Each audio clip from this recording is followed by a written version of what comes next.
Just want to make sure it works here.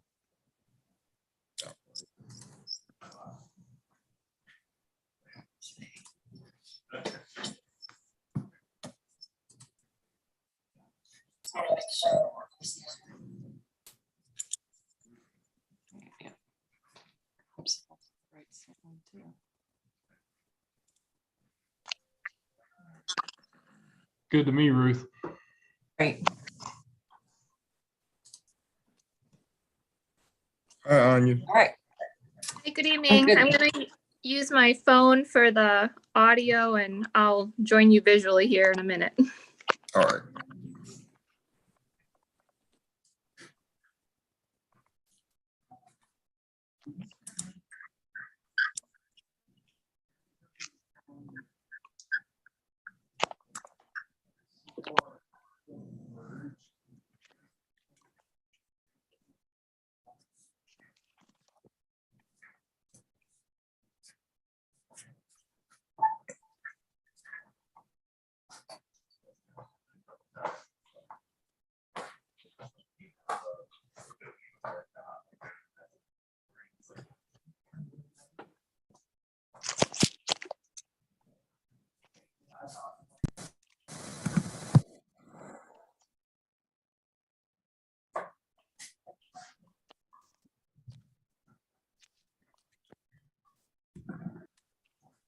Okay, just checking that you can see and hear me.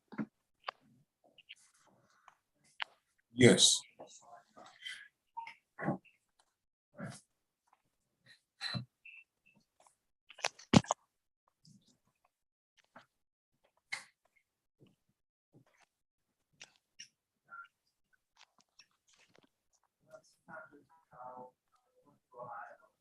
Okay. Hi, Judy. I'm checking to make sure you can see and hear me. Yes, but talk again. Okay, I'll try. You're not completely synced, but it's okay because you're not going to see your Yeah, you face. can't see my face anyway. Right. So I would say because your voice is disconnected from your, you're off. Well, next month when we're in person, hopefully I'll be better coordinated. You'll be more in sync when you talk your mouth and voice face. I mean, or I'll get a job as a what is a ventriloquist? Thank you. Cool. All right. I'll see you later.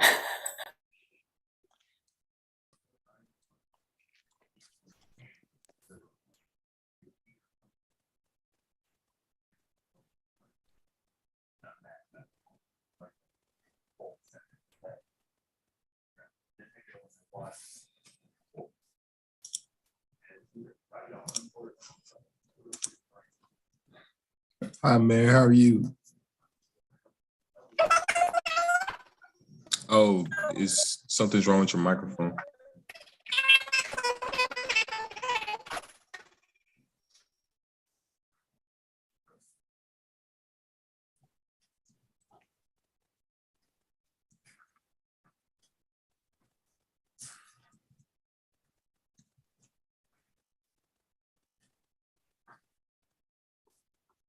How about now? Okay, that's good. I don't know why it does that. I've been on Zoom all day long. Then sometimes it just acts weird. Hello, Miss Faith. How are you?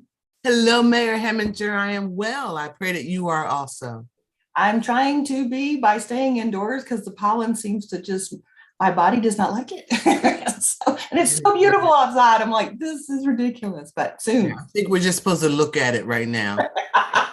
Yeah, but it's like windy out there. I love it when it's like that. But anyway, I'll get there. But all right. Are we having any more little libraries pop up anywhere? No, but we planted flowers and unveiled a bike rack last week. And next week, we're doing a pop-up to reveal our latest mural that's been painted in the South Estes Ridgefield area. Oh, oh, yay. Can you get with Rand to do a celebrating successes video to show each one of those things? Because I think altogether it's wonderful. I mean, they're all wonderful. Don't get me wrong. I will definitely get with him to do that. I don't think about No. celebrating successes, but No, I need good. to. You You're do, absolutely right. 'cause- yeah. And we're graduating our first youth entrepreneurial class on Saturday. See, these are all wonderful successes and we Yeah. should celebrate. Yeah. Right. Absolutely. Note to I hear- self. I'll make it happen. I hear Susan Brown is the genius at doing that. She is. Her and Brian Litchfield are experts at it. No, we can learn a lot. Hello, Hello, Amy, how are you? Good. I didn't get to bed till 2:30 last night and then up for an 8 o'clock meeting. So That'll keep you hopping. easy, but I got the job done that had to get out. So that's done out. So All right. Well, we'll see how it shakes out tomorrow. it'll be fine. We're all good. Hello, Michael. Good evening. Yeah, May turns 2 tomorrow. Oh my goodness. Oh my, that is Very so big deal. fun. Oh my goodness. Wow. Wow. I thought May was on Sunday, but okay. No, this is May, the already very strong-willed baby. She's her mom's daughter. Oh, and Courtney got her a staff appointment. Oh, nice. No longer a Congratulations. postdoc. What? Yay. She's no longer a postdoc. So Oh, good for her. Ty, you're back in Chapel Hill. You were in San Francisco this morning. Well, the new laptop, I was working on getting some new images for the backgrounds. San Francisco is just stock. You were kind of fading in and out, but your background's stable. So what's that about? I think I have a lot of bright light around me because the sunlight is coming in kind of Oh, okay, right okay. here. I'm just glowing. You are glowing. It's a nice look. I think Thank he's you. a hologram. he's I really, wish, he's, Faith. I wish. A hologram with COVID. How nice. at this point, we all feel like AI, right? It's Yeah. just- Amen. There's I a lot of got the great A. I content think all the I recently. is gone. speak for yourself. That's all Penny, you, go ahead and Michael. change your name. You're showing Samantha. Penny. I wondered, but I thought, okay. Oh. All right. I'm gonna run brush.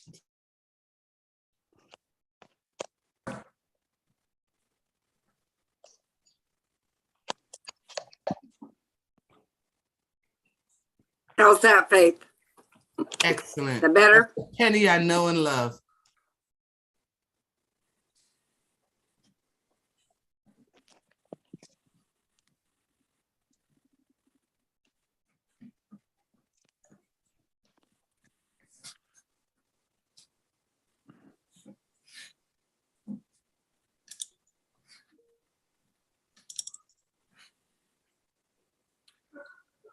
Oh, snap.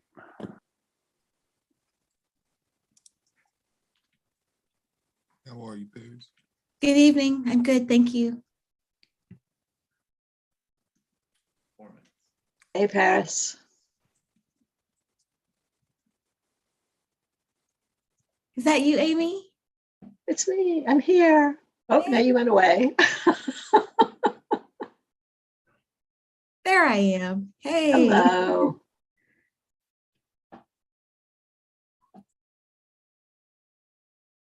Now I have a question. Since you're homeschooling, do you guys get summer break? We're on break now for Ramadan, so Do you take it? Do you have all that flexibility? yeah. Very nice.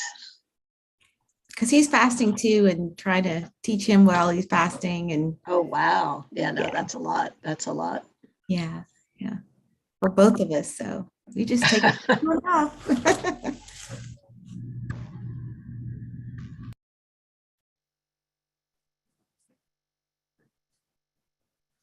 All right, welcome. As we're getting organized here, we have a few minutes to go. How are you, Mary and Maurice? Hello. I'm doing well. Thank you, sir. How are you? Good. Your microphone sound good. All right, Ty, you have to share those. Y'all wish. This is my COVID popsicle.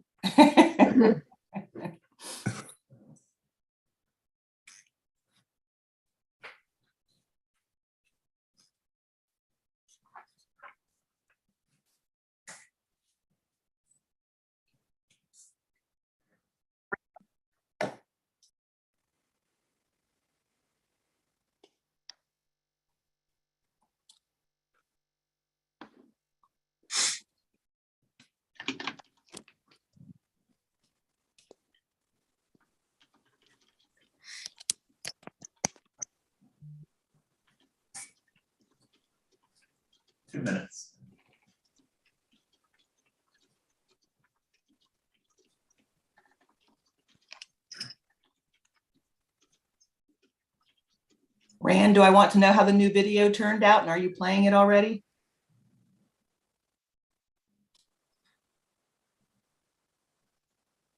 I'm sorry, say that one more time, Mayor. How did the new video we shot turn out, and are you playing it already? No, we are not playing that yet. We will play that. Sorry, I had another video on my mind. We will be playing that when you all return to council chambers. Okay.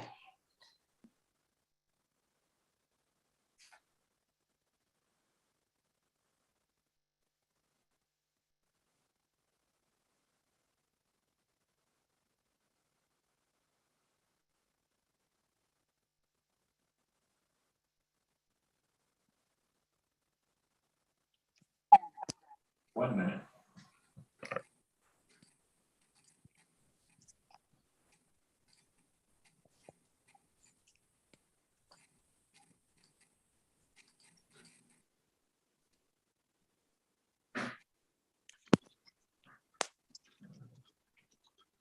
I think we're still waiting for Councilmember Berry to join us. Yes, she's in transit, she said, and Councilmember Anderson's down with the stomach flu. Oh, no. Oh, As is our attorney, but she's going to try to be on tonight. Sorry, you said the what flu? The stomach flu. Dang, we still got those? Oh. Keep eating your popsicle and stay sick people. We could be more specific, Ty, but you don't want to hear it. No. It's your basic gastroenteritis. No, we'll just call it the stomach flu. That's good for now. 4. I'm sorry, y'all. Hope y'all feel better. 1. We're live. We're live. Okay, everybody. Thank you and welcome to the April 27th, 2022 meeting of the Chapel Hill Town Council. We're pleased to have you join us this evening. We welcome you any which way you are joining us, whether it's virtually, watching us later. We are going to stay virtual for a little while longer. There are numbers on the rise. So we are going to be virtual next week as well for both our May 4th regular meeting and our CCES, the Council Committee on Economic Sustainability. So those will be virtual next week, just so everyone has a heads up. This evening, we have 5 items on the agenda for discussion, beginning with applications for 2 affordable housing projects, Trinity Court and J Street. That'll be followed by the Orange Water and Sewer Authority for their long-range water plan proposal. And then we will have a public hearing on proposed apartments for 101 East Rosemary Street, and then a concept plan for 828 Martin Luther King Jr. Boulevard, the site of the current police headquarters. Public comment is always welcome. We've had some people pre-register, but not to worry if you haven't. You may use the raise the hand function when those items come up, or the *9 on your phone, and we would like to hear from you. We will call you in and it takes a little while to transfer you over into the panelist mode, then ask for your comments, and we hope you can stay within the 3-minute work. That's not the only way to talk with us. You're also welcome to send us emails or phone calls as well. So to get this meeting started by the rules of virtual meeting rules, which by the way, people keep asking, and I'll go into that in a little bit later, but we'll do the roll call first. Mayor Pro Tem Karen Stegman. Here. Councilmember Anderson has asked to be excused. Councilmember Camille Berry. Here. Councilmember Ty Nguyen. Here. Councilmember Paris Miller Fouché. Here. Councilmember Michael Parker. Here. Councilmember Amy Ryan.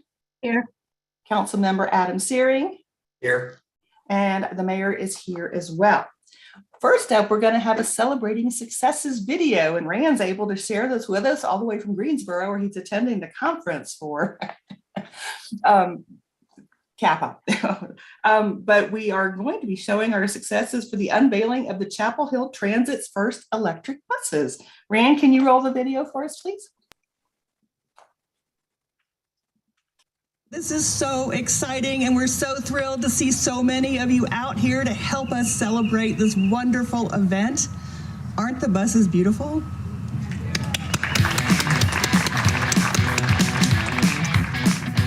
Little did you all know that when you arrived here today, you were stepping into the future at Eubanks Road Park and Ride. So, welcome. It's a great day to add new Carolina Blue buses to our fleet. And any day that we can do that is a great day. But especially today, when we're able to add new electric buses that will help make our fleet and communities a little bit greener. Thanks to the leadership and support of our funding partners, which includes the town of Chapel Hill, town of Carrboro, and the University of North Carolina. We are fortunate that we have a transit system founded by our former mayor, Howard Lee, back in 1974. And it became fare-free in 2002. Chapel Hill Transit has long been a leader in North Carolina in using hybrid buses and bus-related technologies to reduce emissions in our fleet, while also working to expand transit services. We had a seriously aging fleet of buses.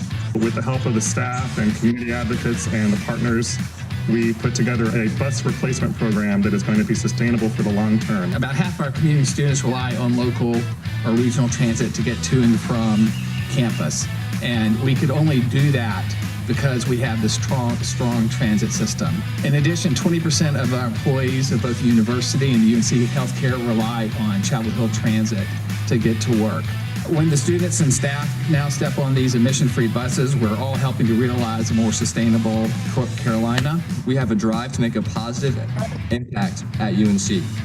Our FDC is unique in that it's funded by a $4 student fee paid by each student at UNC each semester.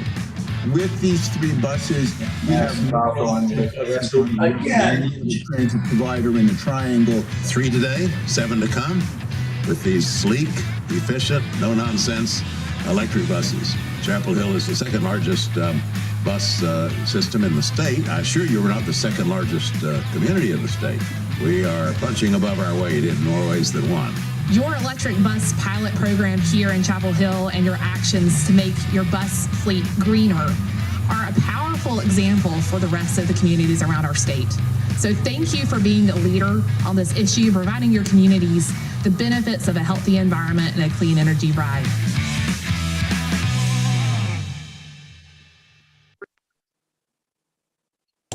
Thank you. That certainly was a wonderful celebration, and we're so excited about moving into the future, as you heard. And it's just, we were able to do this through all kinds of partnerships, from UNC to Congressman Price to, the towns of Carrboro, the state, everyone. And we're very, very grateful to Brian and his staff for really spearheading and going after this and making it work. It was a big undertaking, and we're looking forward to add 7 new electric buses to our fleet sometime soon. So yay for all that. Okay, a few announcements, not many. This morning, the Orange County leaders met to discuss what we were going to be doing about the mask mandate for transit. You will hear a new order issued to extend wearing masks on our transit systems, both transit systems, Orange County and the Chapel Hill Carrboro UNC transit system, through the end of May. So that is coming out. The numbers are on the rise a little bit, but we also know they're understated because so many people are doing home testing, but the hospitalizations are not on the rise. That being said, because of some COVID positive tests we've known amongst our group, we are going to stay virtual next week. And then we are virtual the week after that, just because we're keeping our work sessions virtual anyway. So look to come back into council chambers on May 18th, unless you hear otherwise. And I'm sorry, I know it's hard to plan when we keep extending, but this is the life we're living right now in the pandemic world. We're not post-pandemic yet. We are still tracking and meeting and keeping track of as much as possible to help keep people safe. The town council will be making appointments to our advisory board this spring. We want to remind everyone that serving on advisory boards is a great way to help shape your town. We're currently seeking applicants for the Board of Adjustment, Justice in Action, and our Stormwater Utility Board. Some positions require no experience whatsoever other than just wanting to participate. So we ask you to please sign up. You can sign up online, or we do have paper copies, or you can call the town and we can send you out a form to do that. All right, we talked about the 2 meetings next week that will be virtual.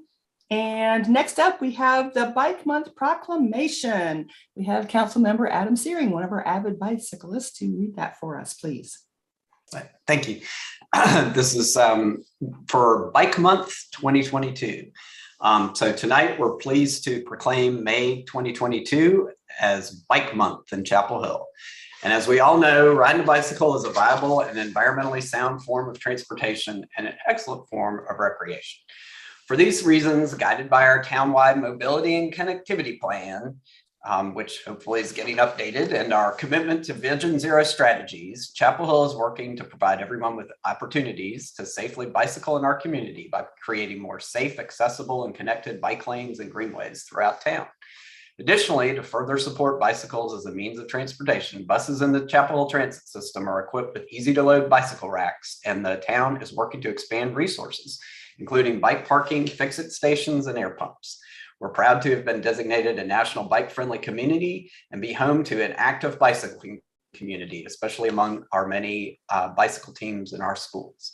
During May, we are joining with Carbro and our community partners in providing a wide range of bicycling activities and events. The full list can be found at gochapelhill.gov. Please take a look and join in. Thank you. And as mentioned, we are working together on a lot of events. So May 4th, next week, will be the National Bike Enroll to School Day. So if you'd like to join in, I know you'd be welcome. And then many bicycle shops in town and the Go Chapel Hill are offering either free inspections or free bicycle lights. Please go to gochapelhill.org website to learn more. All right, does anyone else have announcements from the council? Mr. Searing. I just have a short announcement of thanks. I just want to thank our town manager, Maurice Jones, for all of his very hard work, and especially tonight, he has the dubious honor sometimes of implementing all the decisions we make, and I think he does a fantastic job, and I really appreciate all of his hard work. So, Mr. Jones, thank you very much. Thank you, Councilman Member Searing, for that. I appreciate that. And of course, we can't do it without our great staff, and I'm really blessed to have a great staff here too. But thank you. That's very kind of you to say. Thank you. I did want to remind council the new open space locator tool came out. We did a press release about it. It's an interesting tool, and I encourage you to take a look at it as we share it out in the community. People are looking for more opportunities to be outside, especially during the nice weather. So when you get the opportunity, take a gander on there and enjoy using the tool. Okay, that brings us up to the time for public comment on items not on the printed agenda. So you're wishing to speak about something that's not already on the agenda. We encourage you to speak up now. I know we had a few people registered already for this, and we have a timer now just to remind folks that we'll play, but Ms. Stegman will call you in 2 at a time, and then you can unmute yourself and turn on, we hope you turn on your video if you can, and share your comments with us, please. The first one I do have, we have a petition, the Moriah Ridge LLC request to amend consent judgment to permit the city of Durham to annex the property off Mount Moriah Road. I don't know if anyone's here to speak on that. Okay. I believe William Bryan is here for that, and he'll be followed by Charles Fiore.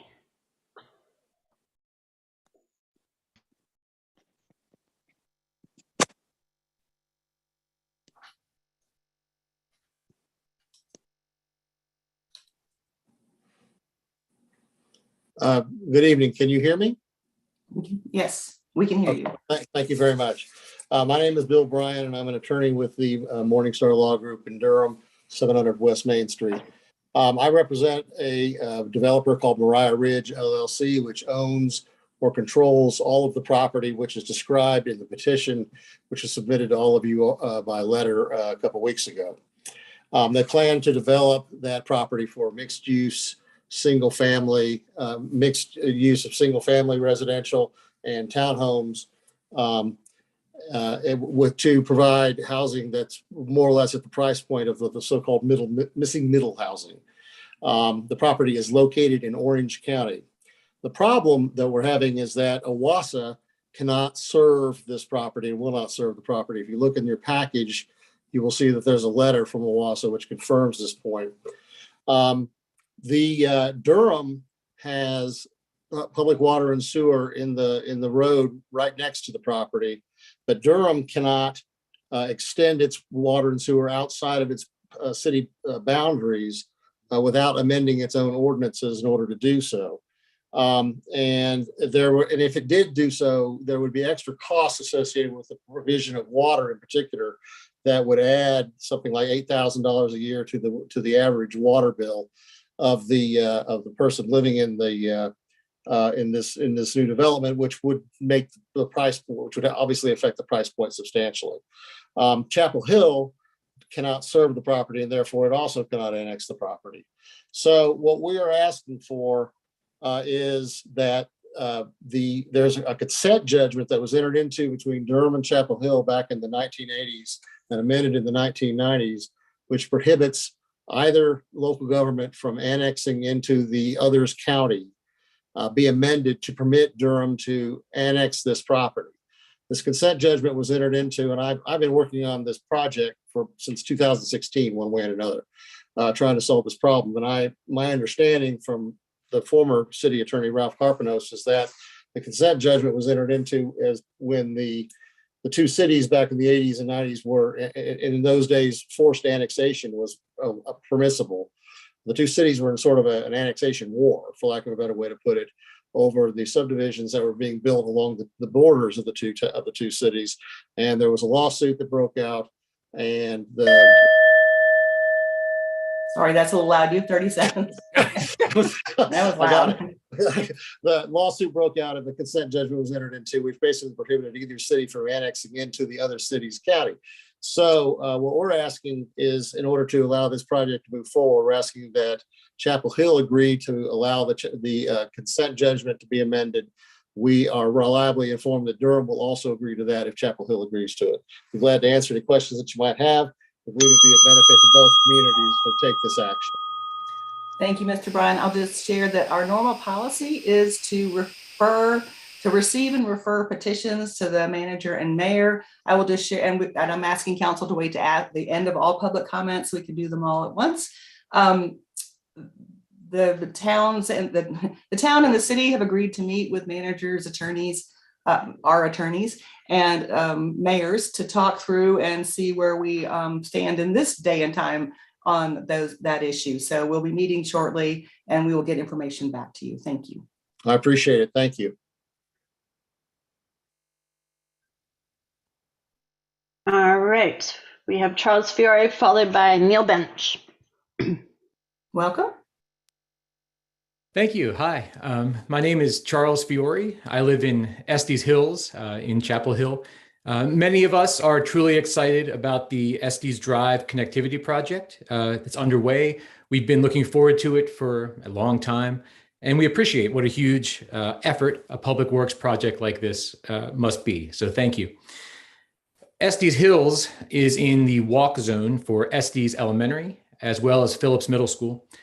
Taking the bus is not an option for our children in our neighborhood. So many families walk their children to school, or the children walk to school on their own. It's a nice community that way, but it's an older neighborhood.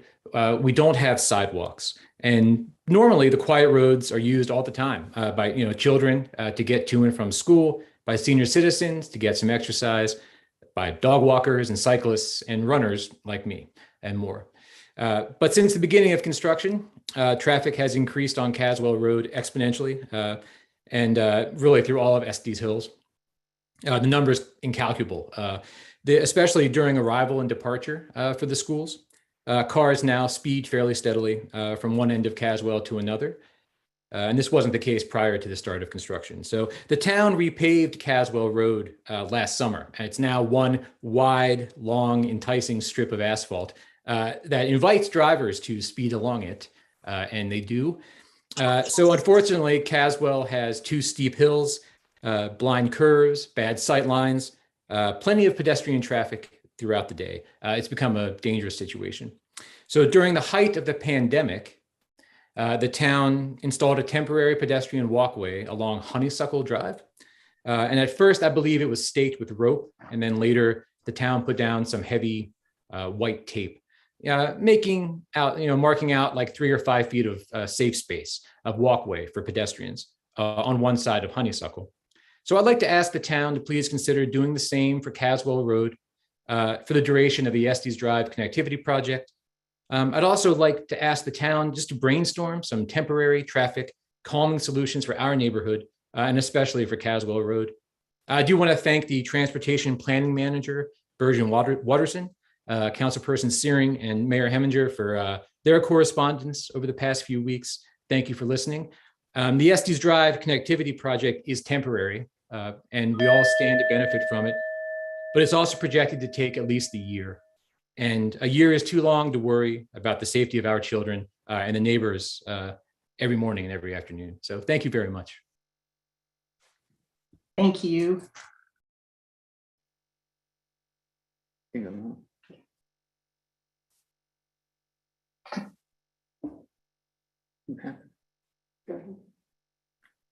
Hello, this is Neil Bench. Am I up? Hi, Neil. We can hear you. Oh, okay, I didn't know. I just jumped in. I thought you would say something. Sorry about that. Welcome. Hello, Mayor and Town Council. Neil Bench, Chapel Hill resident. I'm just going to take a second of your time to highlight the dire need for the resurfacing of the turf fields at Cedar Falls Park. Supposed to cost upwards of $1 million. The fields themselves are in absolutely terrible condition.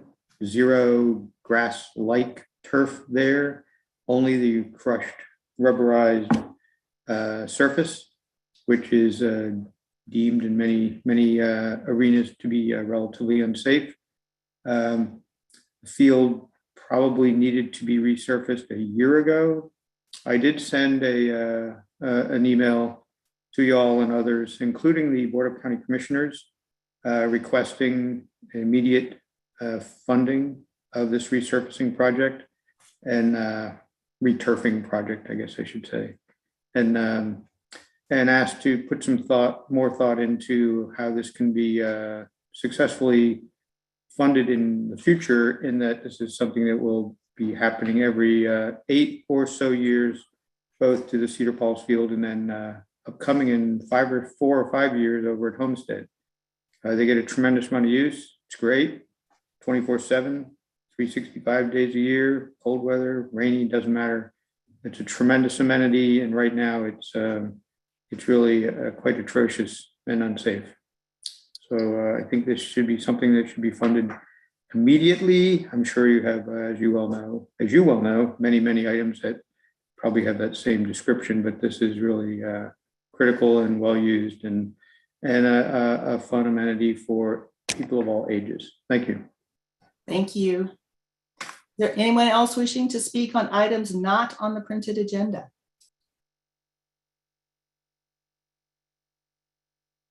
Not seeing any raised hands. Okay, can we have a motion to receive and refer the petitions, please? So moved.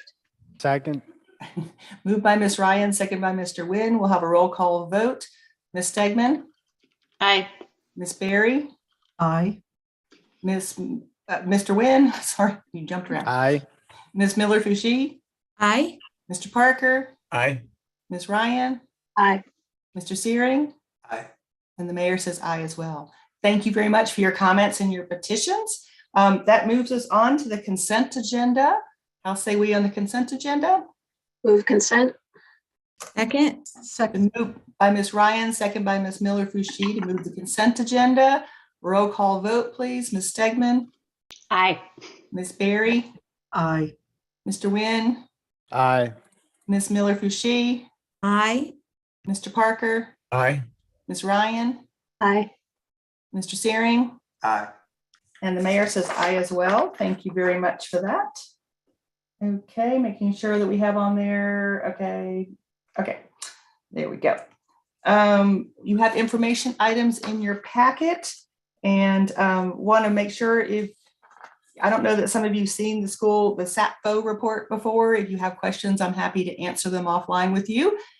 Just the projections for our school system were in there, showing that we're not in need of a new school anytime in the immediate future. It's an interesting report. I was on school board, so I encourage you to look it over and see what the projections are. All right, so that brings us up to our first item, number 9, consider an application for conditional zoning for 751 Trinity Court from residential R4 to residential special standards conditional zoning district, which would be R-SS-CZD.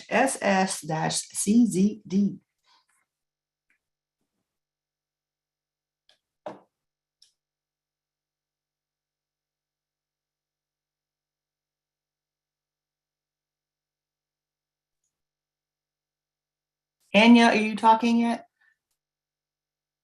Because we can't hear you.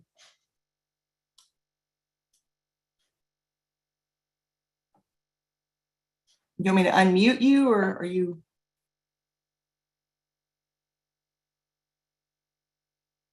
Okay.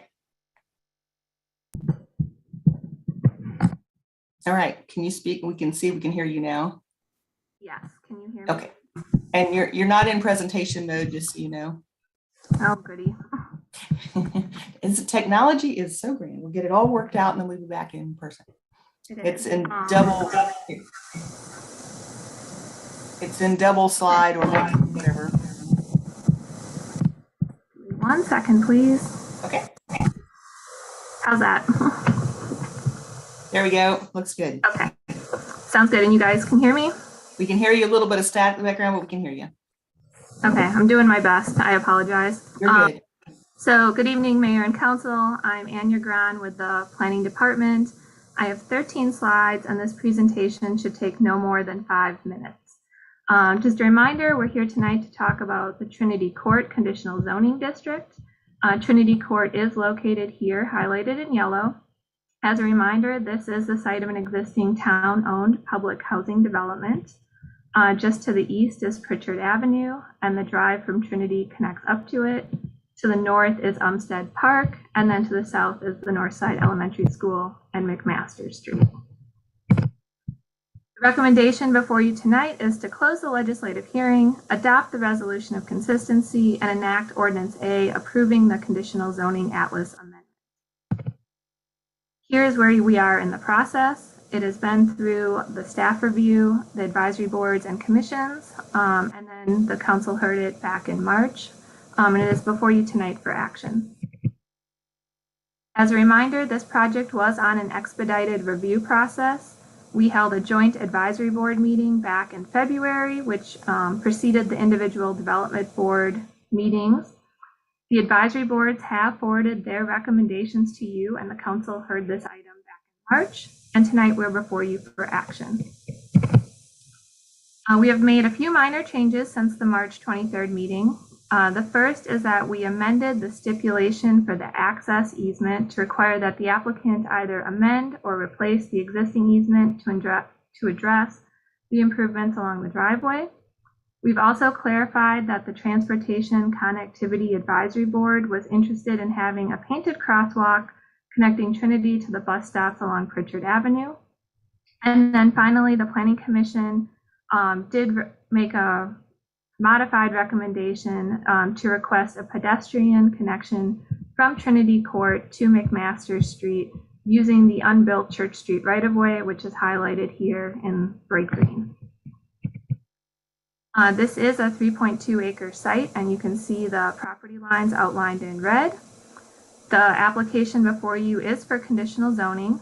It is currently zoned residential 4 or R4, and they're proposing to rezone it to residential special standards conditional zoning district or RSSCZD.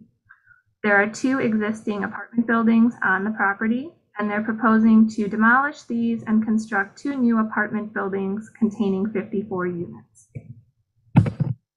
The Here's what they look like today.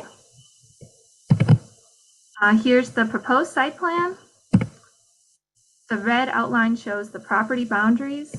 The Jordan Buffer and Resource Conservation District bisect the property, and access to the property is through an easement that connects to Pritchard Avenue. The yellow highlights the proposed new buildings, and the playground is highlighted here in green. And then they are requesting a number of modifications to regulations. They are proposing to exceed the encroachment into the Resource Conservation District, or RCD, from the allowed 10% to 13%.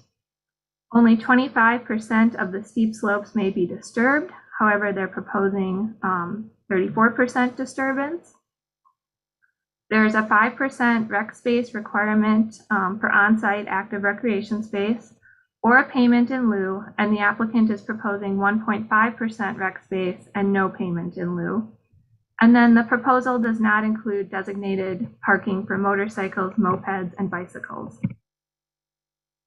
The code requires an 8-foot landscape buffer along the entrance of a driveway at Pritchard Avenue. However, because there's existing duplexes immediately adjacent, there isn't space to provide this. The applicant is also required to provide a 5-foot foundation buffer, and they're providing between 0 and 4 feet of foundation just due to the proximity of the existing building, well, the new building being built on the existing building's footprint to the parking lot. And then the land use management ordinance also requires a landscape island between every 10 parking spaces, but we're missing a landscape island on that 11th parking space. A minimum of 77 parking spaces are required for this development, and the applicant is proposing 63.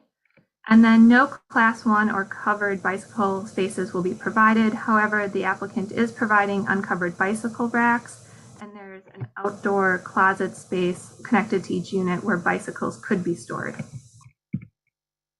And then finally, the engineering design standards require a minimum 25-foot driveway width, and the applicant is proposing 20 feet. This is an expansion compared to the existing 18-foot driveway. So again, the recommendation before you tonight is to close the legislative hearing, adopt the resolution of consistency, and enact Ordinance A approving the conditional zoning Atlas amendment. And I'm happy to answer any questions you might have, and I know the applicant is also here with a presentation.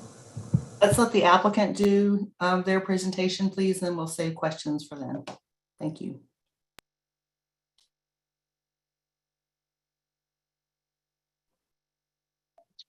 Hey, sorry, I'm pulling that up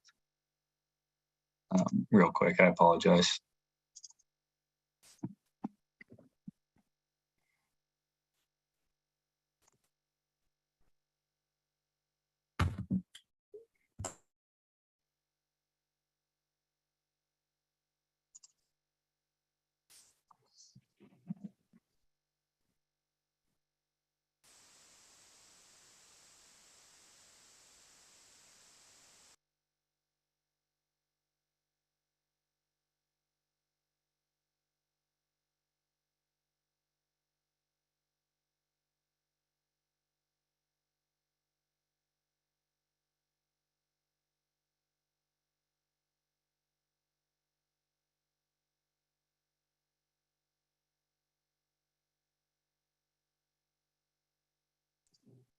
Sorry for that. Hello, thanks for having us tonight. My name is Will Altman, and I'm with Timmons Group. I am the civil engineer and site designer for the Trinity Court Apartments. I'm just kind of quickly running through. If you want to talk about CHP and introduce yourself, that would be great, Samantha. Sure. So we'll just go through this really quickly. I think a lot of folks have heard this. So CHP is a regional affordable housing developer. We have a footprint that goes from Maryland to North and South Carolina. We're heavily in Virginia. we've been around for about 45 years, and we are quite unique for I hope everybody else is not getting the feedback I'm getting, but you are. I don't know what to do about that. But we're unique in that for a nonprofit affordable housing developer, we're rather large. Our company is upwards of 400 employees, and we've got property management, development, residence services, construction, a very prolific weatherization and energy services department, as well as home ownership, all under one roof. Again, we've been around for just about 50 years now. And we've been doing this work, like I said, in the Mid-Atlantic and Southeast. I've been with CHP for going on 17 years now, and my name is Samantha Brown, and I am the Vice President of Real Estate Development. And tonight we have some other folks here with us, including Penny Dodson, who is our regional property manager for North Carolina. And we also have Tom Liebel, our architect, as well as Josh Galloway, who is our sustainability consultant. So if you want to go on to the next slide, Will.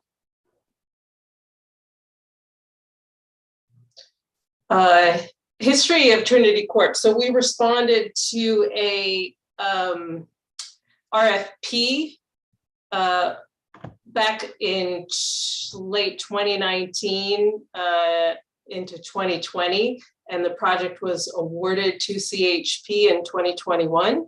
And since that award, we have been working diligently to work with the community on outreach and start developing this project. You can go to the next slide, Will. Really quick, the original Trinity Court was 22 bedrooms and 23 bedrooms. And we are proposing now to go back with those original 22 beds and 23 beds and add an additional 14 one-bedroom units. We submitted the preliminary application back in January of this year, and the full application is due now in just about 2 weeks. So that's why we are here. Next slide. And quick info about affordability. There are 40 RAD vouchers that will be at this property, which is equivalent to project-based Section 8. Well, we'll be serving folks at 30 to 80% of the AMI. And with a 9% deal, we'll have 25% of the units at 30% AMI. But the average income for the entire property, if you took all of the units and averaged them together, will be below 60% of the AMI. And with the tax credit program, you get a minimum of a 30-year affordability period. Next slide. And that is my cue. Thanks, Samantha. Yep. Again, everyone's kind of seen this stuff about the site. Samantha, I think you're echoing, if you can mute. Everyone has kind of seen this site and heard about the project, so I won't waste too much time just running through, but we are located off Trinity Court near the Pritchard Avenue intersection in Umstead Park in Northside Elementary School here. Some existing conditions. By now, I think everyone understands the difficult portion of the site is the topography and adding all of the portions of this project in a friendly manner for everyone to access here. Here we also have a stream that's running through the middle of the two existing buildings, and the existing parking lot is there. You can see the zoomed in version of this with the Jordan buffer and the RCD buffer here with this intermittent stream. There is an existing road that is extending through that currently, and we are proposing to widen it to the 20-foot for fire access rather than the typical Chapel Hill 25-foot road section. our site plan, we are utilizing the same footprints of the existing buildings, just kind of going up. So we're adding an extra floor. So there'll be 1 floor down, 3 floors up for that. That is to help minimize the disturbance of the steep slopes that are on site and minimize the site work as well. For the parking and the roads on site, like I mentioned before, we are widening it to the 20 feet to meet fire code and emergency vehicle access, but are asking to not widen to the 25 feet to minimize the disturbance of the steep slopes and also minimize impervious and stormwater runoff here.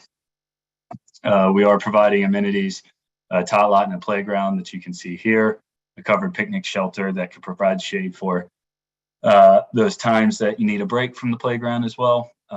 You have 2 dumpster pads, 1 for each building that will include the recycling. You have ADA spaces at each building as well. The other amenities and accessible units will be located inside building A, providing access to all amenities up here, ADA access. There will be bike racks out front, and we are also including storage located outside of each unit that can fit a bicycle in there for that covered bike storage. We are planning on and talking with the town to provide access to Tanyard Branch through a nature trail that's off-site here currently. So we are coordinating with the town for that. And I think that's kind of about it for the overview. Just kind of running through again, this shows the impacts that we're proposing for the buffers. We're minimizing it by installing walls. There is a fire turnaround here that's required to allow our emergency vehicles as well as the dumpster to turn around and exit the site safely. The approach to design, I kind of went through that. I won't read these out, but we are meeting standards and asking for a few waivers or variances to the town requirements for the sole fact to minimize impact to this very steep site here. Anya went through all of these modification requests, so I'm not going to really talk too much about that. And I will pass this on to Tom for some building elevations. Thank you, Will. And good evening, Madam Mayor and council members. You've all seen this before as well. We've had a lot of work and engagement with the community to develop images that feel like Chapel Hill and that they responded positively to. What you look at here is a combination that's built out of very durable materials, a cultured stone veneer, and a variety of cementitious panels, including fish scale shingles in the upper levels there to give a little detail, and a nice muted palette to fit in to the beautiful woods that this is located in. If there are any questions, please let me know, but that's really it. Here's the side elevations for it. And I think we have elevations for this is the smaller of the 2 buildings, building B, which houses just 16 units. And I believe this is the end of our presentation. Thank you. Thank you. Council members, any clarifying questions, please, before we hear from the public? Mr. Parker, then Ms. Ryan, then Ms. Stapleton. Yeah, this was probably more a question for our staff than for the applicant. But my understand, so the light tech requirement is 30 years of affordability. But I think as a council, we'd like it to be affordable for the life of the buildings, however long that is, hopefully a long time. And I know that it's not necessarily a conditional zoning issue, or maybe it is, but there are other agreements that are still to be concluded, right? There's a ground lease and I think some kind of economic agreement. So is it possible for us to make sure that the ground lease stipulates that this project is essentially, affordable for the life of the ground lease, regardless of who owns it at any point, or regardless of what the light tech status is? think you're absolutely right. Councilmember Parker, that is the area where we will be able to make those stipulations. And is that a stipulation we plan to make? Of course, sir. Great. Thank you so much. You're very welcome. Okay, Ms. Ryan, then Ms. Stegman.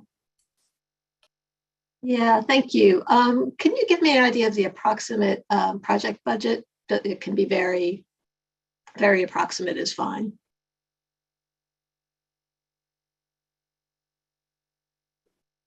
I'm sorry, you want the total development costs? Mm-hmm.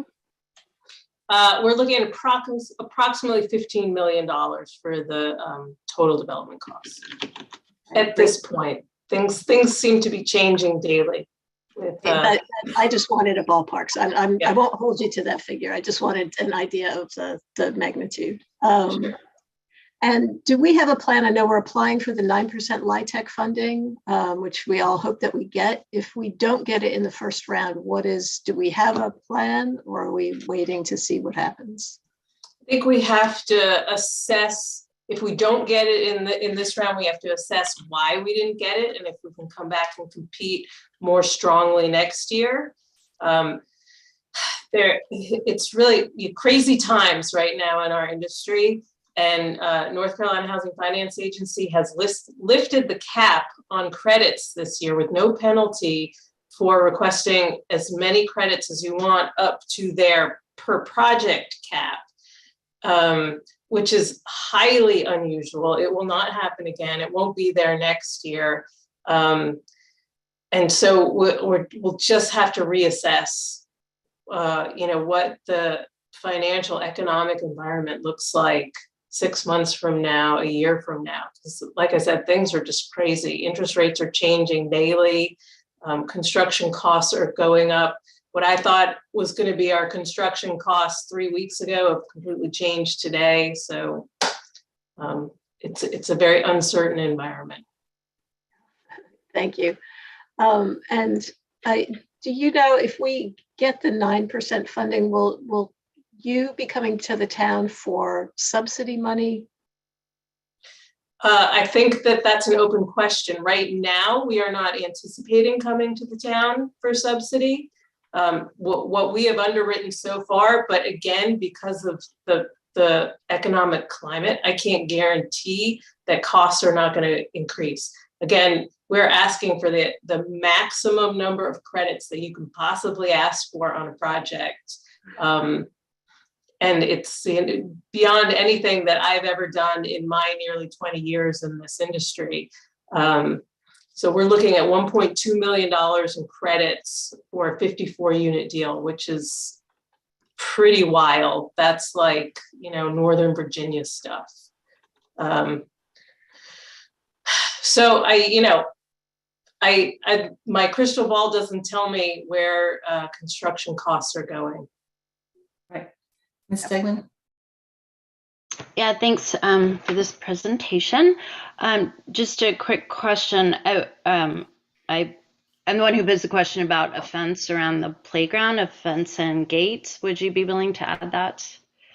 I think that Will may have included that in our response, that we'd be happy to put a fence around the playground. Okay, I think it's something like. So there is Go ahead. So there is a wall that is surrounding, I would say, the southern side. So you wouldn't really need a fence. And then there's a transition period where the wall is kind of going up on that southern side. And then towards the north and east, when it starts getting closer to the road, then the wall is will have a fence around for the drop off and everything there. So it'll be pretty enclosed, but we can look into that later as well to include a gate and stuff like that. That would be great. Okay, thank you. That's it. Okay, we have a few people. I think we have at least one person signed up on this item ahead of time. If you're wishing to speak on this item, you can still do so by using the raise your hand function or *9 if you're on a phone. And Ms. Stegman will call you in 2 at a time. We have Tyler Steelman. Mr. Beasley raised his hand, so. And Mr. Beasley.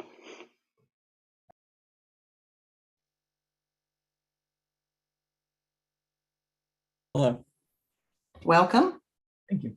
It's good to see everyone tonight. My name is Tyler Steelman. I am coming to you as the chair of the Parks, Greenways, and Recreation Commission for the town. At our last commission meeting, members present, we voted unanimously to signal our support for this project, as well as the J Street project coming up next on the agenda.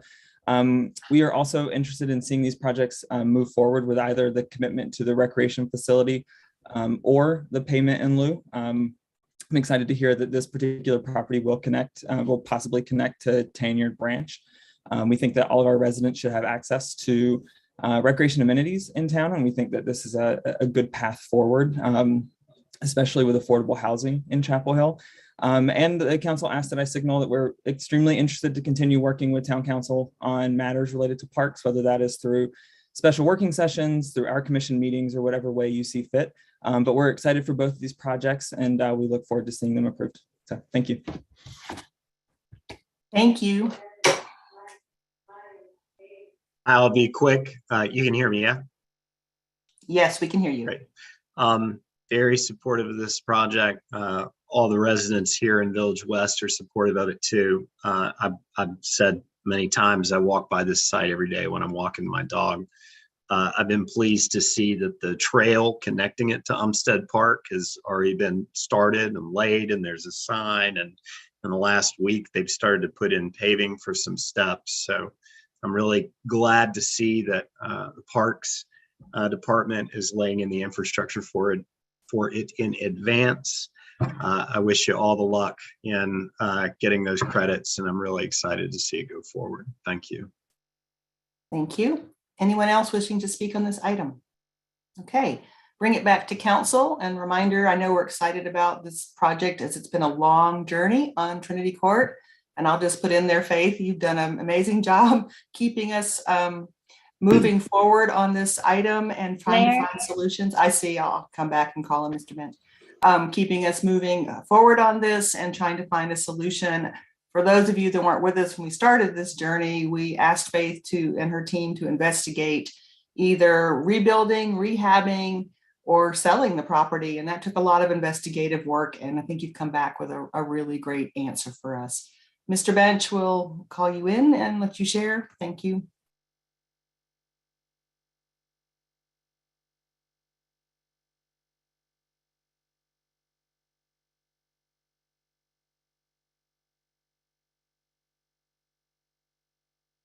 Go ahead. Are we in? Yes, you're here. Okay, sorry about that. I just want to take 2 seconds. I want to advocate strongly. It's a great project, don't get me wrong. Advocate strongly for a full complement of recreational amenities on the property or very close to the property. There's obviously open land right next to the property. I could be wrong, but in my mind, there'll most likely be a decent number of children that might live in this community. And there's no question that if there were a full complement, not just a tot lot, but a full complement of recreational amenities here, they would get used quite a bit. I understand Umstead Park is not too far down the road, but kids could use these right outside their house, and it would be great. And I just don't understand for the life of me why this amenity is being even requested to not be filled fully. I think it's doing a grave disservice to the potential future residents of this community. Thank you. Thank you. All right, back to council members. Any final comments? And then we'll need a motion of some sort. Ms. Stegman, then Ms. Ryan.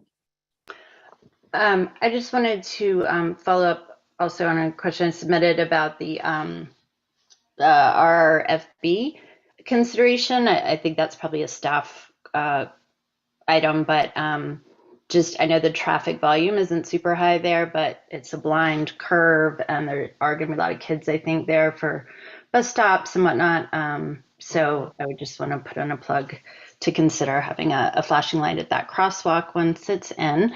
And while I have the mic, I just want to say congratulations to the team who's worked on this. Really exciting. It's been a long time coming and a really important project. And I'm really excited to see it move forward. So thank you. Okay, Ms. Ryan, then Mr. Searing. Yeah, again, great job. I was especially excited to see the timeline that you showed us and how quickly this has actually moved through the system. I think that's really encouraging. So congratulations for making that happen. My first comment is the Planning Commission had suggested putting a connection of stairs up to McMaster Street. I think that's a fabulous idea, and the town needs to find a way to make that happen. It will help the kids get to school instead of having to walk out on a busier road and around. They can get to school more directly. I think that's a really important connection we need to find a way to make happen. I'm supportive of Mr. Bench saying that we need to include the full recreation component here. I understand the RCD issues and we have slope issues, but a tot lot is fine. But at least when my kids were little, once they were in elementary school, they were not going to the tot lot. But they also weren't old enough for me to send them too far away. So I think you're going to have kids that age, and we just need to figure out a way.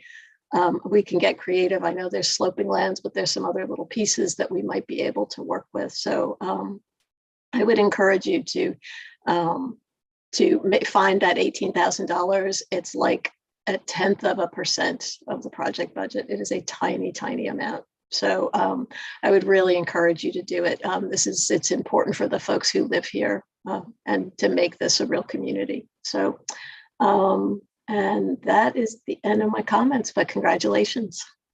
Mr. Searing? Just very quick, great project, hugely support this. There is intrusion into some parts of the RCD, but I think it's minimal and very in keeping with the necessity of making a great project here. Totally support the stairs as well. I think that's a good idea. So congratulations and look forward to construction beginning. All right, could I have a motion from the? So moved. Second. All right, so moved by Mr. Nguyen and second by Ms. Stegman and Ms. Ryan. Three motions. Oh, sorry. I have a friendly amendment for Mr. Nguyen if he would require the full payment in lieu or the full recreation contribution. I'm concerned about not require. I'm concerned about construction. Yeah, I would want to hear from the project team about how that would impact. Yeah, so friendly amendment turned down, it sounds like, or did you want to hear how that would affect the project first? It's up to Mr. Nguyen. Yeah, if the team's able to give an answer now, but if they're not able, because I know that is on the spot. We can respond, or I can respond to our thoughts on the proffer for recreation. And I think that we come from the perspective that both parks and recreation and affordable housing are public goods. And they are something that are in the best interest of the town and in the best interest of the people who live in the town. And so we don't have anything against supporting parks and recreation. But, as I've told you already, we're in a very uncertain environment right now. And the way that we look at the waiving of that proffer is that it's a town subsidy of affordable housing, which is also something important for the town. Just like parks and recreation. So I think that I have to put it back to town council and say, this is a decision that you guys make, and whatever your decision is we'll be happy to comply with it. But every dollar more that we have to spend on this project increases the uncertainty. And yes, $18,000 is a small amount compared to the total development costs. But as costs continue to accumulate, it's just one more cost. Thank you. Gotcha. Okay. All right. So the first motion on the floor actually is to close the public hearing. So let's do that, please. All right. Well, I'll move that first. Second. Moved by Mr. Nguyen, second by Ms. Stegman to close the public hearing. Roll call vote. Ms. Stegman. Aye. Ms. Berry. Aye. Mr. Nguyen. Aye. Ms. Miller-Fushi. Aye. Mr. Parker. Aye. Ms. Ryan. Aye. Mr. Searing. Aye. Mayor says aye as well. Second motion. I move that Second motion, The resolution of consistency. the resolution of consistency. Second. It's been moved by Mr. Nguyen, second by Ms. Berry for resolution of consistency. Roll call vote, please. Ms. Stegman, Aye. Ms. Berry, Aye. Mr. Nguyen, Aye. Ms. Miller Fushi, Aye. Mr. Parker, Aye. Ms. Ryan, Aye. Mr. Searing, where'd you go? Aye. And the mayor says aye as well. So people popping around again. Then I move the third one. Ordinance A. Ordinance A. And are you including the friendly amendment or not? Well, given what we just heard, and I believe, if my memory serves me correct, that the property also directly backs up onto Umstead Park, and you can walk to it through the woods, I believe, without going on the road. That's the I would- stairwell they were talking about. Yeah, and I think that'd be a great Eagle Scout project, which we seem to have a lot of around here. So, Okay. All Second. right. Moved by Mr. Nguyen, second by Ms. Stegman. And Ms. Stegman, I'm not sure if putting in this motion, I agree with you on the flashing lights, but I think that can just go on the list over to Bergen that we recommend. Because Yeah, there's I think that's fine. children living in the other complex right across the street from Right. this one as well. So that they we run can across. recommend. Okay, all right. Roll call vote then, please. Ms. Stegman, Aye. Ms. Berry, Aye. Mr. Nguyen, aye. Ms. Miller Fushi, Aye. Mr. Parker, Aye. Ms. Ryan, Aye. Mr. Searing, Sorry, aye. Technical difficulty. okay, and the mayor says aye as well. So congratulations, good luck. We wish you luck getting those LIHTC. And interesting to hear about the caps for this year. So go for it, and please keep us informed of where we are on this and how we move forward. Thank you very We much. will. Thank you. Thank you so Okay. much. That brings us to the next item number 10. Consider an application for conditional zoning for 110 J Street from residential R3 to residential standards conditional zoning district R-SS-CZD. Always a mouthful. All right. Becky, you're presenting for us? Yep. Can you all hear me? We can. Okay. I'm doing the same as Anya, where I have my phone and my computer going at the same time. So, okay. All right. Let me know if you can see that. We can see it. Thank you. Okay, great. Good evening, Mayor and Council. I'm Becky McDonald. Tonight we have a conditional zoning application for 110 J Street, the affordable housing project known as J Street Apartments. The project's located on the edge of Northside Neighborhood Conservation District. It borders the southern part of the property, and it also borders the town limits, which run along the railroad tracks over here where my mouse is. And I also just wanted to highlight, this is the previous project that we were just talking about. Trinity Court is located in this red circle, so you can get your bearings that way as well. So our recommendation tonight is to close the legislative hearing, consider adopting the resolution of consistency, and consider enacting Ordinance A. The project has already gone through staff and advisory board commission review. The legislative hearing was opened on last month on March 23rd, and tonight we have potential action scheduled. And the same as the previous project, Trinity Court, this project also went through a pilot process for expedited review, which started out with a quick staff review turnaround, and then a joint advisory board meeting followed by each individual advisory board meeting about this to try to expedite the process a little bit. And again, we held the legislative hearing on March 23rd, and tonight tentative action is scheduled. So the subject property, which is outlined in red here, is 8.6 acres. It's located in the residential 3 zoning district, and it's currently vacant. The developer is proposing applying a residential special standards conditional zoning district to the site that would allow the construction of 48 affordable housing units. This is a site plan, and the orientation has changed from the previous slide. The north is now to the right of the screen. And this shows just the northern half of the property, as the development is all concentrated on that portion of the site. You can see the access proposed off of J Street here in red, with The residential buildings are shown here in blue. The community building is in green. And in orange is showing the recreation facilities, including a connection to the Tenured Branch Greenway. You can also see all the parking, solid waste facilities, sidewalks, and the other site improvements. There have been a couple updates since the legislative hearing last month. The first was that we removed a condition regarding a conservation easement for the southern half of the property from Ordinance A. That type of easement would be the responsibility of the town and not the developer. And so that would be handled outside of the conditional zoning process. So we didn't feel it was appropriate to include in the ordinance. And secondly, the developer has updated the proposal with the number of parking spaces. So they are no longer requesting a modification to regulations to exceed the maximum number of parking spaces.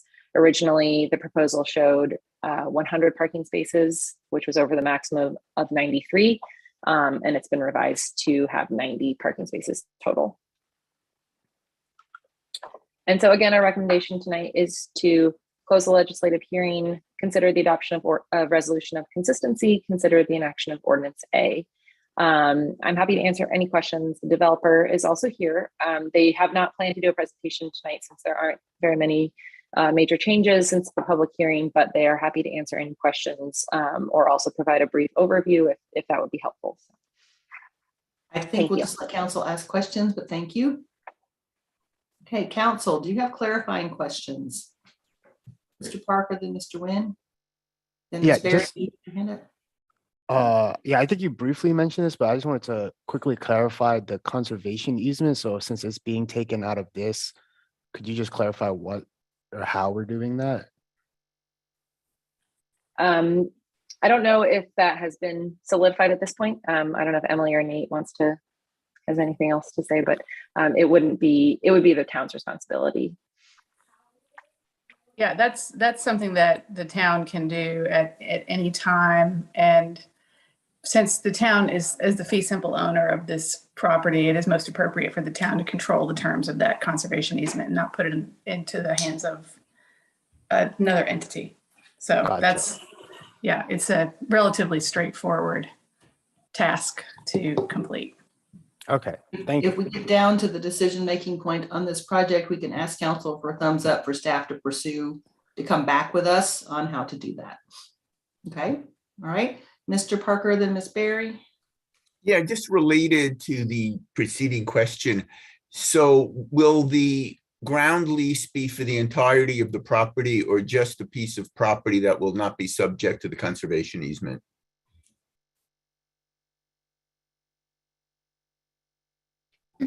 I can answer that. It's not yet determined, but the developer is open to it being just for the portion of the property planned to be developed. So that can be worked into the negotiation of the ground lease, and we've already talked with them, and they've talked with their attorneys, and it's just not written yet. Okay, and similar, the same question I asked regarding Trinity. Also, this will be the period of affordability will ride with the term of the ground lease, not the term of the LIHTC, right?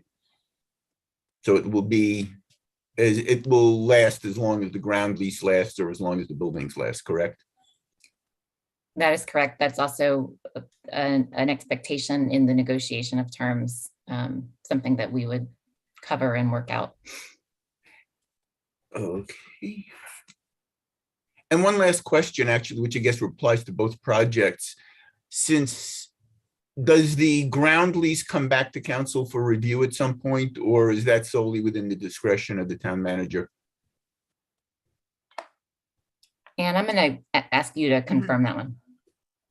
Yeah, it depends on a few things, but it is my expectation that that would come back for council approval. Thank you. Okay, Ms. Berry, and were there other council questions? We do have members of the public sign up to speak. All right, Ms. Berry. Thank you. This question is for Ms. Sanchez, and we'll start there. Ms. Sanchez, I am familiar with community home trust ownership model, and rental is a recent addition to your your operations. Can you explain, or could you share just a little bit about why rentals are important when it comes to affordable housing as an option?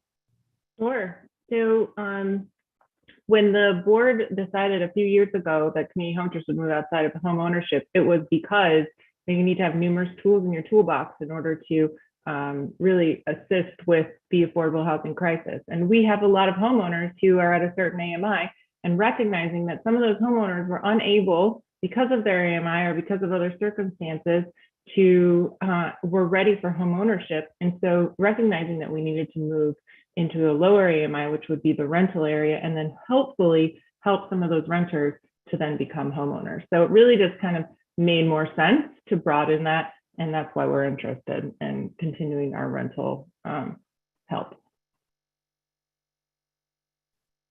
Thank you. That satisfies my question. Well, I want to piggyback on that. I don't believe you can apply for LIHTC credits with home ownership. Is that correct? It has to be a rental. This is a rental property. Mm-hmm. Right. No, I just wanted to make sure I yeah. understand. I wanted to understand the benefits of the rental option. And Ms. Sanchez, I really appreciate your answer. Thank you. All right. We have several members who pre-signed up, but if you'd like to speak on this item, you still may use the raise your hand function, and Ms. Stegman will call you in. It'd be helpful if you already actually do use the raise your hand function so that we can help identify who you are even if you did sign up. So Ms. Stegman, if you'll call them in two at a time, please. Sure. We have Penny Sparacino and Ginny Dropkin first up.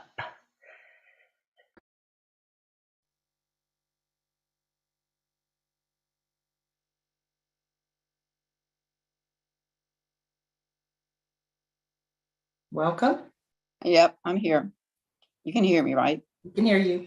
Okay, well, I'm back yet again.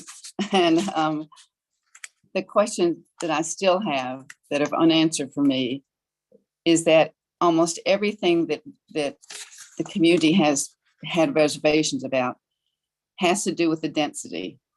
And I'll name them for you. One is that there's not enough walk and play space for the number of people that will be there. The ADA design is not adequate enough for people to get from one building to the next in a way they can do it without crossing a parking lot. It would reduce the non-permeable surface area if it was less dense. They would be able to increase, and it was a wonderful question that I forget who asked this question about a larger play area, because that's what has been proposed is just a basic tot lot. When you could have area, if it was less dense, you would have an area that you could put a basketball court. It would improve. We would have, if it was less dense, you'd have more area of environment that's left, especially back when they're going to be slammed up against the railroad track. And it would certainly help the environmental life if you could have less lighting because it would be less dense. You would have less parking problems if it was less dense. And unresolved to me that I've never been able to get an answer from anybody is, has anybody ever done a chemical soil analysis of that land close to the railroad track where coal ash dust, and we can certainly get into that later on, and all sorts of rust and other debris, because I've looked into all sorts of communities around the country and at their railroad tracks, finding out exactly what is spewed off a railroad track. And not to mention the herbicides to keep the weeds down, especially in one like this that's not used all that often. That has yet to be done. A soil sample has been done, but no chemical soil analysis has been done. And that's entirely different. And I also think that it would, if it was less dense, you'd have less traffic problem. And right now, this is a travel heavy community that you're proposing. And so when we're trying to get people to save their money so that they can, as she just mentioned, possibly at some future date, buy a house, they'll have some savings because we all know what it costs to get gas right now. So I'm back to saying there are too many unanswered questions. You could hear it when people were saying, well, I don't know, I can't sure, can you get back to you, blah, blah, blah. For you to at all possibly change this zoning until you have the answers to all of your questions. And that can be a very good judgment on what you want to do with this property. Thank you. Thank you. Jenny, welcome. Can you hear me? We can hear you. Okay, good evening. Thanks for this opportunity. My name is Jenny Dropkin, and I'm the parent of an adult son with autism. I'm also one of the co-founders of Hope North Carolina, which stands for Housing Options for People with Exceptionalities, a nonprofit organization that is seeking to create inclusive, affordable housing where adults with and without intellectual and developmental disabilities will live side by side as neighbors and as part of the same community. And we're hoping that will happen in Chapel Hill. Hope supports the J Street project and the development of more affordable housing options in Chapel Hill, since one of the major roadblocks for people with developmental disabilities to be able to have the option of living independently in the community with needed supports is the unaffordable cost of housing. Rents are much too high for people who live primarily with funds from their Social Security disability. We believe that Chapel Hill is a wonderful community, and we support creating options not only for our adult sons and daughters, but for people like the direct service professionals who support them and many other members of the workforce who can't afford to live in Chapel Hill. Many of our adult children with developmental disabilities would also like to have the option to live in the community rather than in group homes, institutions, or, as the majority currently do, live with aging caregivers, many without having made any plans for what will happen when those caregivers can no longer take care of them. Any steps that the town takes to increase the supply of affordable housing is a step in the right direction, and we are fully supportive of these efforts. We thank the town for their support of affordable housing and for taking steps that will result in improving the quality of life of those future residents who will be able to live in a community like J Street. Thank you. Thank you. Alrighty, we have Julie Pace, followed by Tyler Steelman.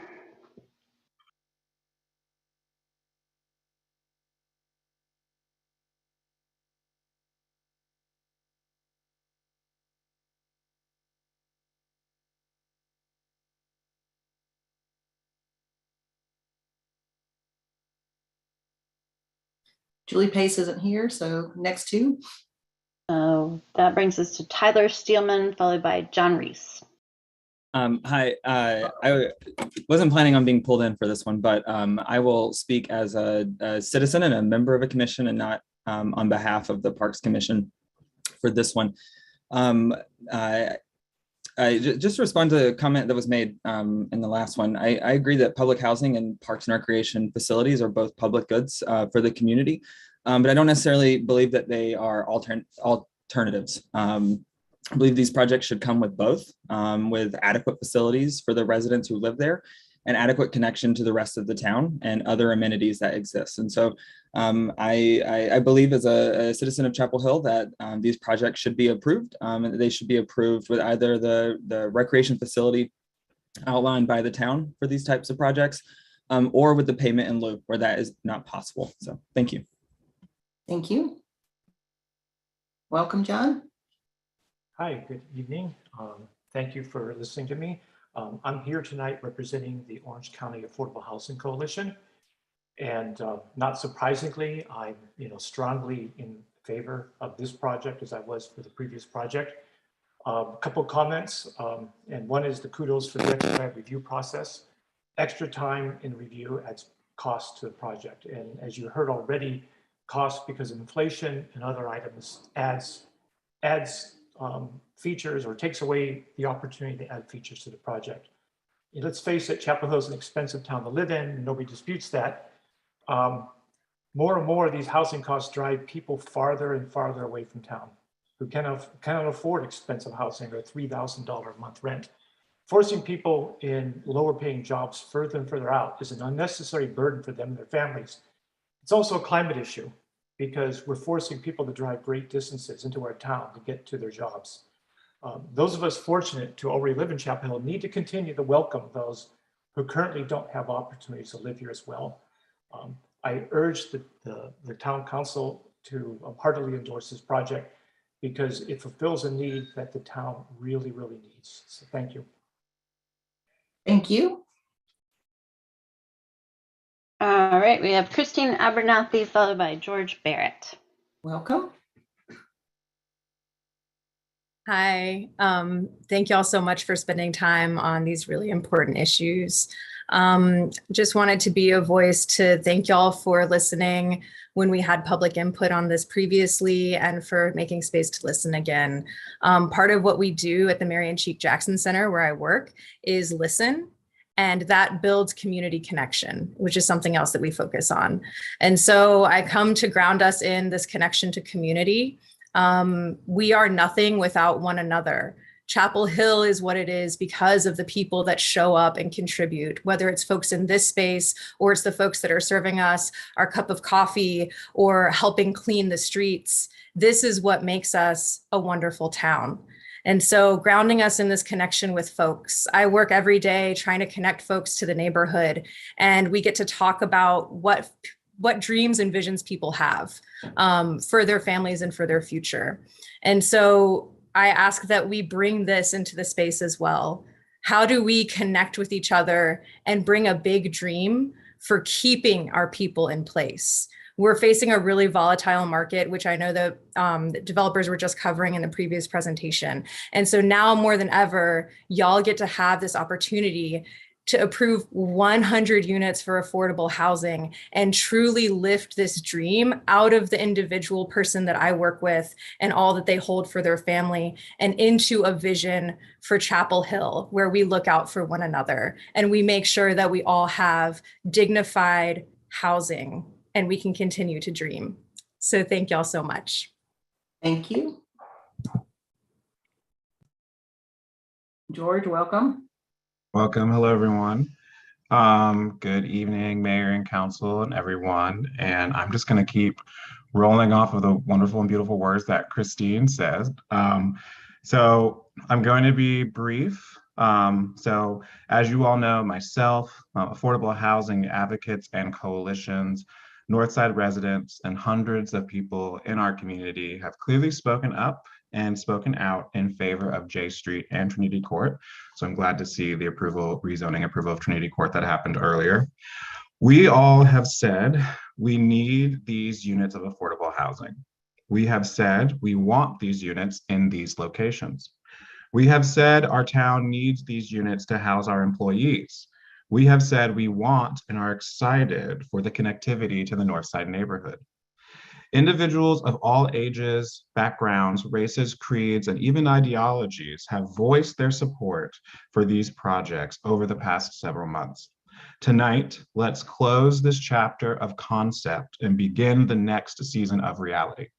This vote for rezoning opens the door for a homecoming, a coming home for our town employees, our UNC staff, service workers, teachers, and in faith, the next generation of Northside neighbors. This rezoning is one more step in building and sustaining community. As stewards of the visions and the dreams of Chapel Hill residents, I encourage you to act in alignment with what you have heard. Thank you. Thank you. Ms. Stegman, Ms. Pace is now showing up here. I don't know if you want to call back. Julie Pace, come on down. Robert Beasley's raised his hand as well. I would expect no less. I think those are the last two.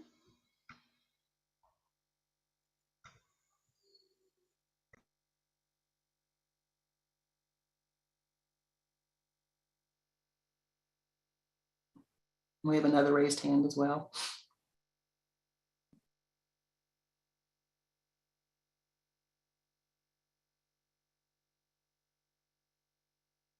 Robert, I see you first, so go ahead and start. Thank you.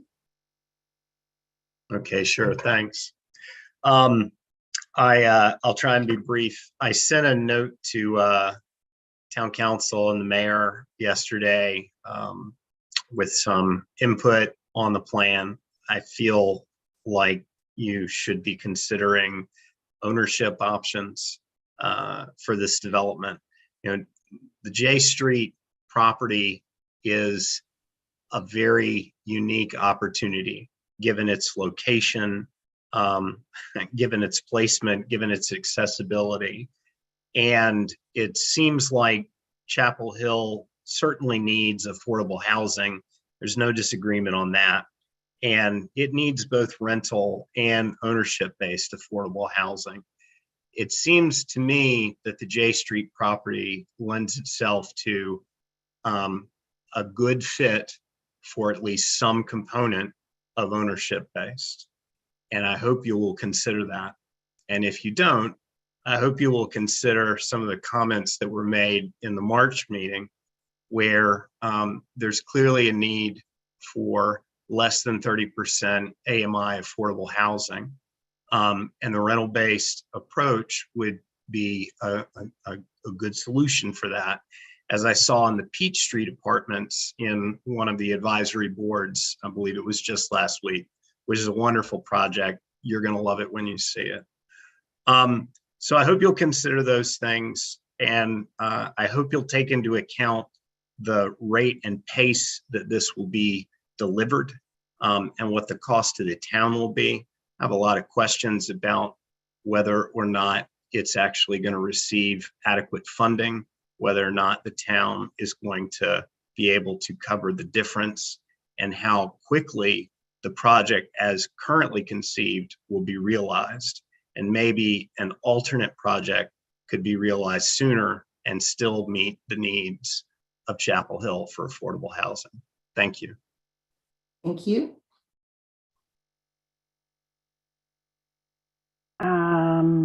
Brandon Morales, I think, is up.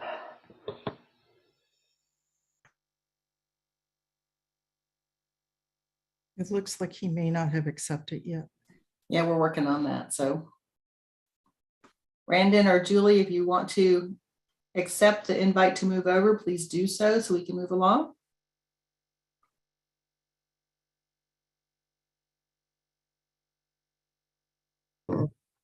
Thank you. Sorry for that. Can you all hear me? We can hear you. Welcome. Thank you. Yeah, my name is Brandon Morandi. As a local homeless service provider, I can attest how difficult it is to locate housing for those earning less than 30 and 80%, at 30 and 50% AMI in our community. At times, I can count the number of units opening each month on one hand, and I support high density affordable development near public amenities as a means to advance not only our social, but our environmental goals. And I believe this development will greatly expand opportunities for our neighbors working downtown, for those exiting homelessness, for those living on a fixed income, and ultimately for those searching for a place to live stably in our community. So thank you for this presentation. I hope you all will consider approving it. Thank you. All right, anyone else wishing to speak? I bring it back to council then. Again, we still have many items to go. We know that a lot of you spoke last time and are supportive of this project, but if you have specific comments, we need to hear them now. Ms. Ryan. Yeah, thank you. So yeah, I do support this project going forward. I'd like to thank the group for actually agreeing to make the payment in lieu for recreation. I think that that's great, and I'm glad to see that you've done that. I just want to touch a little bit on the open space policy issue. I know this land originally had been bought with open space funds, and I am fine with repurposing any land when we find a better use for it. I think that and I think housing is a good use for this property here.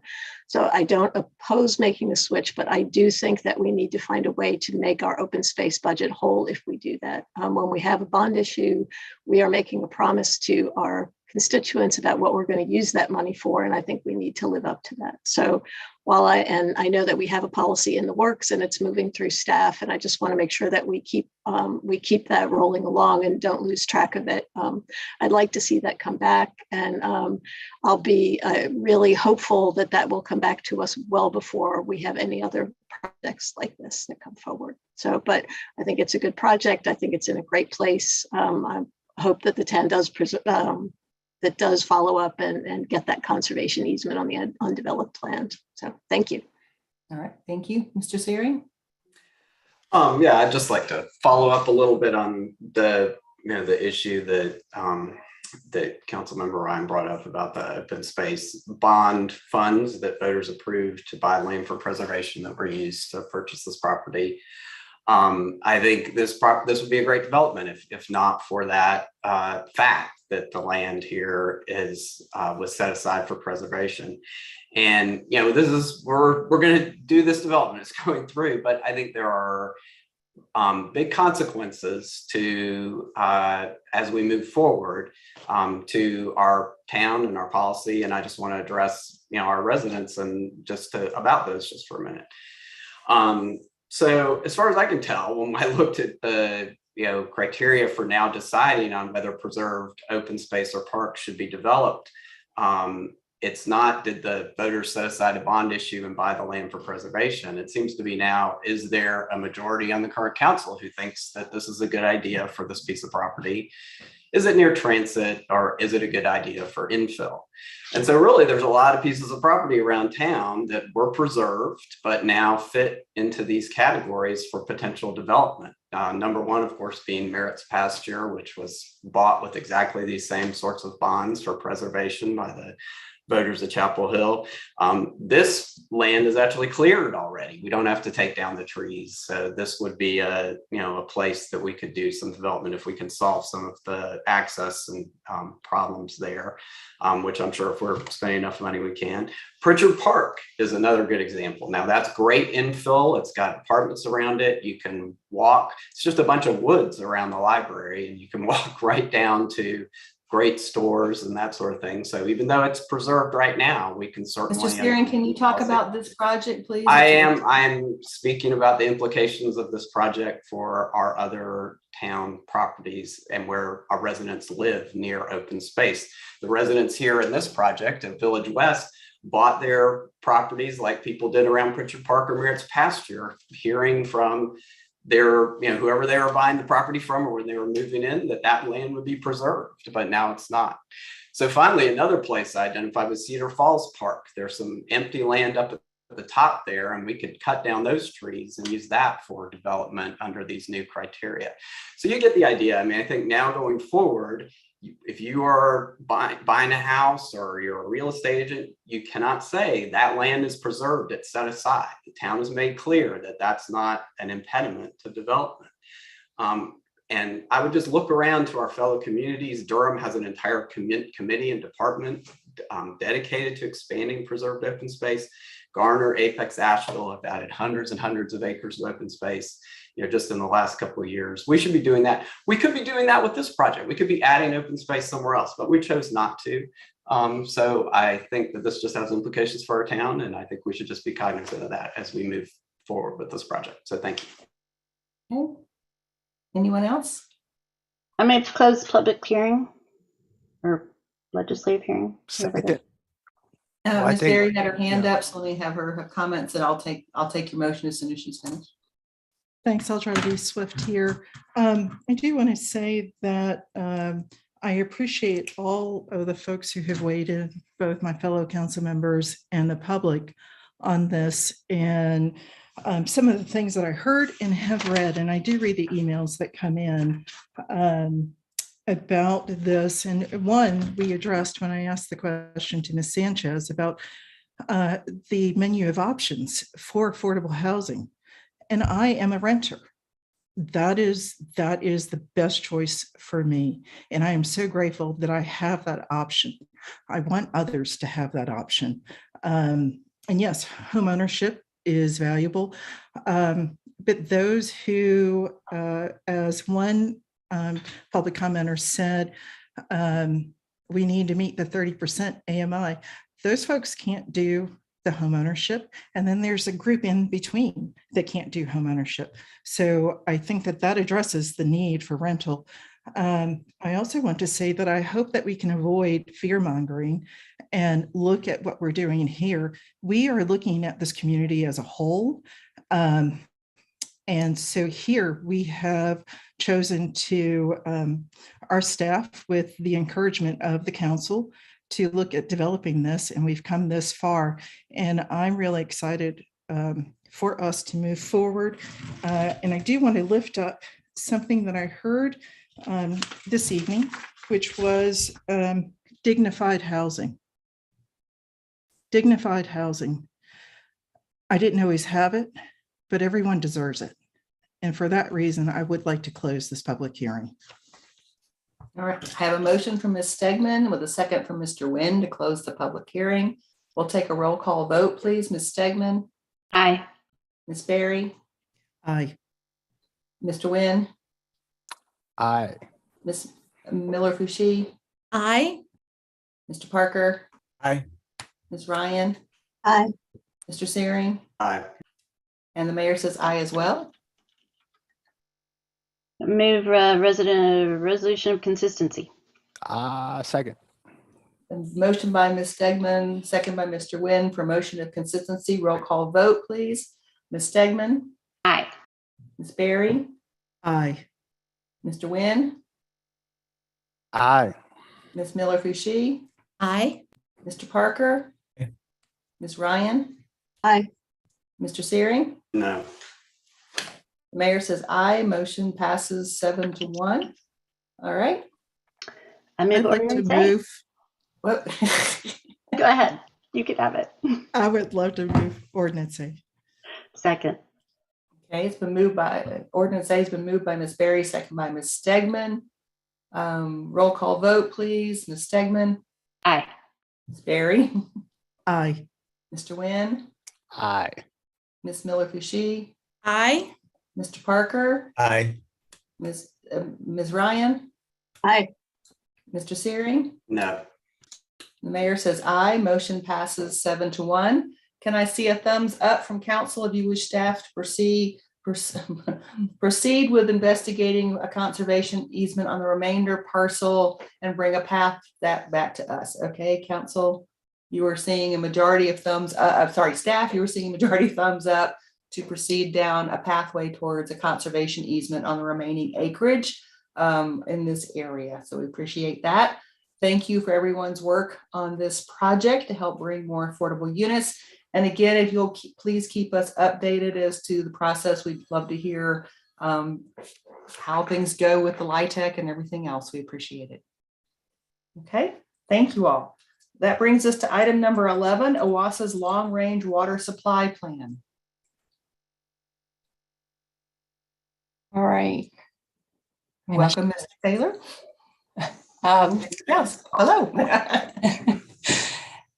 Hey, I'm going to share my screen here.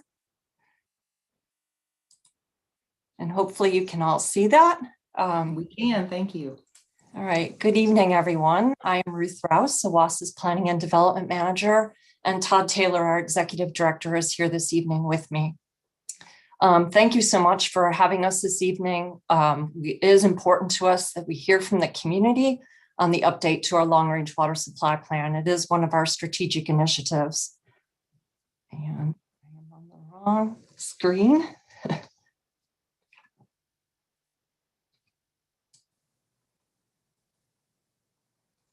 All right, so what we're going to hear tonight is that we do have a low risk of running out of water, but we do have a vulnerability, and that's if we get into an extended drought. And our board of directors has determined that Jordan Lake is the best option to augment our current supplies. And they were really careful about the use of that word augment. It was really important to them that the community understand that we do plan to rely on the use of our local water supplies, Cane Creek Reservoir, University Lake, and the Quarry Reservoir under most circumstances.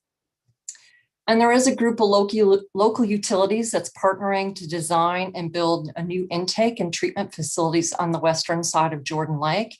And the board is considering whether we want to partner with them or not. So this is our process to update our long-range water supply plan. We're currently here in step 9, getting community engagement after the board has select that preferred alternative. We did have a community engagement process about a year ago, and the board used information that they heard during that process to develop evaluation criteria to evaluate kind of the finalists in the alternatives analysis.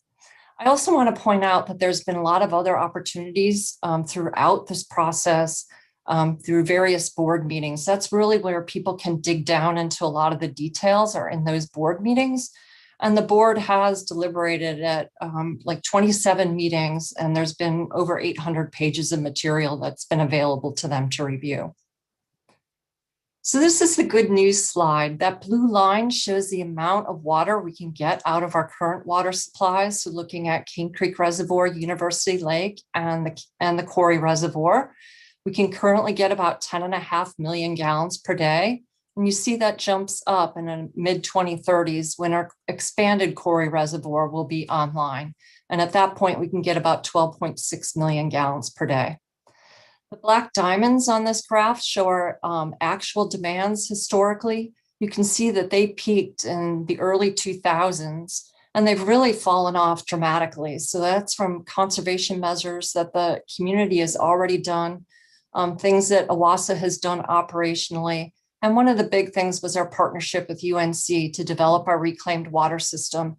And that's the use of highly treated wastewater from our Mason Farm wastewater treatment plant that is then used for non-drinking water purposes on campus. So they use it for cooling buildings, flushing toilets, and irrigating athletic fields. The gray shaded area is our best guess at our demand projections. The board of directors recognize that there's a lot of uncertainty when we're looking out 50 years. So we had our consulting engineer do an uncertainty analysis, and that is reflected by that gray shading.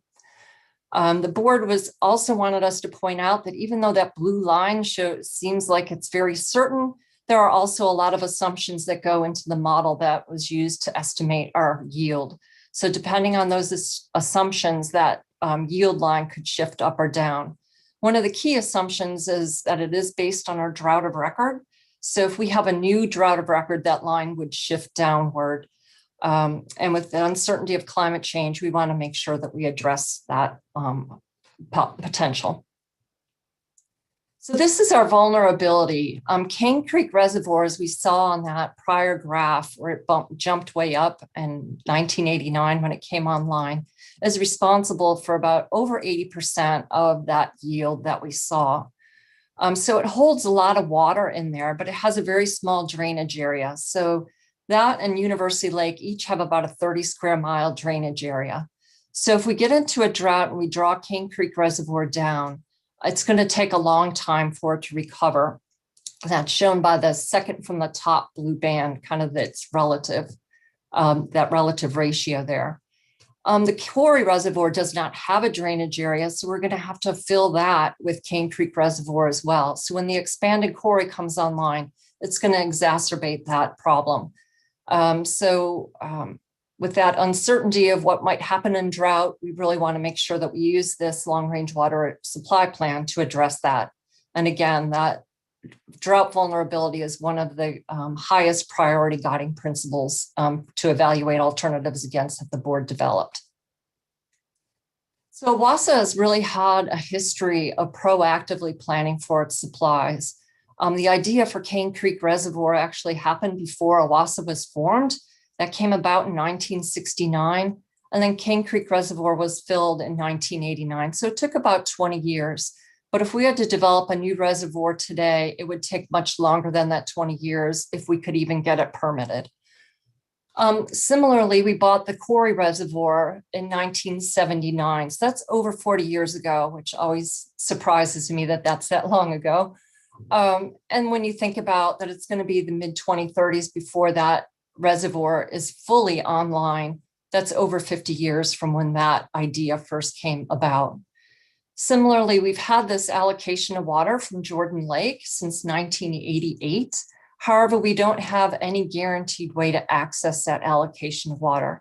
So that idea came about in 1988, and it's time to start looking at how do we implement that idea.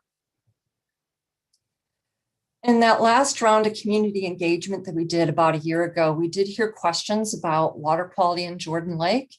And this is something that the board as well as staff takes very seriously. One of our core missions is to provide the community with high quality drinking water. So we recognize that hundreds of thousands of people drink water from Jordan Lake on a daily basis. There are 2 treatment plants that use Jordan Lake water, and those are from Cary as well as Chatham County. So we reviewed 5 years of drinking water from both of those plants, and they consistently, like all their data points from the last 5 years, are meeting state and federal criteria. Also, we want to recognize that the new treatment plant that's being proposed down on the western side of Jordan Lake is being designed to remove these contaminants of emerging concern. So staff is confident that that treatment plant would be able to meet high quality drinking water requirements. So what was our process for identifying and narrowing down our alternatives? So we began this process by sitting down with staff from Town of Chapel Hill and Carborough, as well as UNC and UNC hospitals. And we said, bring us all your ideas that you have. Doesn't matter how outlandish they seem, anything can be on the table right now. And we asked for both supply alternatives, and those are providing new water sources. So those increase or bump up that blue line that we saw in that prior graph. And we also asked them to bring demand management type alternatives. And those are alternatives that encourage conservation or reduce those demands. So they're shifting that gray shaded area down that was on that prior graph, with the goal to get a bigger distance between that blue line and that gray shading. So staff took all those and we did kind of back of the envelope calculations or comparisons to look at how much might they cost, how much water would they either provide or save, and what kind of implementation issues are there with each of those. After that, we did those kind of back of the envelope comparisons. Groundwater and stormwater came off the table as supply options, and several demand side management options also came off the table. At that point, we brought in a consulting firm to look at our alternatives that were remaining and had them evaluate those against the 3 pillars of sustainability. So how much did they cost? What are the economic or environmental impacts? And then what are the social impacts of those? And after that was completed, we brought that back out to the community. That's what we came out with about a year ago. And then the board, subsequently, we took out demand side management alternatives. Several of those that are cost effective are going into a water conservation plan, but they just don't meet our needs on their own. Other ones that came out were indirect potable reuse, and that's the use of highly treated wastewater as drinking water, but you put it in an environmental buffer first, such as our quarry reservoir or University Lake. So the board took what they heard from the community and they developed these guiding principles or evaluation criteria. And the highest, and they also prioritized them. So the highest priority that they identified, well, it has to be able to meet water quality criteria. That was a must-have. And then the next 3 highest were ability to address that drought vulnerability, improving the reliability and resiliency of our water supply, and then also the impact on our near-term rates. So looking at the cost. And then other principles that they identified that were lower priority was the longer-term impact on rates, as well as environmental and social impacts, and then their ability to change course as we learn more, since we are looking out into the future. So after that process of evaluating against those guiding principles, the board selected Jordan Lake, but they did not yet tell us how we might access Jordan Lake. So there's kind of a continuum of alternatives that we could look at that are anything from investing in infrastructure to developing some new agreements. And one of the ways to do that would be working with this Western Intake Partnership, which is the city of Durham, Chatham County, and town of Pittsburgh that are working to build a new drinking water treatment plant on the west side of Jordan Lake. They plan to have facilities available or operational by 2031. And the board has told us that, yes, we can begin discussions with the Western Intake Partners. And they've also indicated that these are interests that if we decide that we want to work with them, that we want to make sure that we protect. And one is that we have access to our Jordan Lake allocation when we need it, and that we are able to maintain that allocation of Jordan Lake water, that as the community continues to grow, we do want to have that allocation because we'll need it on a more regular basis as we get out into the future. There's also certain parts of infrastructure that are very difficult as well as very expensive to expand in the future, and those being the intake and some of the transmission infrastructure. So we want to make sure that that infrastructure is built to meet Owasa's future demands. And all of this is going to come at some kind of cost, but we want to recognize that we are at low risk right now. So we want to try to minimize those impacts on our near-term rates. And so at this point, I'm going to turn it back all over to you for discussion and questions. And particularly if you have any feedback that you want us to be sure to share with our board of directors, we are summarizing all of this and we'll be taking it back to them in June. And if you're like me, you may think later tonight or tomorrow or next week, oh, I wish I had asked this. My email address is in your agenda packet as well as on this slide. So with that, I'm going to stop sharing. Thank you, Ms. Rouse. Comprehensive presentation. Clarifying questions from council, Ms. Ryan, followed by Ms. Stegman. Yeah, thank you for that. And I apologize if I'm a little over my head here. So I'm trying to keep up with all the technicalities. So currently you said you were addressing that the community had raised water quality issues, and you addressed that in your slide, and you talked about those other treatment plants meeting federal requirements. Do they clean the water to the same extent that Owasa does now? Do we have higher standards, the same standards? Their drinking water is very similar to Owasa's drinking water. Okay. And my understanding is that the Western Partnership and the new infrastructure you'll need it's going to be a very expensive project. And now there were alternatives, which were we have kind of a current delivery system, like we share pipes with Durham. And I had heard that we could extend that system instead of building new intakes and things and joining with that group, that we could go and we could help with infrastructure in the distribution system that would be lower cost. Am I understanding that correctly? Was that an actual choice, or am I getting things garbled up? I am not quite sure what you're talking about. We do have interconnections with the city of Durham. But, we'd be under this alternative, we would be accessing our Jordan Lake alternative, but there are different ways that we can access that. And I may not be understanding your question quite. Yeah, let me try again. So are there ways for us to access our allocation through the infrastructure that other jurisdictions are building, or do we have to partner with the Western group and become part of that group and make part of that investment to access that allocation? Gotcha. So yeah, there's kind of a continuum of how we could work either with the Western intake partners is probably the most direct route right, because they're building an intake and plant and transmission. We could choose to invest in all of that.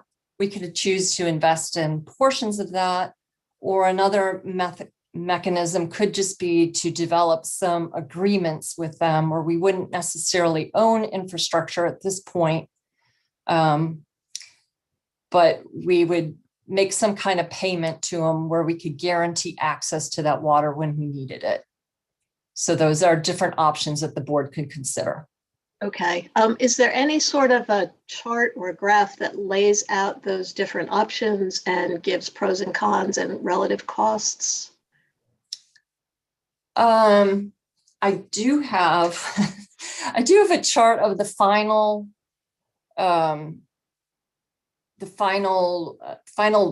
alternatives that the board evaluated against the guiding principles that I could share with you now, if you would like me to show that to you. I don't know if there's general interest in seeing that, or if that's something that you could email to the. Yeah, I can definitely email it to your clerk. Yeah, and that shows that really Jordan Lake did really well against the highest priority guiding principles. So that addressing that drought vulnerability, improving the reliability and resiliency of our water supply, and then the impact on near-term rates it did better than any of the other alternatives. Thanks. That'd be great to see. Thank you.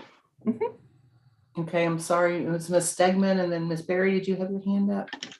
Oh, Mr. Parker. There we go. Mr. Searing. Okay. Thank you for this presentation. I have a couple of questions. One, you talked about indirect potable reuse being an option that you ruled out. My understanding is that was, I believe, a less expensive option, if I'm remembering correctly. Yeah. But could you talk, regardless, could you talk about why it was ruled out? So there's an indirect potable reuse that was ruled out earlier. And that was ruled out because of cost. It was having to move some water at fairly long distances. So that was ruled out based on cost. One that costed out better that was evaluated against the guiding principles is what is known as direct potable reuse. And that is looking at, basically you're putting a water treatment plant at the end of the wastewater treatment plant process, and then pumping that water directly out into the distribution system. So that one didn't do as well against some of those higher priority guiding principles. But it does, when you start adding some of those lower priority principles, it looks okay. But Jordan Lake really scores better on those highest rating guiding principles. So looking at cost, addressing drought vulnerability, and improving the reliability and resiliency of our water supply. Mm-hmm. Okay. You talked about at the very beginning that the purpose of this was to augment our current water supply. Not to be too picky, but could you define augment? Is that like emergency use? Is that like a backup just in case there's, crisis? What does that mean exactly? So right now, if you think back to that slide that showed our yield with the demand projections on it, we're at low risk right now. But we'd want to be able to get that water if we had an operational emergency. So if that happened and we needed a different source of water, we'd want to be able to access it. The other one is if we got into drought, where we could kind of take water from Jordan Lake to help Cane Creek recover and start refilling from, so that if we got into another drought shortly thereafter, that we would have recovered more than we would without using Jordan Lake. Okay, so it's really kind of is it appropriate to say it's a backup source of water? Yeah, it's kind of a backup source of water, but looking long-term and how can we secure and really make sure that we can get that water when we need it. Mm-hmm. And then also protecting that source of water, that it remains Owasa's source, future generations. Right, okay. And so, as you've said, it's an expensive project. When, and it won't, and it's for future, when would current Owasa customers see the price, the impact? Is this gonna increase current Owasa users' rates? And at what point does that start? Do we start paying for that? Yeah, so it all depends on how the board votes on our budget. So they are discussing that this week. So this would, if the board says, yes, go ahead and participate in some of these initial studies, that would increase our rates by 1%.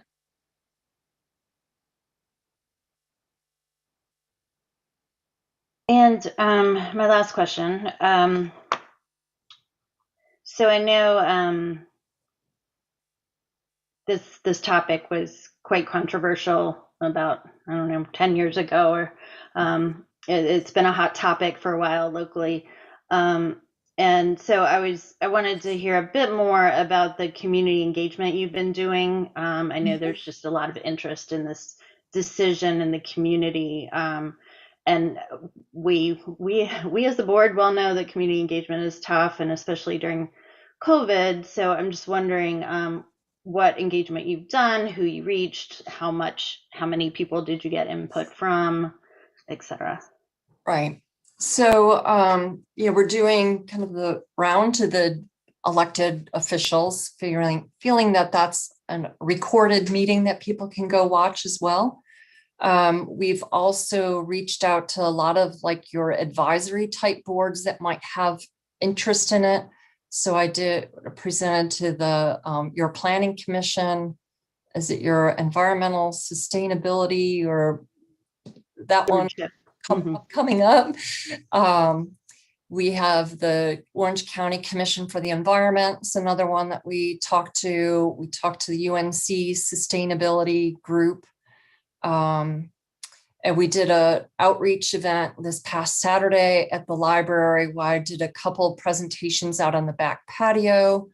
I think there were just 6 at the first session and 2 at the second session, but there were some detailed questions there. But the person that was manning our water wagon probably talked to 50 different people on Saturday afternoon about our long-range water supply plan. We did advertisement through our Wonderful Water radio show. We've done advertisements with like the Chinese school and some of our translation services, the Jackson Center, that type of thing, to get word out with the Chamber of Commerce. So we're trying to get outreach to various venues and let folks know where they can come hear more. Okay, thank you. I guess we're not really in feedback, but I'm talking. So I would really encourage a more aggressive community outreach. I dare say not a lot of people go and watch the recording of our meetings, probably fewer of the Owasa meetings. So ways to really get out into the community. This is, as we know as a board, these complex technical things are hard to get people, but it has a big impact on them. So I think it is important to get it out to as many people as possible. Thank you. Mr. Parker, then Mr. Searing. Yeah, just basically one question. As you think about working with the WIP, and I know it's early days, but assuming we, Owasa went all in, what kind of decision rights would would Owasa have, and in terms of deciding on what standards the water would be, treated to, what chemicals would be taken out? There's been a lot of concerns, for example, about PFAS and, making sure that those are removed from the water. And so by partnering, are we comfortable, or do we even know yet whether we'll have sufficient decision rights to make sure that the water will be to our standards, if those standards, for example, are above federal and state? Yeah, we have really good relationships with our utility neighbors, and we work with them all the time. And they are allowing, even though Owasa hasn't been participating financially, they do allow us to come and state our opinion. We don't get a vote or a deciding vote, but they do listen to us, and they're doing a lot of water quality sampling near the proposed intake site. They'll also be doing some pilot studies to make sure that the methodologies that they implement at the water treatment plant will be effective at removing those types of pollutants. So they're doing a lot and understand a lot of those concerns on emerging contaminants. And, Pittsburgh is one of the partners, and they're definitely very interested in that with the 1,4-dioxane issues that they faced. So, but going forward, if we were to start putting real money and become a partner, would we, you said they listen, but we don't vote. Would we have a vote? Would we have a Absolutely, voice yes. in making sure that the water that's delivered will be up to our community's standards? Yes.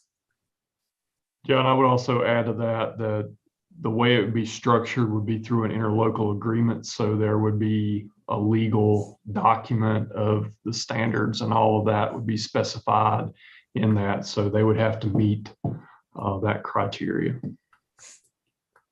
Okay, thank you. Mr. Searing? Yeah, somebody who's spent a fair amount of time on Jordan Lake, I think, you know, I realize the contamination problems and the poor water quality, you know, especially compared to some of our other core constructed lakes like Carr Lake and the area. But, you know, and I understand that we can clean stuff up. I mean, you can make filters to clean just about anything, but the concern I have, or the question I have for you all is, are you worried that the water quality is going to get worse? I mean, in the lake, the General Assembly seems to have absolutely no interest in trying to change things upstream to try to assist us with that water quality. So one, I'm worried about that, and if it's going to get worse, and maybe worse enough that we change our minds about this. And then the second thing I worry about a little bit is, you know, or I want to know, is there a way that as we partner with these other agencies that we can, you know, try and bring that message that we need this, you know, lake for our drinking water, and we need to protect the upstream, you know, parts of it. I know we'll be doing that. I don't know if we'll be effective, but I hope that that's a part of what we're thinking about as well. And so I'm just asking about that. I'm going to interject here because I serve as the chair of the J. Lowe Association, Jordan Lake One Water. It's a large watershed association. We've made great strides. We're getting ready to release more information about the things that are going on, the things that we're aiming to do. We have partnerships with the NCDOT, many other groups. I served on UNRBA, the Upper Neuse River Basin, which is Falls Lake, for 8 years. So we've got some good examples to go from. We're partnering with UNC. They've been doing all the testing and all the information. We've learned a great deal.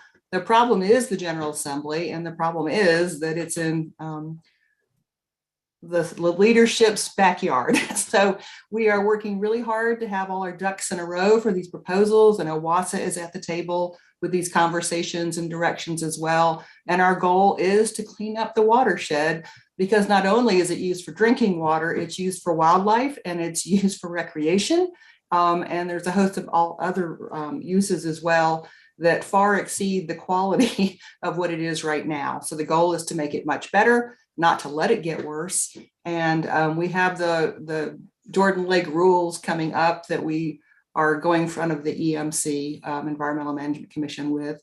And so there is movement on that front. So, and just so you know, the watershed spans from Greensboro and Reedsville all the way down to Cary, Raleigh area. Cary does the drinking water for Cary, Morrisville, and Apex.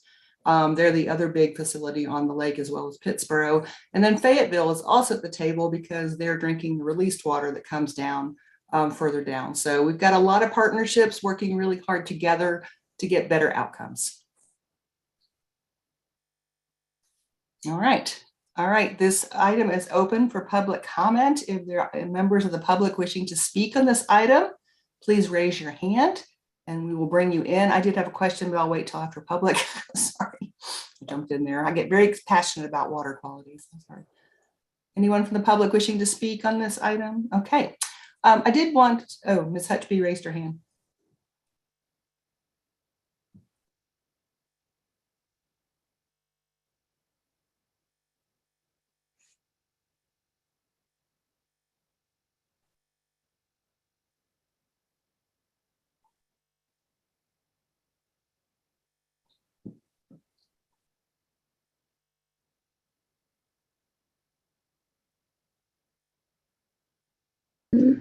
I'm sorry it took so long. Welcome. I'm just so excited to hear this report. And I really wish I had known more about it to start with, but I have been passionate to protect the water for years and years. Lived in Cary for many years, and was very upset to know that all this nuclear wastewater is heating up the Jordan Lake. Nevertheless, I won't take time to say anything except to thank you again. And I hope to be in touch with Ms. Rouse to learn more and to see what else we can do, because there are people like me who we cut down our shower time to once or twice a week. I think there are conservation measures that all of us could take and educate others about. So thank you so much again. Thank you. I'm going to start with my question. Sorry, since I jumped in on the other ones. We know that your lease with the American Stone Quarry is up in like 2035. Is that correct? Are you working on, because you're projecting longer term here, are you working on renewing those leases that you have? No, I mean, their lease expires in 2030. Okay. Then we'll have to fill that quarry with King Creek. So depending on weather, will dictate when the expanded quarry is online. We are talking to them, but we're talking to them about kind of the winding down of the quarrying operations and how do we join our existing quarry reservoir with where they're actively extracting rock from. So those are the types of conversations that we're having right now. Okay. And then the Western intake is an interesting situation with whether, I mean, we don't want to run our own complete lines. I know it'd be a partnership somehow, either through Durham's lines and paying them a fee and let them use some of our allocation until we need it, or with the Western intake group being part of the construction costs. And you said you had a chart to show the comparison of those?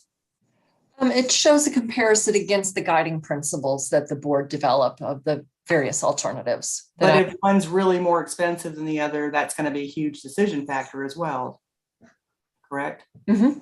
Okay. Okay. And can you remind us how long it took to fill back up after the 2006 drought? I would have to go, someone else asked that question. I need to look that up. It was several years. I mean, it was. I know that one of them, because it was a 2001-02, and then one of them in 2007, that one refilled very quickly because hurricane came through. Okay. So the other took longer to recover. So, and I don't remember. And that's the situation we're in. We won't know. I mean, we don't know if we had a drought. We're not sure that we get a hurricane if it was back right. up. And when you're in it, you're never sure how long it's going to last. We have to have options. And I was very pleased we had options for our second water emergency with Durham and Hillsborough. And then we actually had another small, you actually got water from Durham on the east side of Chapel Hill. And we had another small emergency on this side. And so we've got a great partnership established as we gave water back to Durham when they decided to revamp their plant. So I love that y'all are trading in water dollars. So that works out for you. All right. Other comments from council members? We're not asked to make a decision tonight, just to give feedback. Other comments? Ms. Ryan? Just to follow up on what you said, when you show the options, it would be really nice to see price tags with it, and not only in terms of dollars, but in what it'll mean in terms of Owasa rates, which is the way our citizens will feel it. That's the harder question. I don't have that because, I don't have that answer. Okay. I can give you a summary table of dollars. Thank you. That'd be great. Thank you. Mayor, just a quick question. Does the council ever formally vote on this, or is this informational, but that the decision rights reside solely within Owasa? The decision right sits with our Owasa Board of Directors. And I know we're doing interviews for candidates right now, so you might want to ask them how they feel about that as part of the interview questions. No, then you'll know where they're aligned. So that would be good. All right.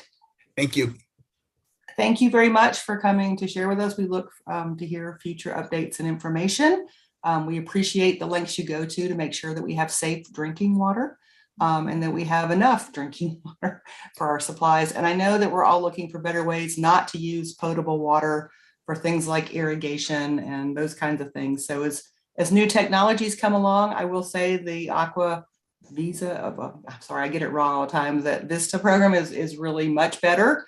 I love the alerts I get when I've been able to locate a couple of things from that. And that's been very helpful to not waste water, because I certainly don't want to be wasting water. Yeah. Ms. Berry?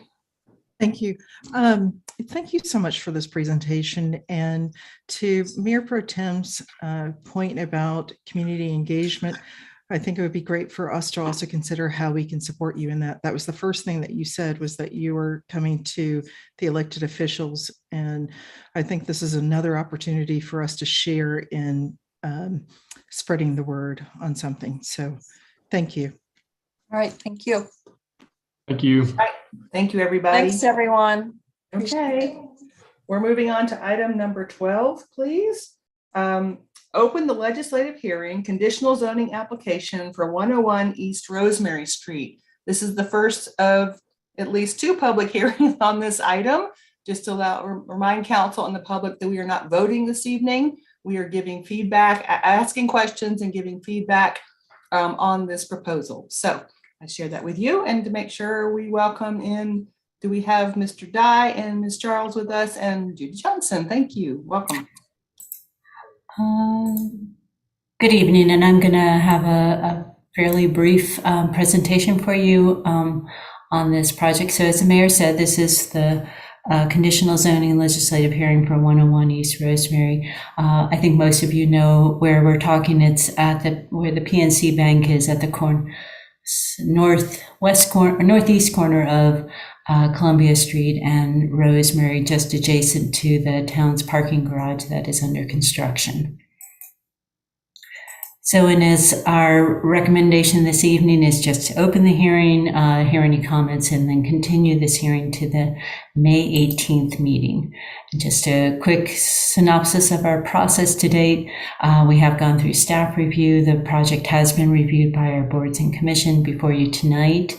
And then, as I said, returning in later May for tentative action. Quick little summary. I'm not going to go into much detail on the project, but we'll turn that over to Joe and Whitney to provide a detail on that. But the property is zoned Town Center 2. They are proposing to rezone that to Town Center 3, conditional zoning. As I said, the former PNC Bank and the adjacent surface parking lot. They are proposing this about a 7-story building with 150 units. And as I think most are aware, there is no parking proposed as part of this project.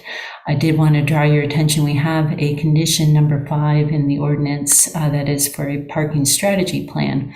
Believe that there is some work that I hope we hear some conversation this evening, and over the next couple of weeks between now and the May 18th meeting, we can firm that language up a little bit more and bring back a little bit more defined or stipulation that would define that strategy plan.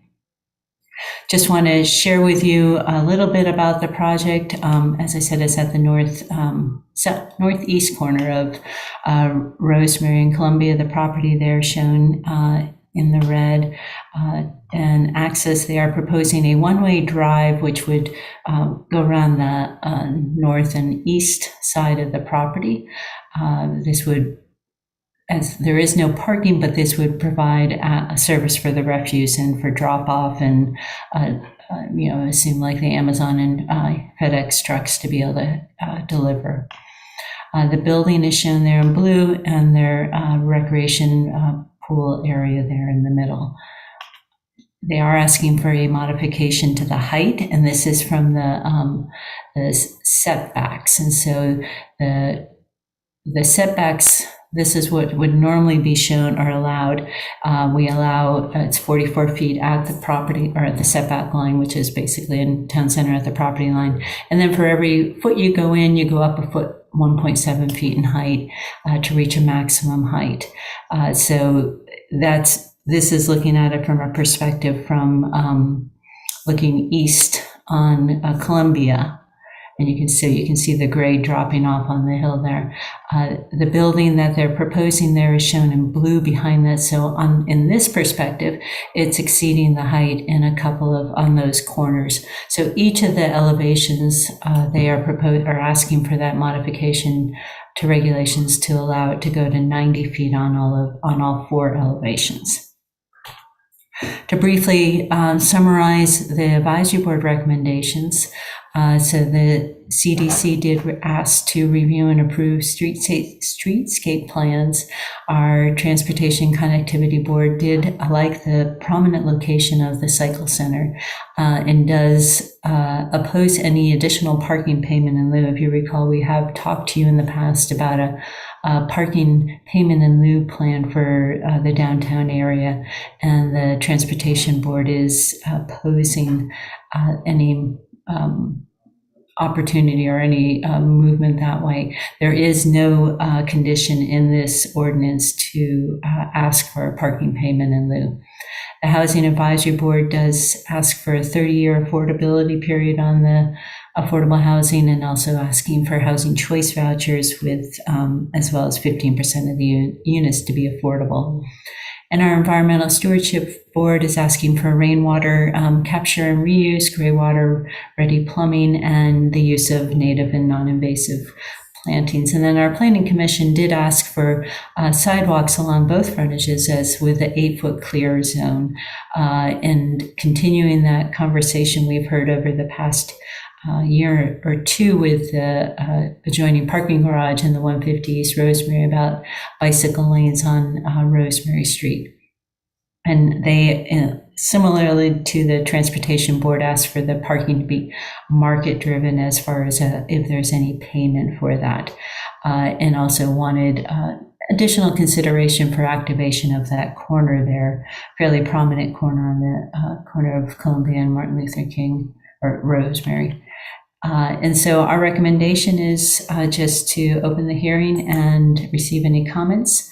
I believe the applicant, Joe Dye, will be kicking off the presentation. So happy to answer any questions. Let's go ahead with that, and then we'll come back to questions. Thank you, Judy. Thank you, Mayor Hemminger. I'm glad to be with you and the members of council and the public tonight to talk about Link Apartments Rosemary. With me tonight are Whitney St. Charles on the Grub team and Kristen Casper, who is a director of development on our Link Apartments development team, also with Grub. And we have Hong Cho with BB&M, our architecture partner for this project. I'll go ahead and share my screen.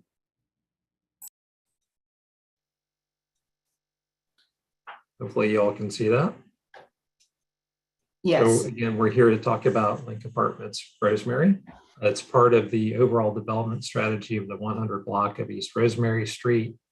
We view it as a key component of that redevelopment strategy to bring much needed essential housing as part of the overall redevelopment. So just for perspective, you see the project here at the corner of Rosemary and Columbia, the recently approved 108 West Rosemary Hotel, the Town Deck, 136 Rosemary, 137 Franklin, and 150 East Rosemary that was approved by the town last December. So what is essential housing? That's really what we've termed or designed Link Apartments to be. It's tailored around intelligent design and efficiency. We'll talk about that in more detail, so I won't dwell on it here. That strategy is really keyed on 6 highly efficient unit types, and you'll see that when we review the floor plans and elevations of the building. It has a tailored amenity program that's really geared towards and oriented towards professional values and experiences. That's what our residents demand.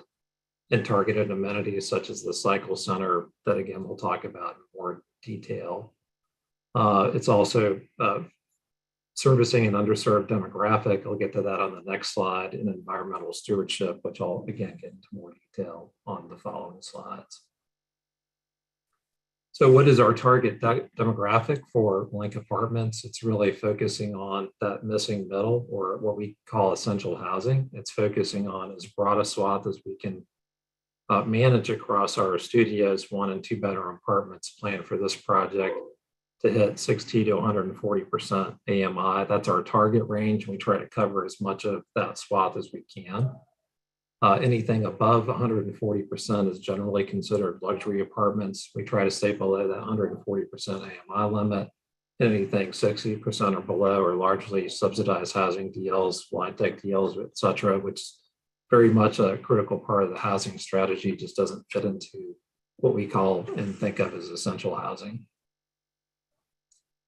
So that said, we do know affordable housing affordability is a very important focus. We know you've just gone through a housing study, so really housing across the spectrum is much needed in Chapel Hill, and we understand that paying attention to and being aware of affordable housing is very important.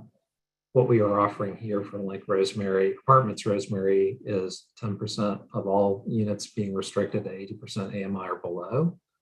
That 1% of those 10% be restricted to 30% AMI or below.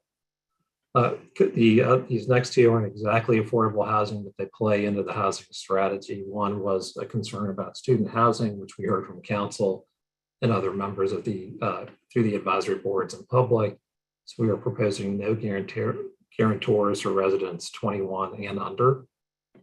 And then our long-term renter program, which is a program we piloted at Glen Lennox, was wildly successful. We have then now extended that across our entire multifamily apartment portfolio, and it's been very well received. And that caps rent growth at CPI for any community member that's lived with us for 5 years or more at any GRUB property. So that means you could live at Glen Lennox Apartments, you could move to Lake Linden, and you could end up moving downtown to Lake Rosemary. If you've been a resident with us for 5 years or more, you qualify for that program. As we all know, we're in a very inflationary environment, and that's something that's on all of our minds. So we cap that CPI at 5% annually. So certainly last year and probably this year, we would also be capping those renters at 5% and not whatever CPI is. So we established that when we established the long-term renter program, and we find ourselves, unfortunately, in an environment where that comes into play. Another key component I mentioned before is our environmental impact strategy. There's 3 key components of that. It's energy and watergy management, green building certification, which we do for all of our Link Apartments communities, and transit strategy, which we have some more detail on in some following slides. So the property aims to minimize environmental impact by reducing greenhouse gas emissions, water consumption, and waste production, as well as utilizing more sustainable materials and practices during construction and operation. So I won't go into all the detail on this, but starting with energy and watergy management, we do a detailed energy management plan for all of our Link Apartments communities. It's kind of our playbook, if you will, that allows us to, one, track our impact through construction. And are we doing what we say we're going to do? And that's focusing on all electric energy source appliances and highly efficient equipment. I won't get into that in great detail, but we have a management plan that kind of, again, serves as that playbook for how we pursue that. The green building certification we do on all of our communities is the National Green Building Standard. It is, we believe, the premier standard for sustainability for apartment development. Based on preliminary design where we're at today and what we're talking to you about, we think this property is in line to achieve NGBS Silver, which would be great. I believe we also achieved that for the Link Linden property, just as a relative comparison. And then that third component we talked about is transit strategy. And one of those is just to reduce reliance on the car and to provide means other than single occupant vehicles as much as possible. And we feel like this is a great location for that. So there's a lot on this. I'll just go through our kind of color-coded checklist here. It started with Judy's commentary. We did review the traffic impact analysis that was done for the 125 deck and the 150 East Rosemary building. That this project was looked at in context with those developments as they were recently approved. And their recommendation was that the flow of traffic come, as Judy covered, from the north around the building and out onto Rosemary Street. They identified that as the optimal circulation around the building. So that's service, that's move-ins, move-outs, ride share, and drop-off in this location here is how that circulates around the building. We're calling shared parking, but really that it's a paid parking strategy, so we're not proposing to build any parking. What we've talked about with town staff is a contribution in kind for toward the parking deck to secure up to a certain number of parking that would then be paid on a monthly basis at market rate by residents that choose to park a car. And that's just one part of our strategy. We hope to reduce that as much as possible but want to secure some level of parking that would be available for our residents along those lines. That's something we'll need to work out in more detail with staff. And we've been talking to them about outlining terms for that. Rideshare, as I mentioned, that we have a drop-off lane here that's partly for accessibility and convenience of our residents. That's for deliveries, but also rideshare pickup, drop-off for residents who need accessibility. Has a side entry into the building from that location. We had also proposed, and this would be another detail to work out, but the town as a rideshare, we use the Envoy program. We have piloted that at Link Linden here at Glen Lennox and another Link property called Link Grant Park in Atlanta. Envoy is a rideshare provider that provides a Tesla 3. It's an app-based program. It's been wildly successful in both of those communities. Link Linden, for example, is a 215-unit property that has one Envoy car that our residents can use to run errands, go get groceries, things of that nature. And it's been a great success. So we would hope to employ that here if possible with the agreement with the town. Next is, of course, access to public transportation. This is the active Town of Chapel Hill bus corridor. This is the long-term plan for bus rapid transit. As I'm sure you all know, you have the current transit facilities across the street here on Lot 2. So great location for that. What we call cycling on display. It's a prominent feature of all of our Link apartment communities. So that the cycle center is here front and center on the ground floor, really for the ease and promoting the use of the bicycle for residents. That would contain 120 bike spaces. And then on the exterior, code minimum is 2 spots. We're going to do at least 4 in this location here on the plan. We've identified a couple of other opportunities here on Rosemary Street and perhaps here on the side to add some more public bike racks around the building. And then finally, the streetscape improvements for the pedestrian environment, and those will be incorporated here on Columbia Street and Rosemary. We can talk about that here in a minute with some of the plans. So I'll cover design. I'll try to go through this. I'm not trying to be too quick, but I'll cover this high level. Of course, we're happy to go into as much detail as you would like. This is the current town deck site under construction. This is the current old PNC building. The challenge of this site is an existing condition is the corner here at Rosemary and Columbia is an elevation of 480. And I think everyone knows that as you go north on Columbia Street, it slopes down quite a bit. Here, that change in elevation is about 15 feet. That's something we had to take into account with our design. Here you have the schematic floor plans. So we've started introducing the first ground floor residential units on that lower level here at that 485 elevation. You come up to the level 1 where it now addresses the street front here on Rosemary.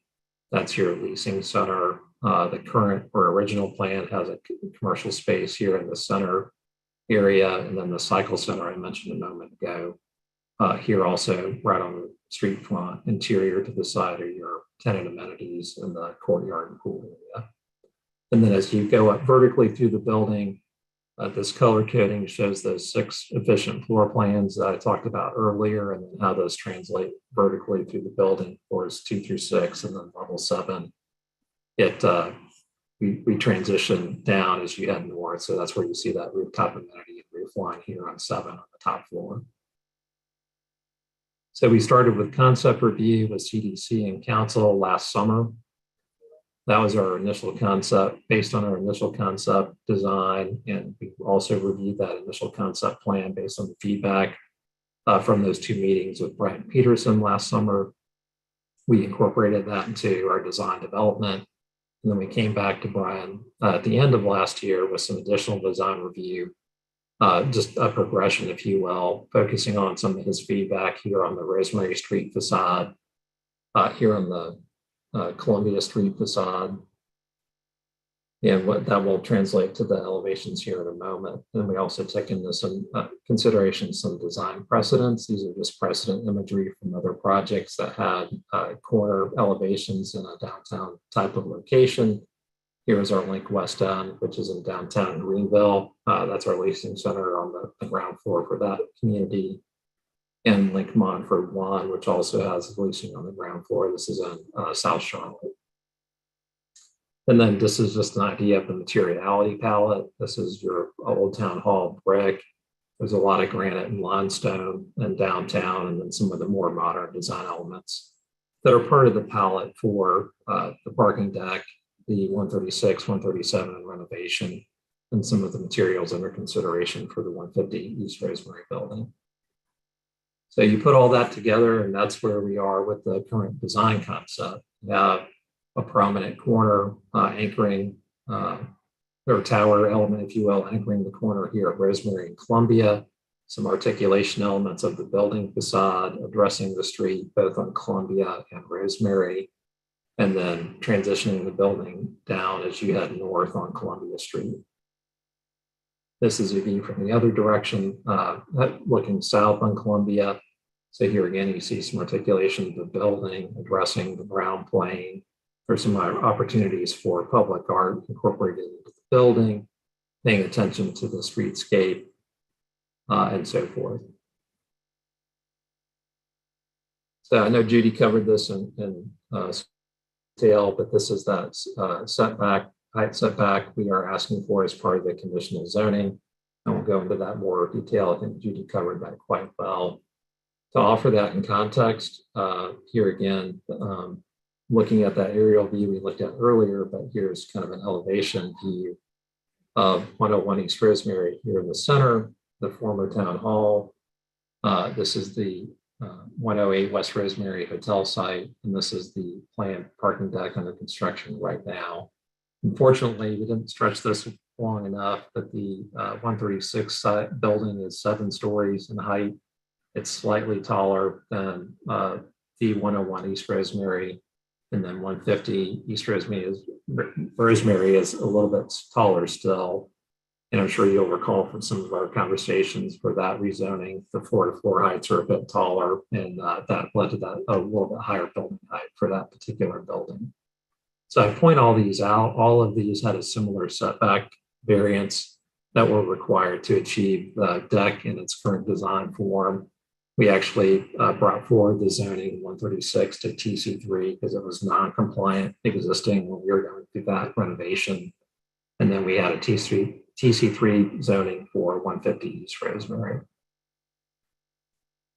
So street activation has been a big topic. It's paying attention to the pedestrian environment and the engagement of the building at the street level. On Columbia Street, here again, we've got that challenging slope, 15 feet of elevation from the north corner to all the way up to Rosemary Street. So you see we have residential units lining the street.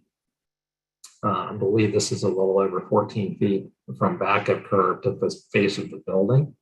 So that allows for a planting strip right on Columbia Street and a sidewalk and then some landscaping against the building in this orientation.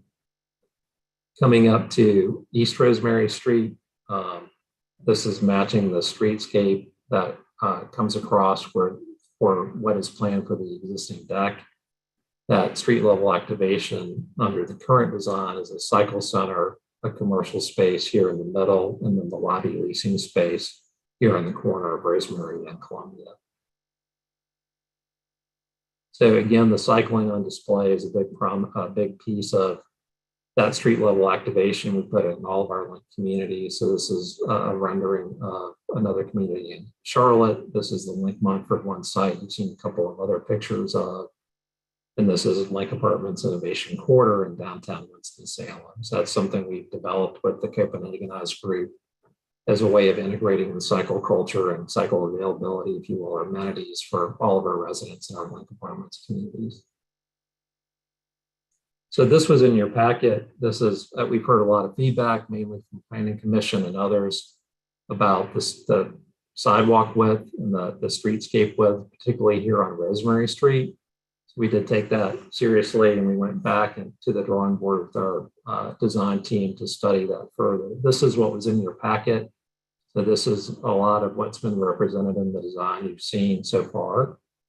We looked at the opportunity to pull this building facade back straight in line to create a little bit more generous streetscape. in the last week since we submitted your package, we've really focused on a couple of options that I'd like to review with you now. The first is we're calling, of course, option 1.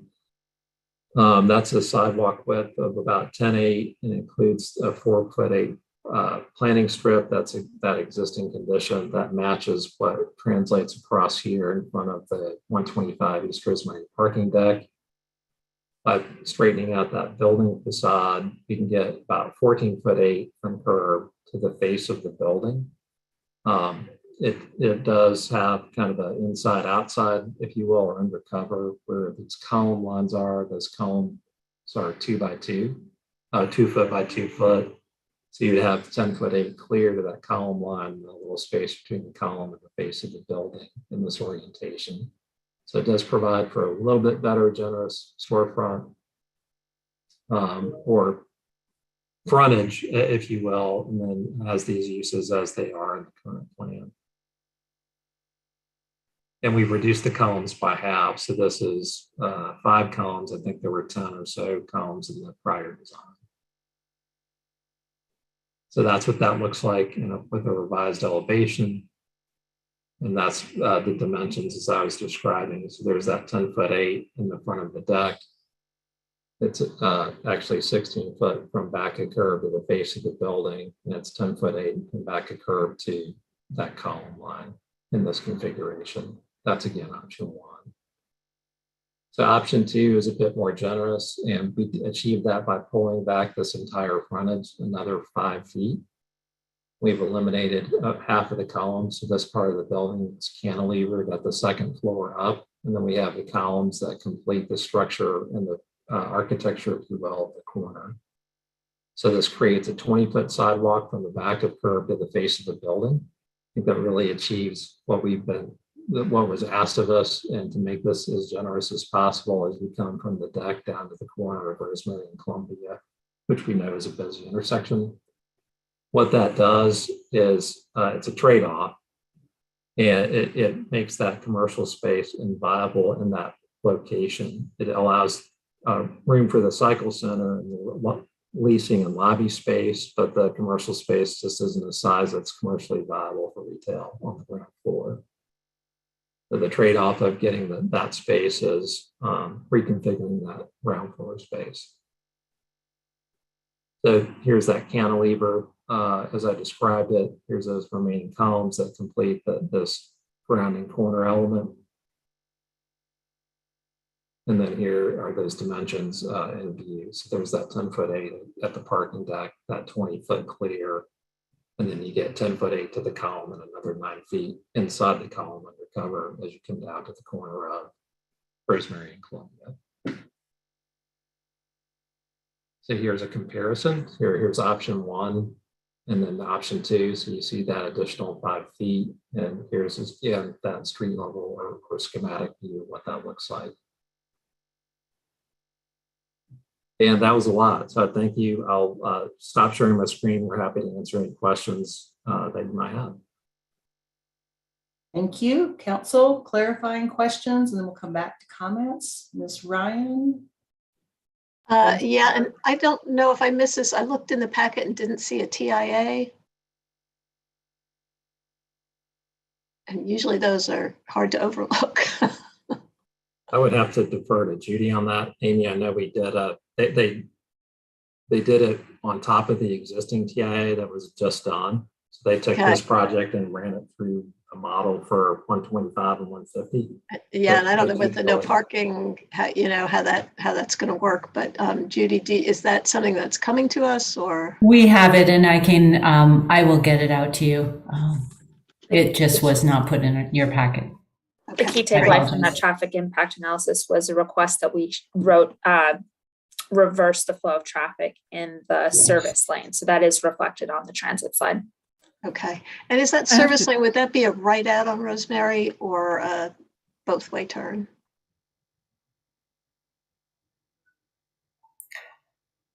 I'm sorry, could you repeat your question? So the service lane, you come in Columbia and you circle around the building and you come out to Rosemary. Would that exit be a right exit only, or would it be a both way exit?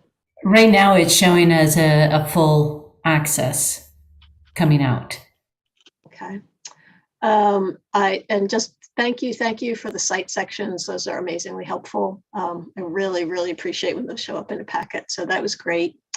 The last question, you said in option 2, where you pull back the building to give more sidewalk, that the commercial space was no longer viable because it was so small. Do you know what that size was, just roughly? I think the original space was around 800 square feet. So when you pull that 5 feet back, it's just, most retailers need a minimum of 45 feet or more. A typical retail bay is 60 feet deep. Some urban locations are 50 or 45, and it gets really small and difficult. And plus we need the programming space because you're losing it on the other 2 uses that are key to how we operate our Link Apartments community, the cycle center and the leasing and lobby space. There's a programming requirement for that. So it's a combination of the viable size of that unit and maintaining the viability of those other uses. Okay, thank you. Mr. Parker?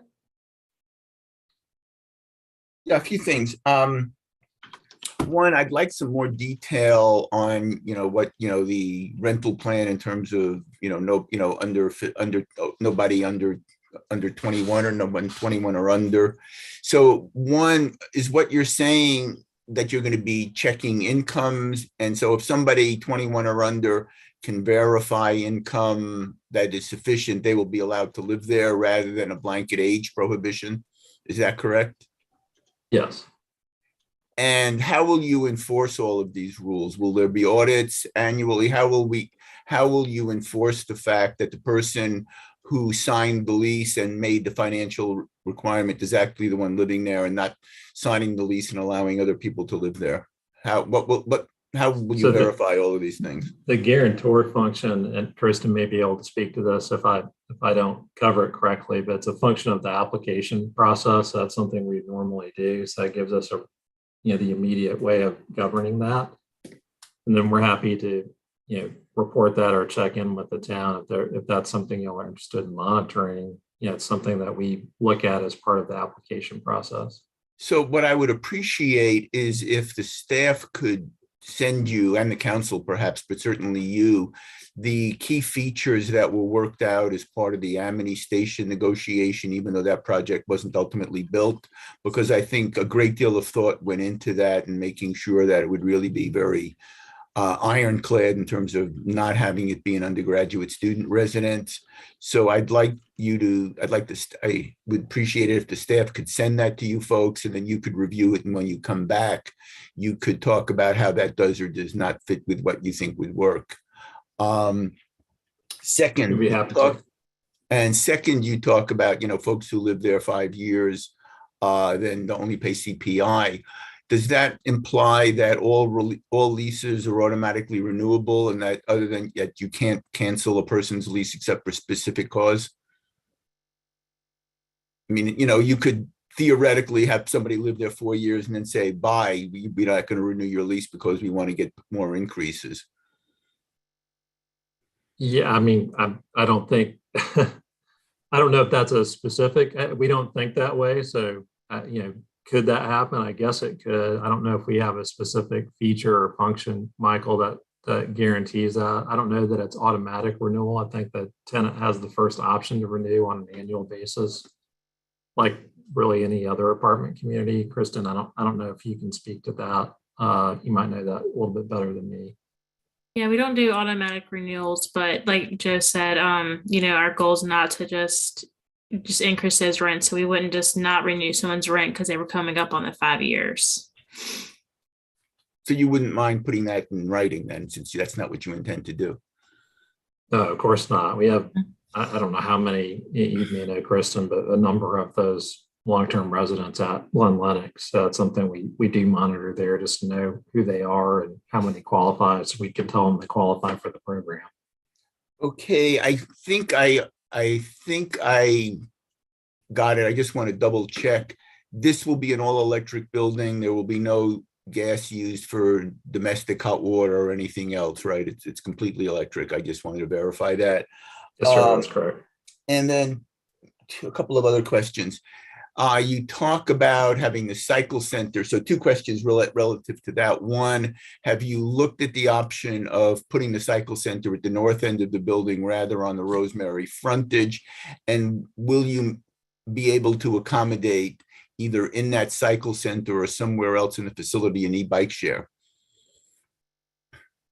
So for e-bikes, we did look at the racks we use can accommodate e-bikes, and we will have outlets for residents with e-bikes so they can have a place to plug them in. But I'm talking about an e-bike share. Oh, e-bike share. I think we talked about that. I don't say I think we have talked about that with town staff. I feel like that's more appropriate for the deck because there's a number of opportunities in the deck for e-bike share there. We would like to participate in that program. And we have been talking about vendors for that. I don't know if it would be in our cycle center, but can we bring that to the property, either participating with that in the deck or on site? Yeah, wherever. But getting back to my first question, if you looked at the cycle center at the north end of the building so that you could have either more retail or some other form of activation on Rosemary? Could it fit there? I think it could. Part of why we located it there is for accessibility. So that Rosemary Street there is a lot more at grade. Your transition to Franklin Street and up and down Rosemary, staying at grade. If you put it down at the north end, you've got 15 feet elevation. That might be good if you're going there to get your bike in there, but if you're coming back up, you're starting out with a tough uphill climb. So the idea is to make it as accessible and functional as possible, which is why we located it there. Yeah, well, but the bikes still have gotten physically fit, so it won't be a problem. And I guess my last question is this, just for my own edification, is this stick-built construction or is this some other form of construction? So it'd be 5 levels of stick frame over on a podium. Yes, sir. Okay. That's all I got. Thank you. Thank you. Any other clarifying questions? Oh, I see Ms. Miller-Frashid and Mr. Nguyen. I think Ty was ahead. Go ahead, Ty. Gotcha. Thank you. I had two quick questions. One, if you know this or staff, what the 21 and under stipulation originally was for Carolina Square? I would have to defer to staff on that, Ty. I don't know the answer. I can share we had a recent conversation about it. It was supposed to be in there and it didn't make it in the final version. Got and but what was supposed to go in there? You were supposed to be the same as 21 this up. in terms of the guarantor not being? I don't remember the specific language, but there is nothing in their approval for it now. And then the second question is, since you aren't building parking for the project with the parking strategy, is paying for a parking spot separate from rent then in this community? Yeah, for residents that would have a car, they would pay market rate to the town for a space in the deck adjacent or elsewhere in downtown as part of the town's parking strategy. Gotcha. But that amount isn't being factored into the rent when you're talking about having rent affordable for 80% AMI, for example. Is that true? Right. It would be on top of the rent. Gotcha. Okay. Thank you. Mm-hmm. Okay, Ms. Miller-Frashid, then Ms. Berry, then Ms. Stegman. And thank you. I have a few questions. I don't know if I've missed it, but could you walk me through your units and prices? Yeah, I don't know that we have rents specifically outlined. I've got the unit mix here. Let me find it. So it's 150 units, and that for us is really minimal for operational efficiency. So it's 31% studios. So that's about 46 studio units, 61% one bedrooms. That's Can you slow down? I'm sorry. Again, yeah, I'm 46 studio. Yes, 92 one bedrooms and 12 two bedrooms.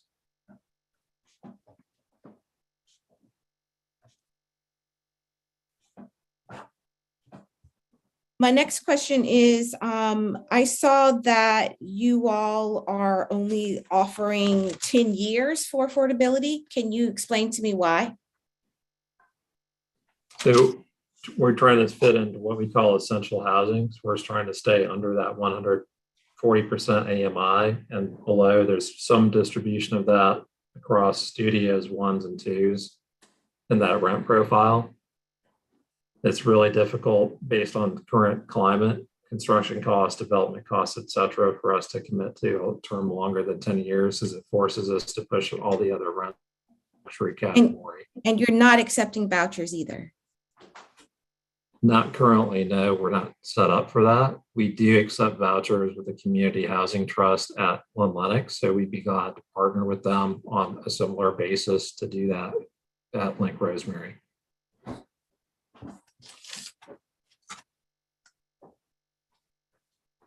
That's all I have for now.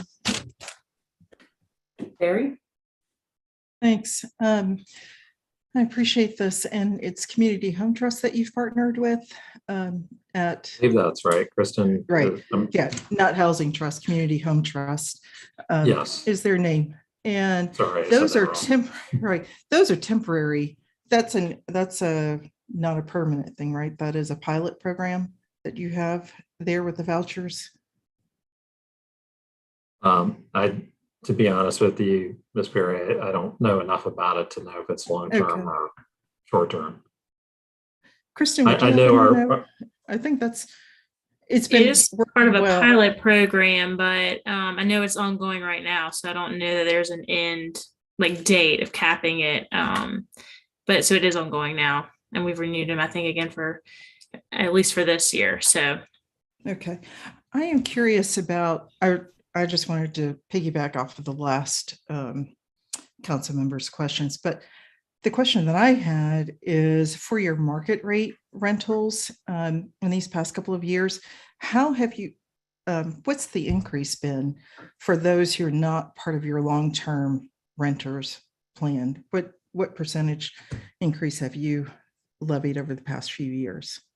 Depends on the market, but on average about 3.5% rental growth on a stabilized property. Okay, so not exorbitant like we've seen some experience. No, like I said, it depends on the market and what's happening in the market. But on average, usually it's about 3.5%. Okay, and that's what you're seeing these past 2 years with how volatile it is. No, I mean, I think over the past year, we've seen a higher rental growth rate. I mean, I think in some communities you've seen up to 10%. We have not experienced 10%, but it has been higher than 3.5%. But on average, that's what we typically underwrite is a 3.5. Okay, that's your average, but your highest has not reached 10%? No, I'd have to go back and look at those rents, especially Chapel Hill. I think we could get back to you on that. Okay, that's just a concern that I would have, and I'll put that in my comments. I'll hold off. Thank you. And we do cap it at that 140% AMI when we're looking at everything, right? When those rents are there, we do still look at that. Okay. Ms. Stegman, did you have your hand up and I missed you? Sorry, go ahead. You didn't miss me, but I did have my hand up. I wanted to follow up on the parking situation. I still don't quite understand it. We're going to get back to you. We don't have language yet for you. The town attorney, Dwight, Maurice, and I are going to be meeting to work out language that makes sense to explain, but we don't want to tie any kind of parking requirement to the conditional zoning is the problem this evening. Right. No, I understand that part. Okay. So I want to clarify what Joe said, but maybe you can let me know if it's going to be addressed later. But I believe if I heard you right, Joe, you said that renters would be paying the town market rate. Is that so that Grub wouldn't be paying for parking at all, or that's just for tonight? That's how we're talking about it, but that's not actually how it's going to work. We're looking at two strategies that's under conversations. We don't have all that ironed out, as the mayor said, Karen, but we're looking at a contribution to the deck for the right to get a certain number of spaces or up to a certain number of spaces. We're intending to try to not use as many as possible, but that's a contribution. So we know some number can park next door. And that for those who choose to have a parking space, they will pay a market rent to the town for the privilege of having that space. Got it. So under, let me see if this is accurate. I'm not sure if it is. So usually if you were building this somewhere else where there wasn't a parking deck, you would have to, or would likely build a parking deck, which would be like $30,000 a space or whatever. And so you're not having to do that in this case, which is a savings for you. Is that savings passed on and reflected in the rents? As much as possible, yes. But yeah, yes. It's not a subsidy to us. It's making the deal feasible to build to begin with is really how that math works. I mean, it's a 0.6 acre site on a corner. It's a great corner, but it's an urban infill property. So that makes it difficult construction. And the current environment we're in is only going up and not down. So the feasibility of this project really it's part of the feasibility of this project, to be honest with you. Okay, thanks.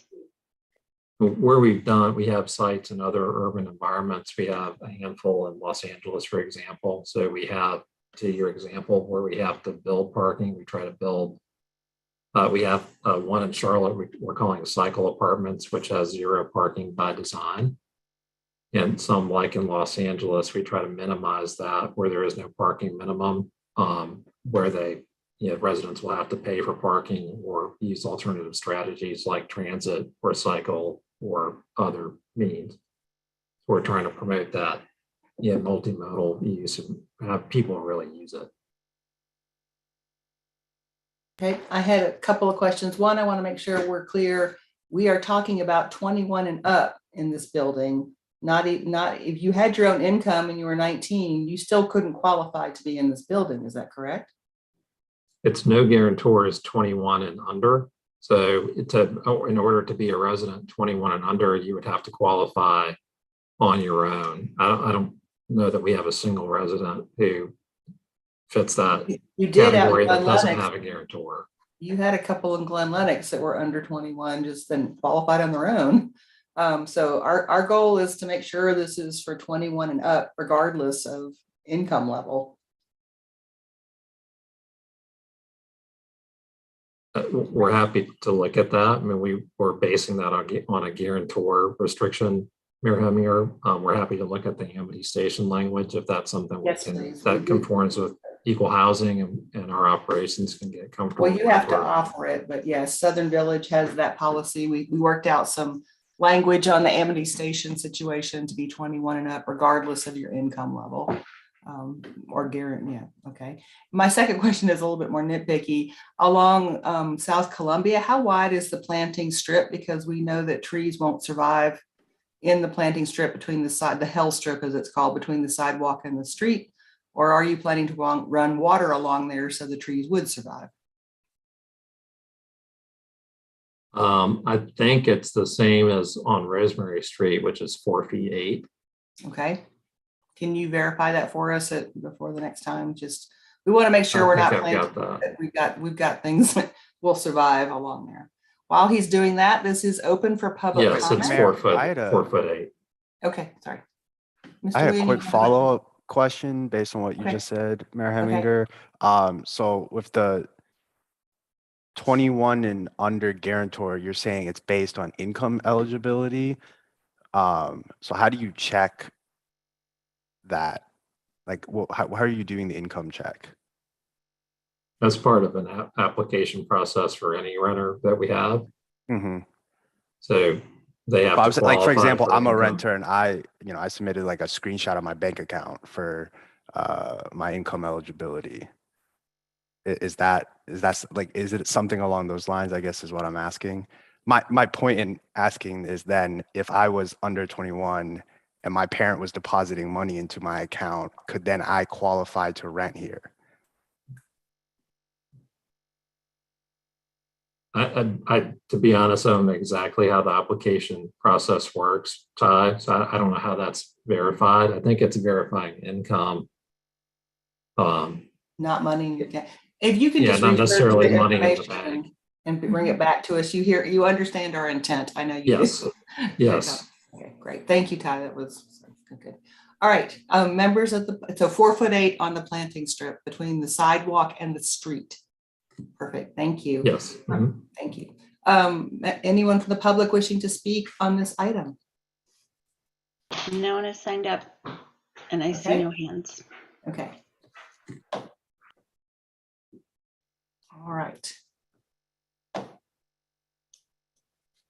Okay, so back to council comments, please. Again, we're not voting this evening. We're making comments. So Ms. Ryan and Mr. Nguyen. Yeah, so thank you for that, for this thorough presentation. I like residential here. I think the use is great. I have some issues with the size and with how you're using your public realm. So first of all, on size, I know that you guys are making an analogy to the sizes of the buildings down Rosemary, but this building is going to be talking to the buildings across Columbia. And I think one of the really successful things that this council did in the last 2 years is when a developer came through with a proposal for a hotel around the old town hall. And we went through a lot of iterations with them, and a lot of it was about size and how it related to the North Side neighborhood and to the residential neighborhoods nearby, and how it created the public realm and how that all could work and flow together. And I think at the end, we produced a really, really successful project. We were really grateful for the developer working with us on that. I think they're going to have a great project. So I'm hoping we can have some of that here. Looking at your size, the flume calls for 4 stories at street level all throughout downtown.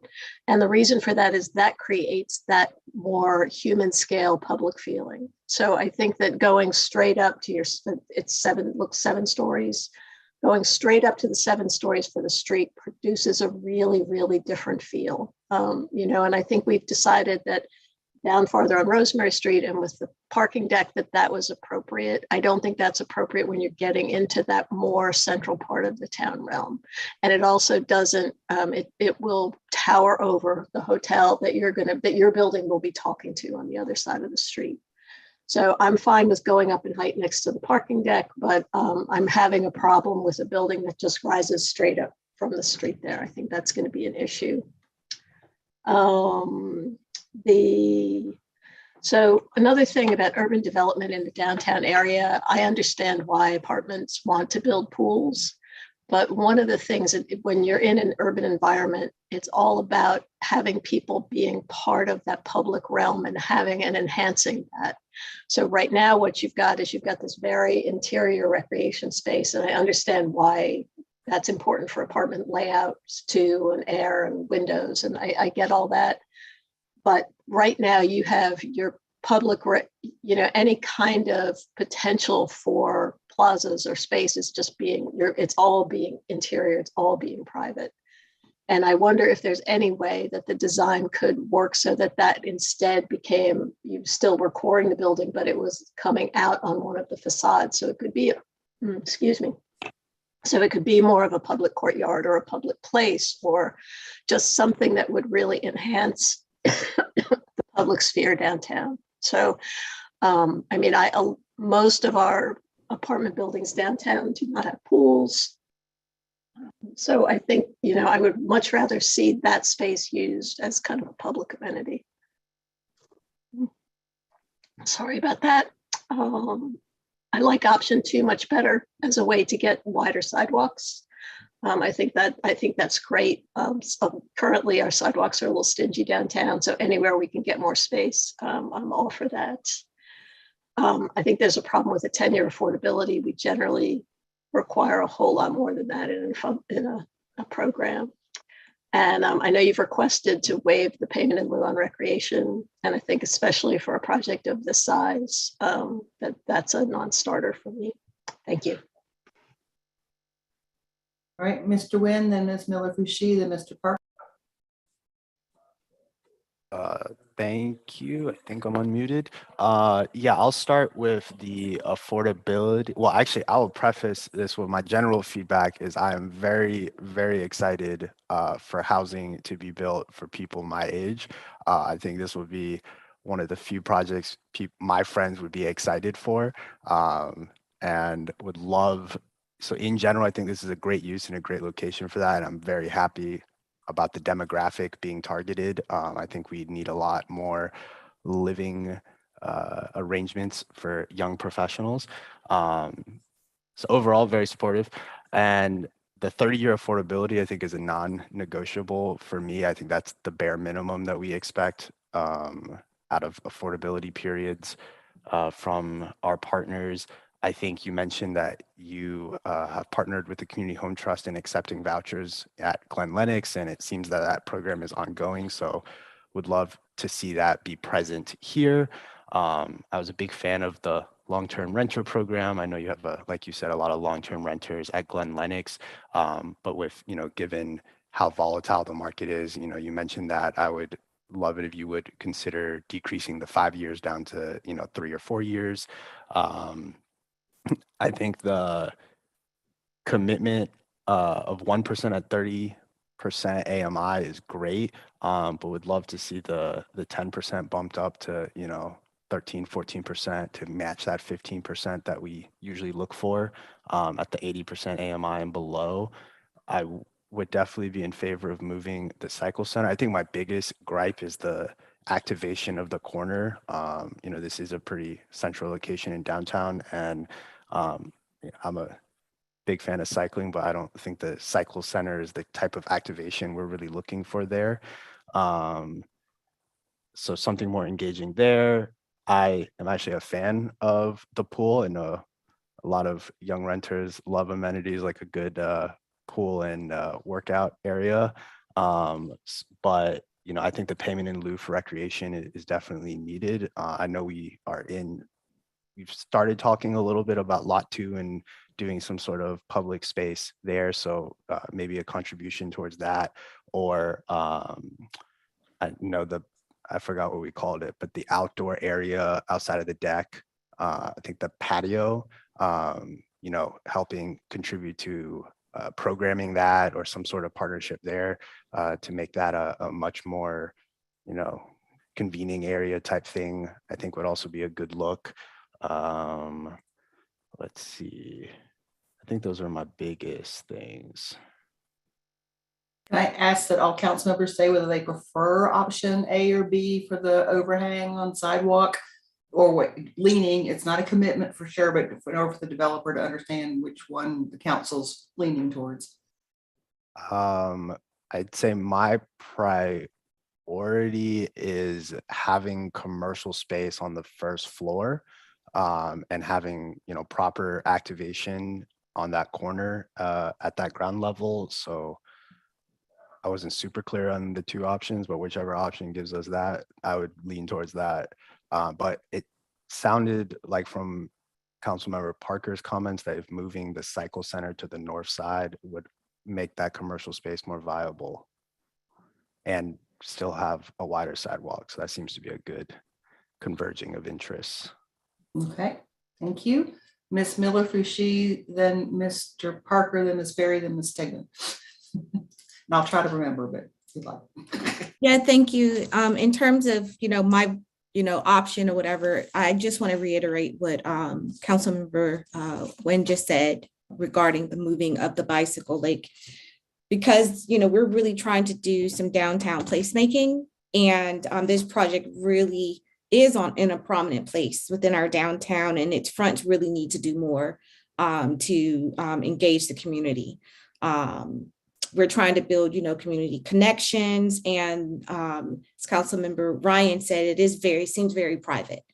And so really having that public realm usage in the front is going to be really, really important because of its prominence within our downtown. And so I want to see more of that.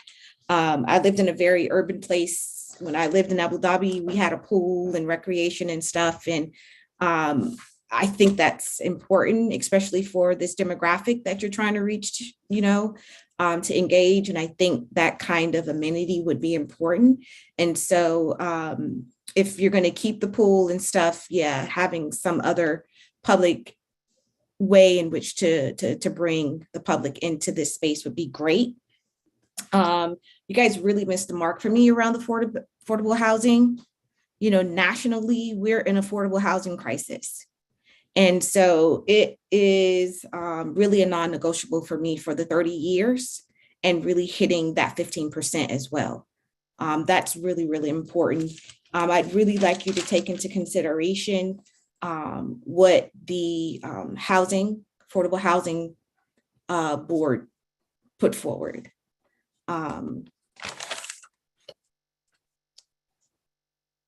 think I got all my notes. Thanks. We're asked to give a sorry, I keep coming back with thoughts.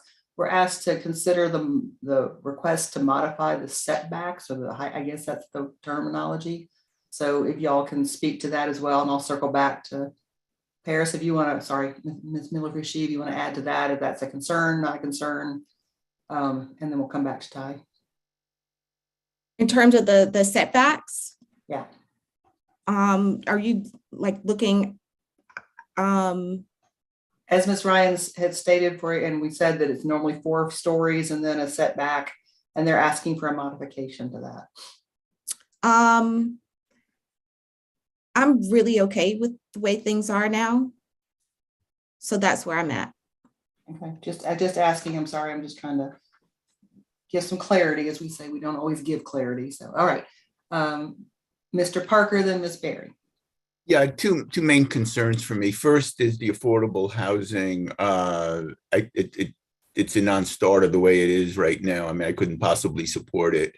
It needs to be 30 years. And what I'm not understanding is that you're saying it's 15% for 80% of AMI and under, but you're also telling us that your target demographic for the building is 60 to 140% of AMI. So I'm not sure what you're actually doing for affordable housing, since this fits in with your target demographic anyway. And then you're proposing 1% for 30% or less, which is an apartment and a half. So I don't know how quite that works. But I think what we really need to see here, if in fact you plan that your target demographic is between 60 and 140% of AMI, and that's your core group, then for me, the affordable housing has to be 60% or less at a reasonable number. And for sure, 30%, 30 years, I mean, 10 years goes by like that. The other is the activation of Rosemary Street. I certainly don't think seeing a whole bunch of parked bicycles activates the street for anybody. That's a closet. And I think so if there is space, I think moving it to the north side of the building, I'll trust that these young folks that you're targeting will be able to make it up 15 feet of incline. And we can have additional retail there or whatever. But again, I think that, having a cycling center and a leasing office and maybe some commercial does really nothing to activate the street. And given that you're next to the parking deck, which also will, hopefully sometimes the patio will be used with food carts or other, but also doesn't do a great job of activating the street. I think this corner needs more life on it. It's, for me, the second most important intersection in all of Chapel Hill. And we've really got to do a better, more thoughtful job there. In terms of whether I like option 1 or option 2, I didn't catch all of the numbers. So I think it seems reasonable to me that the sidewalk widths at the at the residential building would be aligned with the sidewalk widths in front of the parking deck, whatever they are.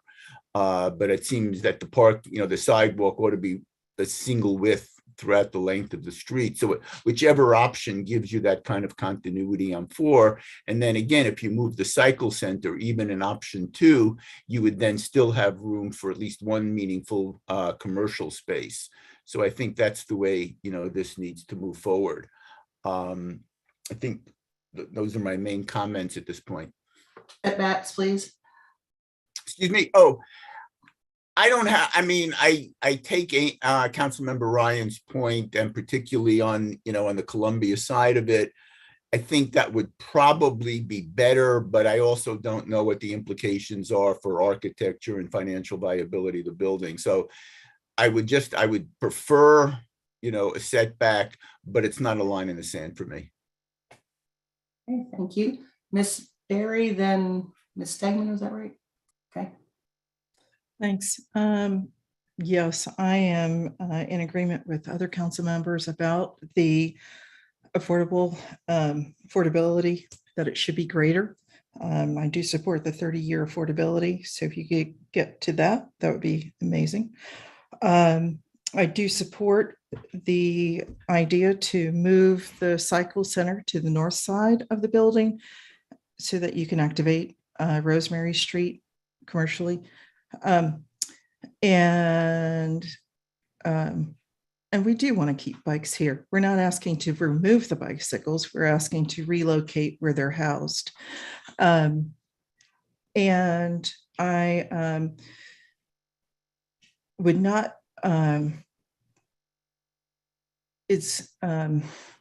with regards to doing away with the pool, that's an amenity that I enjoy where I rent, and I could see this age group. Ty, you can nod or shake your head, but is that an amenity that you would appreciate? Yes. So I would support that for this target group. And then as far as the sidewalk, I would like to keep that consistent. Wide sidewalks are great, but consistency and understanding where you're walking. Thank you, Councilmember Parker. I'm going to agree with you there. Does that answer all the questions I needed to? Was there another? The setbacks. Not high priority for me. Okay, Ms. Stegman, and then Mr. Searing. Yeah, I really agree pretty much with what's been said. Yeah, I think just about everything. I absolutely agree around the activation of Rosemary, and it really feels like, and I understand why it's the whole design is focused on the residents, which makes sense to a point, but because of this location, I don't think that's enough here. It really needs to be designed with community in mind, and having community space. And I'll be honest, I don't remember the difference between the A and B, but definitely agree the sidewalk should be at least as wide as the deck. But I don't know if there's opportunities for gathering space for outdoor dining, outdoor coffee, whatever. But having public spaces and gathering spaces, I think, is really important. And I don't think they have to be big to be welcoming. And I think there's design and art and different ways to do that, that they can really change the feeling of the space. And I would really like to see that. I also agree with everything that's been said about the affordable housing. I do understand this market is tough and costs are going crazy by the minute. I'm hoping that with there's a little more leeway with saving money on parking to do a little more there. The affordability, 30 years is kind of the minimum, I think, that we even talk about. And yeah, just a little more, few more units, a little more affordability I would like to see. I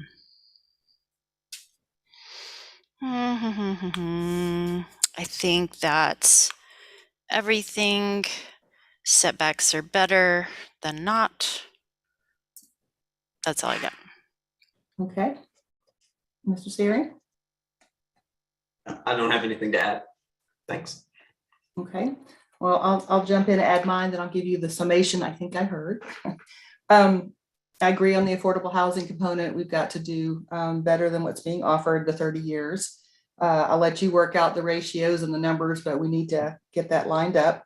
I also really agree with moving the cycle center not being in a prominent location. You have back of the house opportunities, or you have other spaces. I hear you about the pool amenities and those kinds of things, but I do think a payment in lieu or some contribution to the public benefit of Parks and Rec for this would be warranted. It's interesting about the setbacks. I will tell you that watching our urban designer, Brian Peterson, show us examples of buildings that actually were straight up, but they had articulation for the first floor, such as a small overhang or something that made you feel like it wasn't, you know, straight up 7 stories. So I do think that I'm the one that pushed for the setback there a little bit on the first floor. I don't know that you need to do the entire first floor, because that corner is such a prominent crossing corner for people coming out of the parking garage, giving them more sidewalk room than you normally have in the straight line, and a bit of shade was the goal there. So I think there's still a little bit of design work that could be done to figure out how to make those two things work together in unison. Moving the cycle center so we could have something else commercial there, like a coffee shop or whatever, because while it might not be viable right this minute, by the time the hotel's built, the parking deck's built, 136, 137 are filled up, the wet lab building's online, there's going to be a lot of activity right there. And I agree with Mr. Parker. It's going to be a pretty prominent corner. It's a gateway into Chapel Hill. I think people are going to be looking for just a place to grab and go and get things. And I'm hopeful that that's, you know, our community downtown, we have many of opportunities to do that. So I think you're hearing us. I think everyone has mentioned that we want more commercial and that that's important to us, that the affordable housing is important to us, that you need to do more there. I think you could still work with the different sidewalk plans and commercial space and come back to us with something just sort of, I won't say option A or option B, something that works with both and moves the cycle center somewhere so that we can have that commercial space back, or maybe you don't set back all of the first floor, however it works out, you'll have to figure out the square footage on that. Majority of people are in favor of the pool amenity.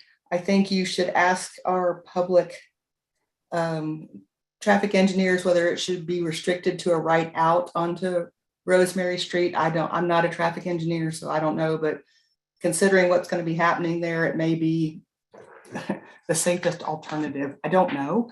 I think that would restrict your building, of course, so y'all will have to work that out. Was there anything that was unclear that you didn't hear? Oh, the 21, all of us were, you understood our intent, so you're to come back with different language for that.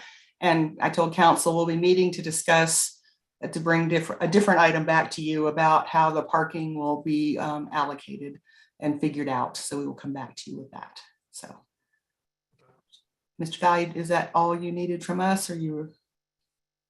It's very helpful. Appreciate everyone's time and feedback. It's great.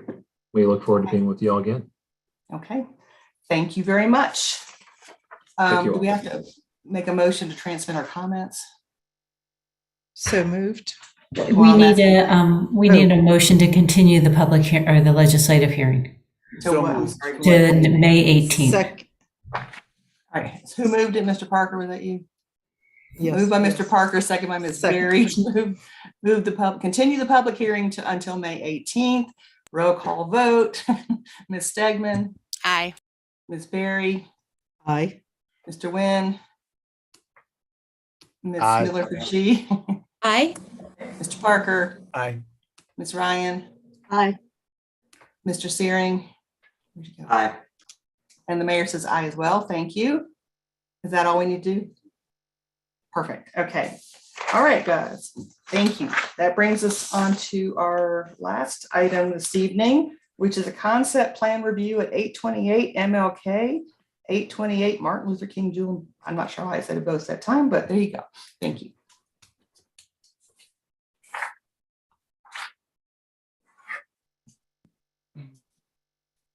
who's presenting? I am. I'm sorry, I couldn't find the mute button.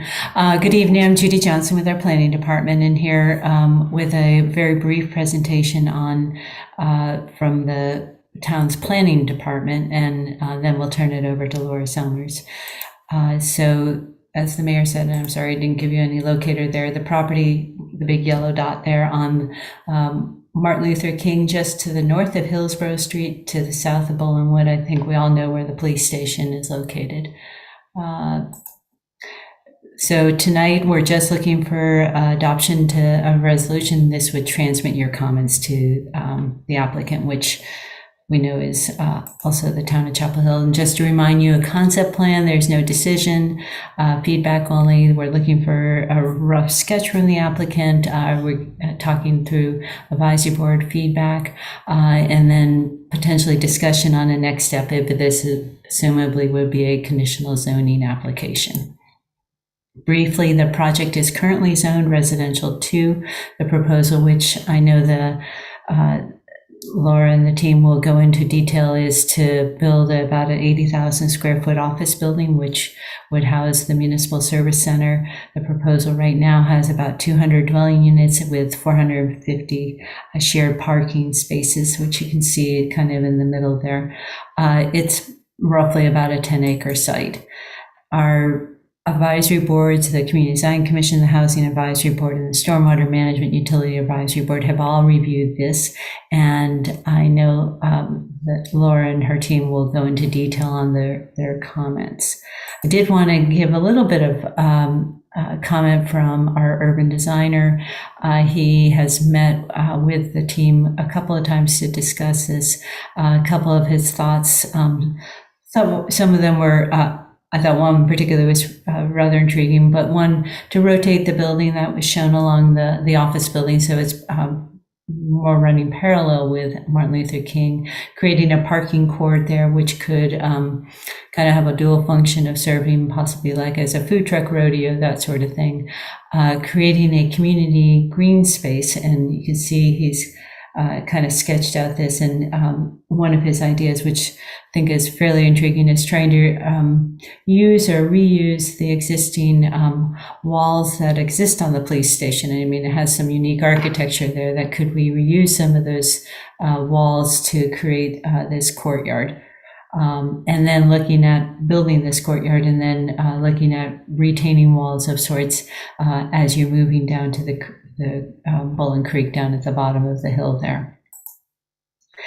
We've been trying to give you a little bit of a review of our long-range plan for this. So the future land use map does show this in at the very bottom of the focus area of sub-area B for this is the South Martin Luther King Jr. Boulevard focus area. So it's right down here at the very tail of this sub-area B, which does include multifamily shops and offices.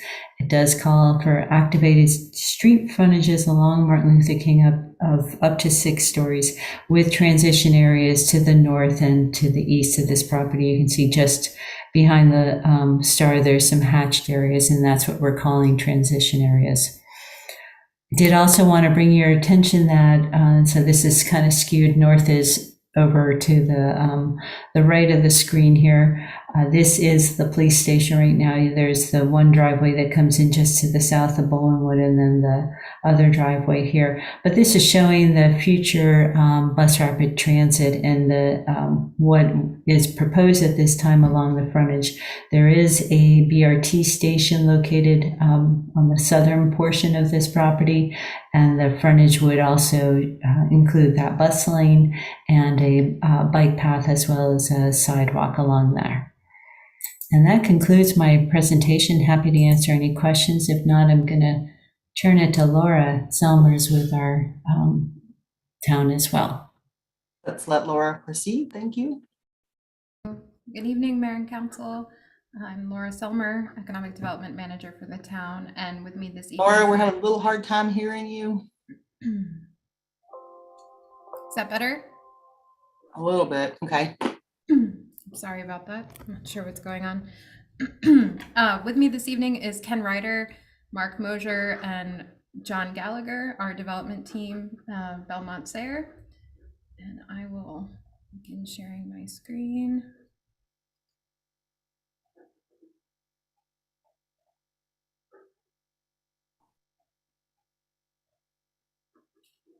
Is that displaying okay? We see your notes.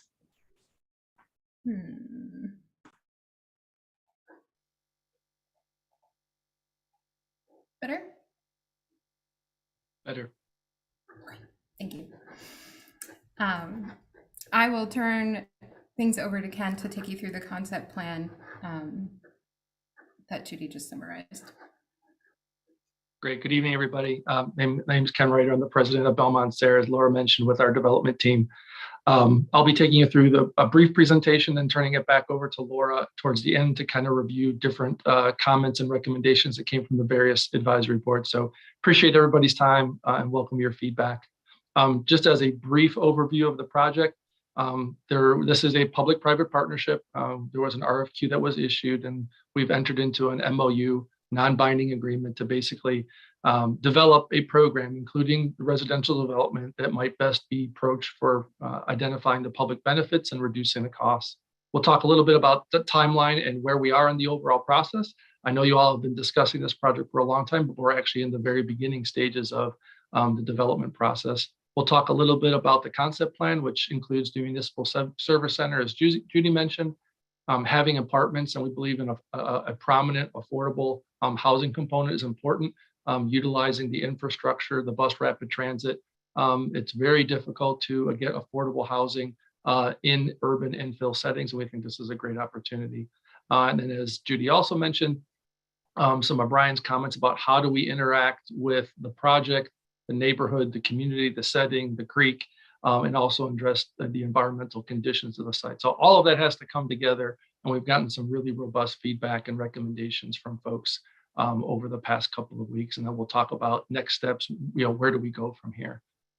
Y'all are familiar with the setting, as Judy covered. You want to go next, Laura? I'll spend a little bit of time talking about the overall project.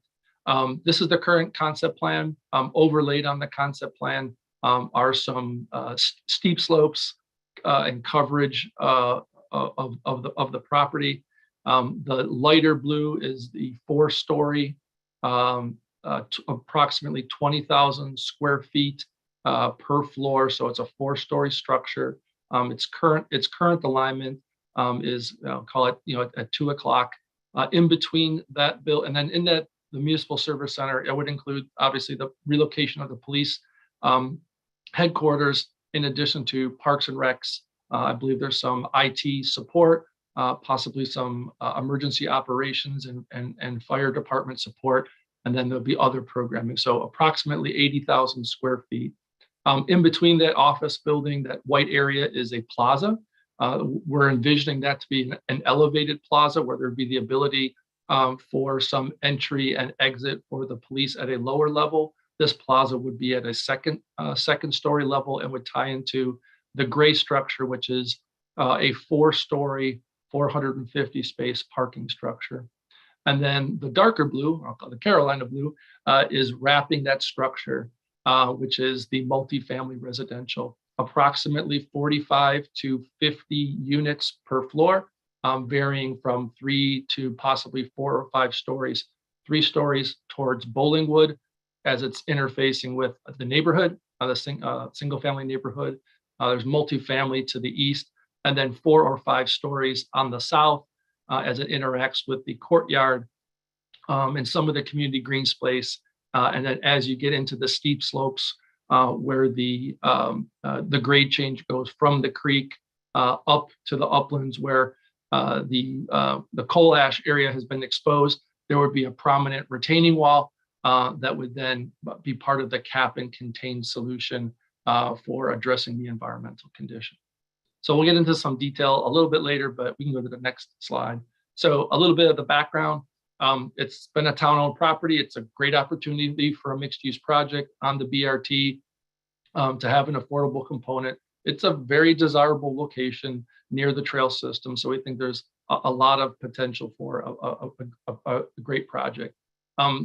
The engineering and planning work done up to this point have determined that this is a good place for the MSC, and some type of private development, preferably apartments, would be feasible on the overall site, but it's obviously subject to the CZP and other approvals, including working with the DEQ. The property's been admitted to the Brownfield program.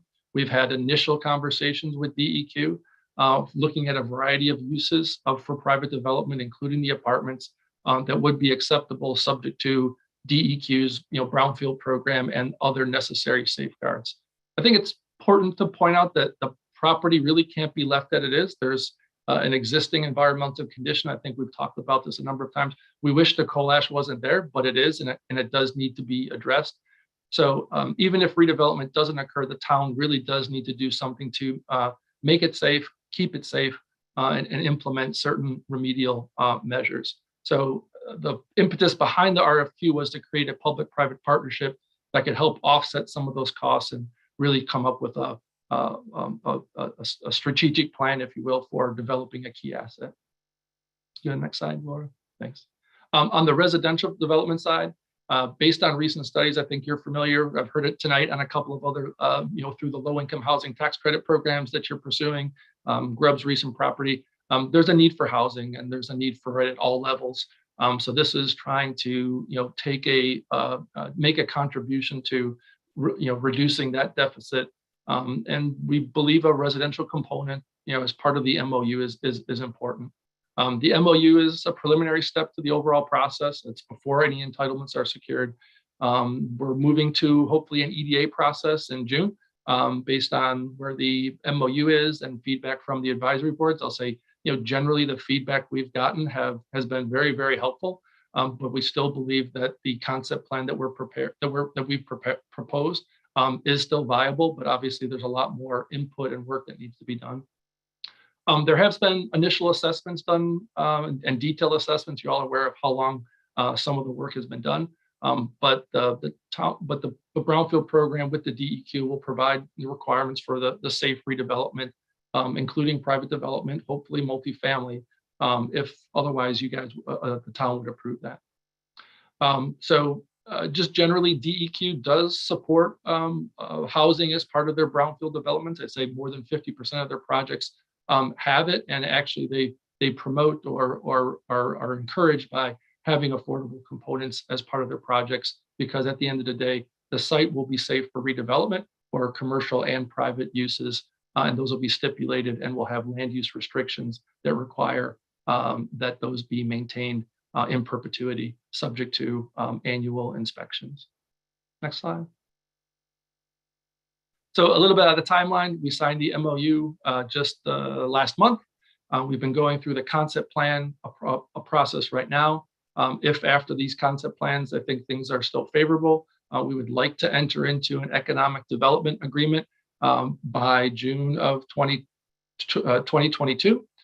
That would then allow us to get into the Brownfield and CZP process, which then would probably take us through early to mid 2023. And then from there jump into the ZCP process.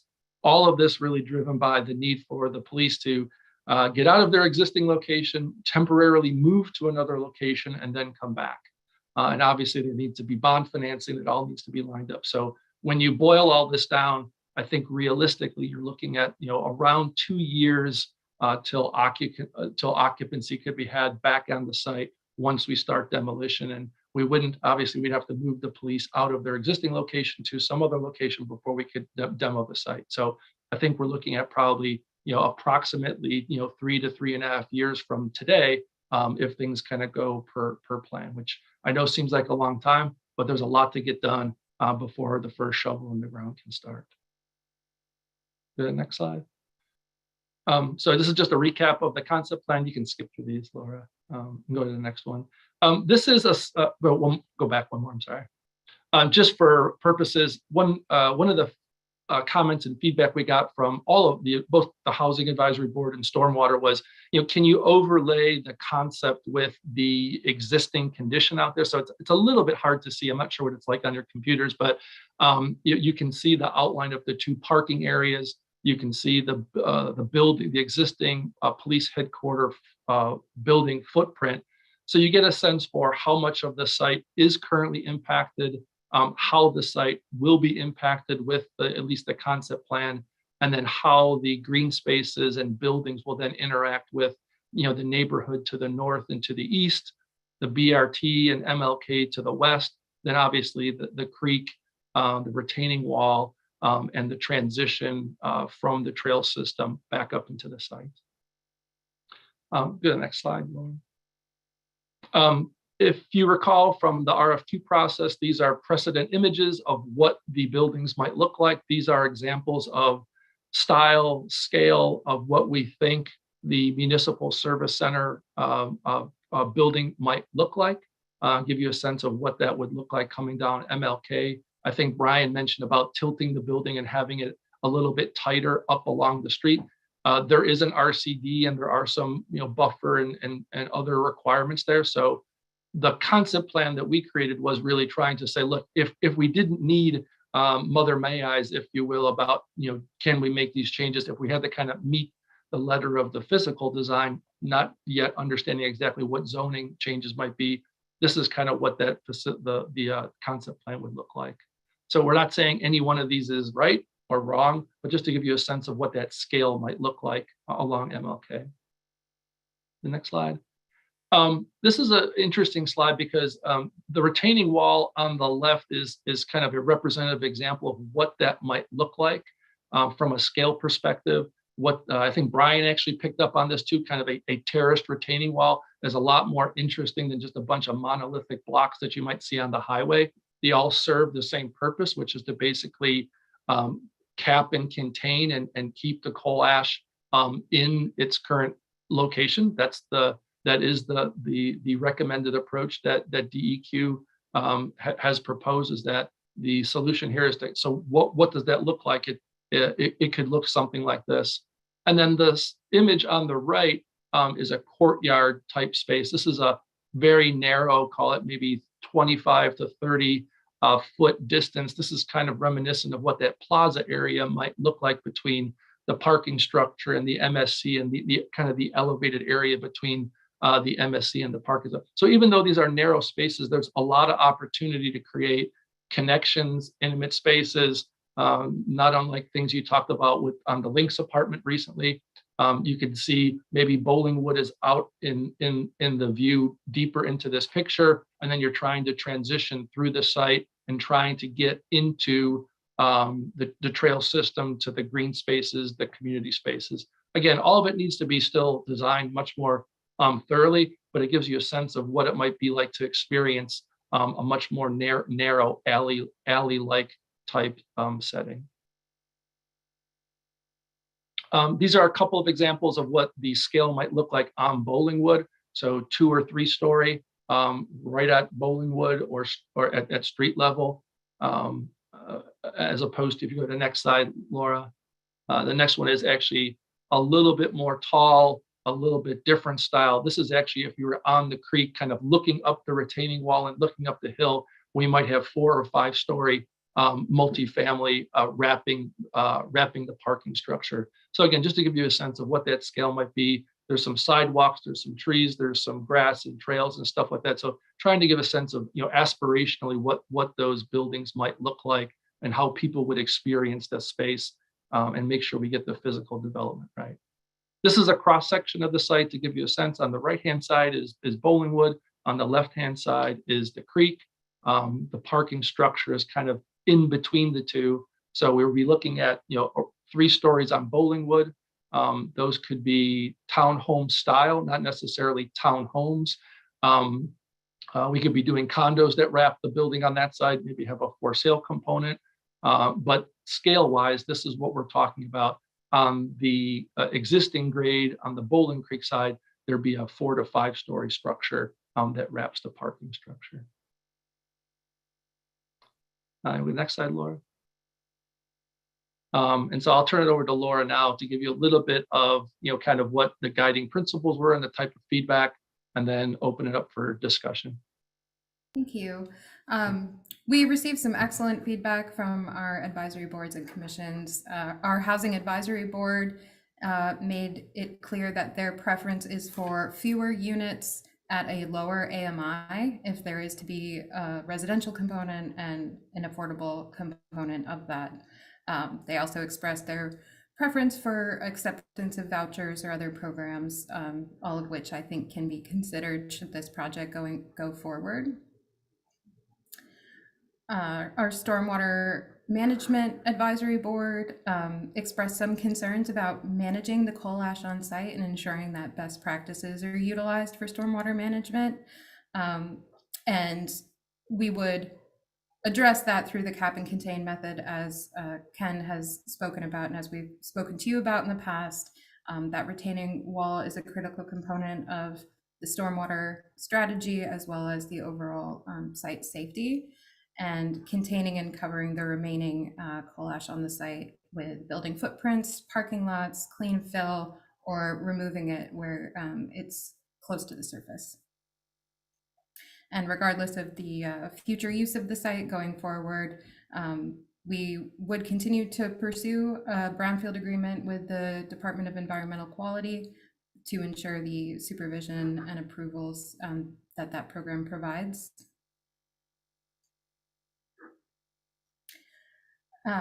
As Ken showed in some of his visuals, we spoke about the RCD applicable to this site, the floodplain, ensuring that building structures are outside of the floodplain in the RCD, ensuring that the site is stable and mitigation measures permanently address the erosion, and the steep slopes of the site are also a challenge. And that, again, we would follow best management practices. We certainly haven't gotten to the stage of designing the stormwater systems, but they gave a lot of good and constructive feedback on how that might be approached going forward. And we met with the Community Design Commission last night and received some really excellent feedback in alignment with Brian Peterson's comments about rotating the building to create a more active street front. That was something that they expressed interest in. They don't want a suburban feeling development. They want it to be exciting, urban. There was an interest for a retail component or a restaurant, some sort of community gathering space where people can sit outside and connect to the trail and have something to do, essentially, something to do on that part of town, walkable to the existing neighborhoods and providing quality connections to the existing trail, future BRT, and the adjacent retail where we have Flyleaf. We also heard an interest in preserving tree buffers as much as possible, the existing forested buffers. We heard that from some of our neighbors near this property, as well as some members of the Community Design Commission, and ensuring that the overall design fits in with the scale and topography of the site. So those are all things that can be considered going forward in a design phase of this project. And then next steps, as I think Ken showed previously, this evening we wrap up the concept plan process. We would then continue our discussions for an economic development agreement, hopefully to execute that in June. I'd like to mention too that we do have a meeting coming up May 16th with the Department of Environmental Quality. We'll have some of the staff from the Brownfields program at that meeting to help address any questions the public might have about that program and how it works, what the process looks like, and what to expect going forward. Laura, where will that meeting be? Will it be virtual or in person, and where will it be? It will be held virtually. It's on the town calendar and people can sign up for the webinar. We are also scheduled to come before you again for the Council Committee on Economic Sustainability on Friday, May 6th. And I believe that meeting will also be virtual, and that is at 8 a.m. So I would like to end my presentation at this point and open it up for. Thank you. Hey, Council, do you have clarifying questions before we move on to public comments? We do have a number of publics who've been waiting this evening to speak on this item. clarifying questions? Oh, okay, read all your documents. Well, then why don't we hear from our public, please? Ms. Stegman will call you in 2 at a time. We ask you to keep your comments within 3 minutes. This is a concept plan, just to remind folks, we're not voting on anything tonight. This allows us to get feedback from DEQ for what would their proposal be, or if they like this proposal. In order to do that, we have to have a concept plan. So that's why we're doing this process this evening. So just a reminder, so 2 at a time, and if you will turn off on your video, we'd love to see you. This is not the only way you have to communicate with us. You still, as always, can email and call. So thank you. All right, our first 2 are Amelia Covington and Penny Sparacino.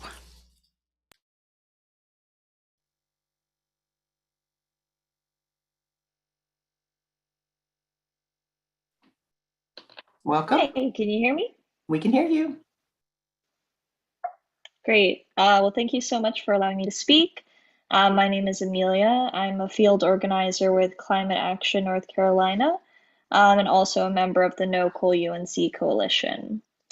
And as a climate organizer and former resident of Chapel Hill, I'm calling to express my concern with the current proposal to build housing on top of the coal ash site at 828 MLK Jr. Boulevard. So according to the NC Department of Environmental Quality, there are actually 0 houses or apartments built on known coal ash structural fill sites in our state, 0. And state law prevents our town from building single-family homes or townhomes on properties such as 828 MLK Jr. Boulevard due to the possibility of digging and exposure to coal ash. And there's good reason for this. There's a lot of dangers from long-term exposure to coal ash. It can lead to liver damage, kidney damage, cardiac arrhythmia, and a variety of cancers. And personally, my love for the environment was born out of long days playing in the creek by my childhood home in Chapel Hill. Kids are bound to explore their backyards, and they should be able to without the risk of exposure to the toxic substances found in coal ash waste. Why take our chances and become the first apartment built on a known coal ash structural fill site in North Carolina when we can instead ensure the safety of families and children and prevent residential development where coal ash is present? I definitely understand the need for housing in Chapel Hill. However, the town of Chapel Hill has a duty to first and foremost prioritize the safety and protection of our community members and our natural environment, including the groundwater and the Bowling Creek water flowing to Jordan Lake. So because of all of this, I ask you all to commit to prevent residential development on portions of this site where coal ash is present, and of course, implement frequent monitoring and testing of the temporary mitigation so far, including testing of the groundwater, soil, surface water of Bowling Creek, and Bowling Creek stream sediment, and make those results available to the public if possible. Yeah, thank you so much for your time and consideration and the long meeting tonight. Thank you. I ask a clarifying, Laura, don't we have that testing and isn't it available on the website? We've conducted multiple sampling events and phase 1, phase 2 remedial investigations, a post data gap sampling analysis. All of those with their accompanying sampling data are available on our website. Okay, I thought so. Just wanted to be a reminder. Okay, thank you. Okay, it looks like Penny Sparacino has not accepted to move over, so Nancy Watkins will be joining us momentarily. Can you call the next person too, Karen, please? Sure, followed by Lib Hutchby.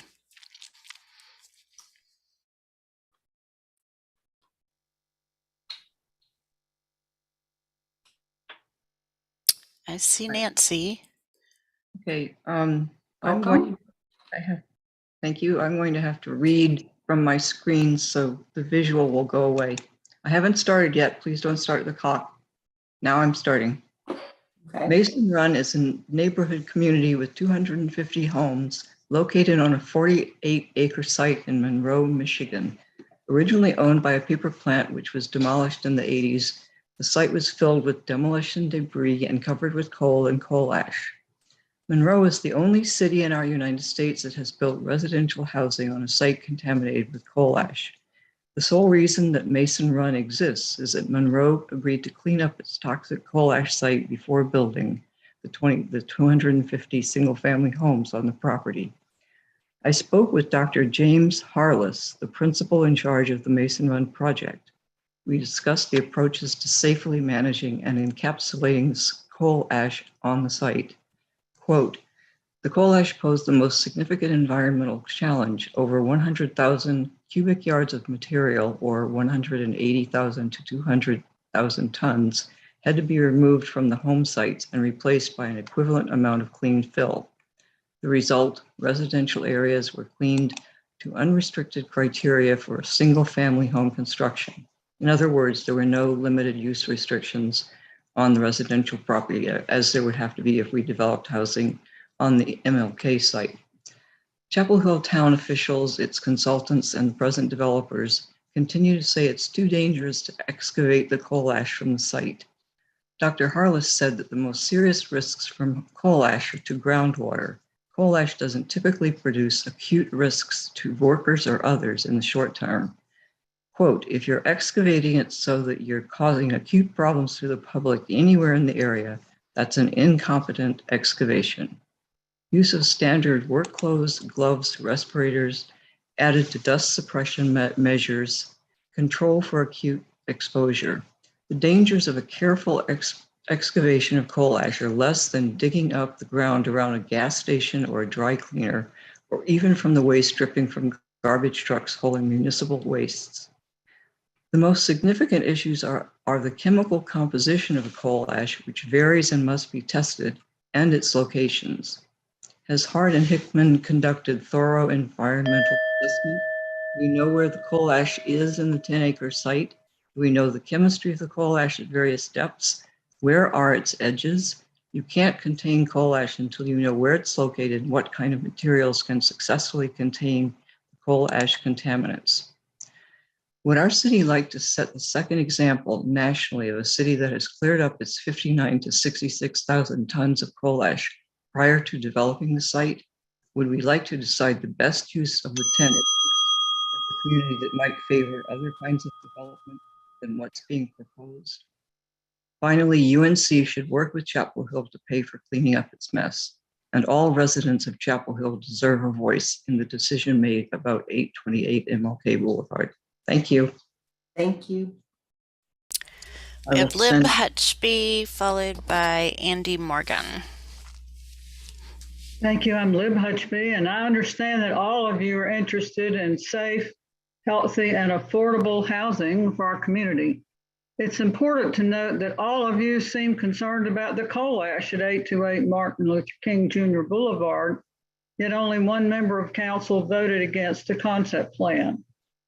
The concept plan, as currently proposed, is unacceptable for at least 4 major reasons. 1, living over coal ash exposes humans and other species to Earth's deadliest toxins: arsenic, lead, mercury, cadmium, chromium, and selenium.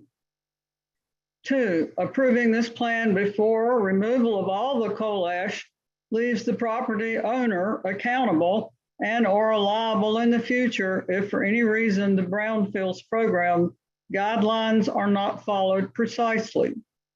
3, threatening Bowling Creek with the Earth's deadliest toxins threatens the future of drinking water for anyone, any marine life, and any future for the creek or Jordan Lake. 4, alternatives to cap in place are available and need to be presented to the council and the public via advisory councils. In 2018, soil containing 40,000 tons of coal ash was accidentally uncovered at a construction site adjacent to Lake Norman High School, where Taylor Wind was a student when she was diagnosed with cancer. Iredell County, where ash was used as fill, caused problems. Robin Smith, an attorney and former regulator, said, historic contamination is a problem in North Carolina.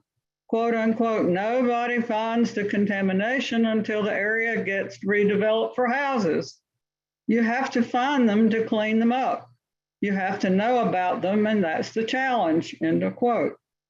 Knowing that teenagers have contracted thyroid cancer and ocular melanoma in Iredell County, I am deeply concerned about a concept plan in Chapel Hill that would place employees, children, and their families over a coal ash site.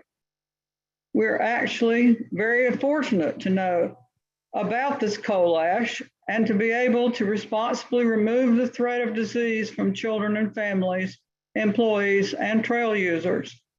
I expect all 59,000 cubic yards of coal ash in Chapel Hill to be removed and stored on site, making way for a cleaner and healthier use of land, groundwater, and protection of our drinking water.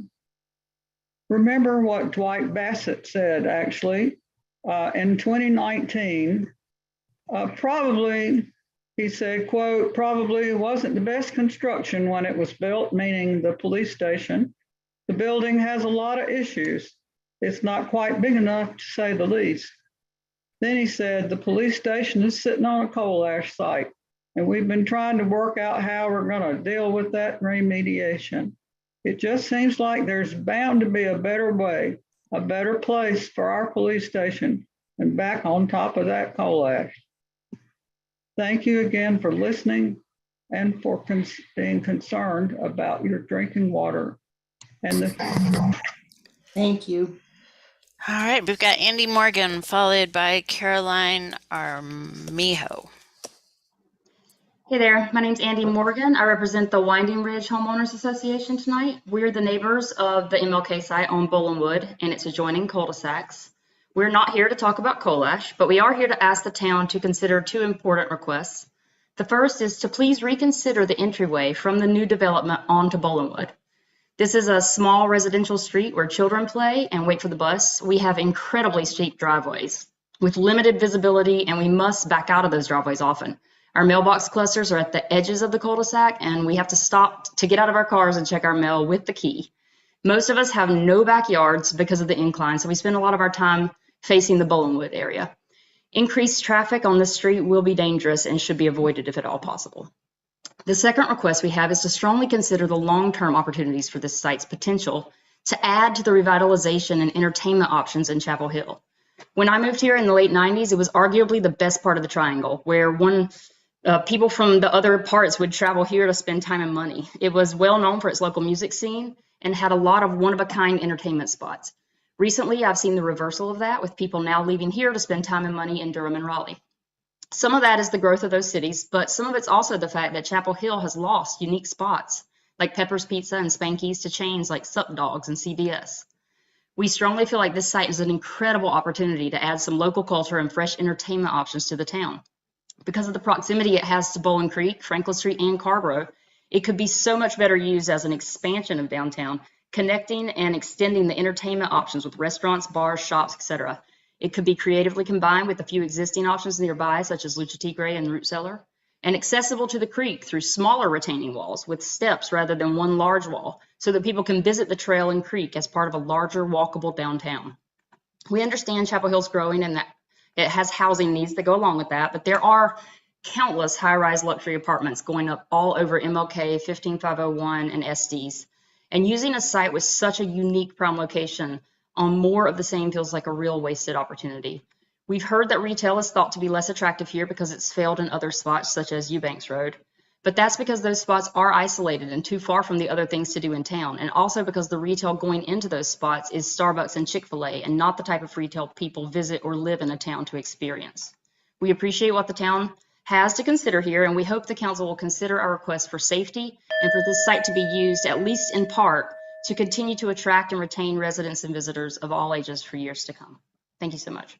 Thank you. All right, we have Caroline Armijo followed by William Zhang. You're muted, Caroline. Sorry, I'm Caroline Armijo. I lived in Chapel Hill from 92 to 2005, and I still own an apartment at Winchester Court. And I really appreciate what Andy just mentioned. I am joining because I am the director of the Lilies Project and a member of Act Against Coal Ash, and I'm concerned about the coal ash in Bowling Creek. I advocate for the Blues Creek community of my hometown. We have a cap in place site there at Blues Creek that failed, and the state's highest arsenic level is adjacent to the coal ash. I've worked on this issue since 2010 and was one of the state leaders in the push for DEQ to clean up 80 million tons of coal ash in North Carolina. It was really hard to get them to agree to do that. I personally organized 15 events in a 3-month period. And we know through research for the advocacy that in South Carolina, it always took substantially less time and money than was predicted. And that's proven to be true here in North Carolina as well. And once you begin cleaning up the coal ash, the water quality immediately improves. I started this project because so many people in my community had cancer and none of them lived on top of coal ash. And a lot of times we focus on the cancer, the heart attack, the neurological diseases, and we miss the issues that impact young children and parents.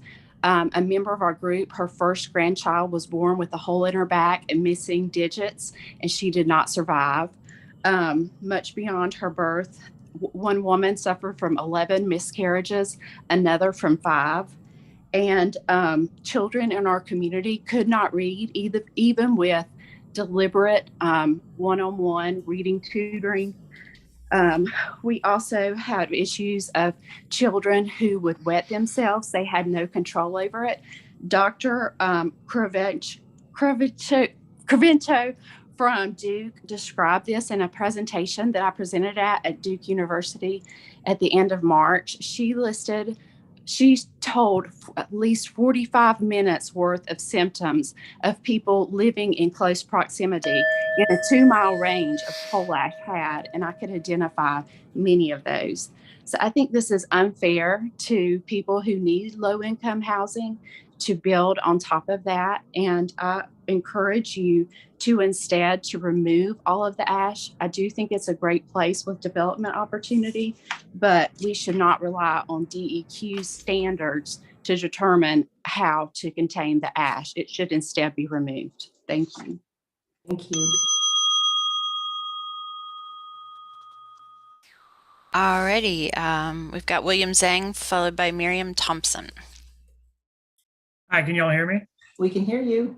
Great. Thanks for having me. Thanks for having me on. My name is Will Zhang. I'm a local resident, I'm a UNC alum, and I'm a professor at UNC Greensboro.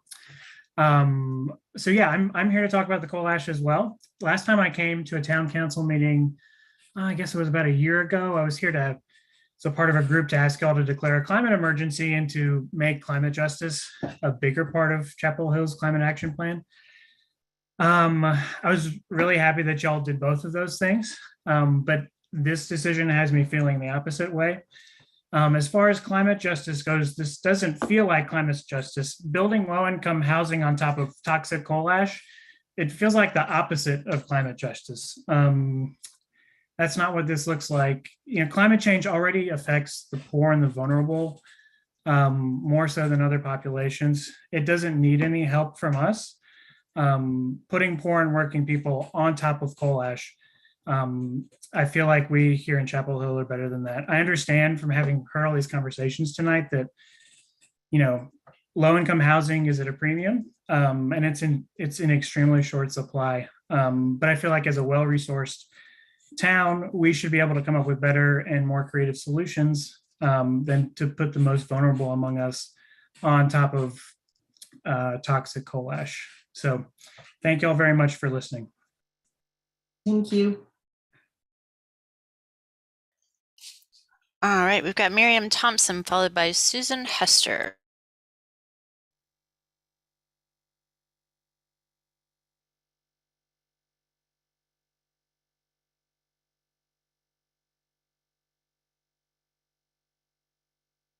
we'll go ahead with Susan since Miriam hasn't accepted yet.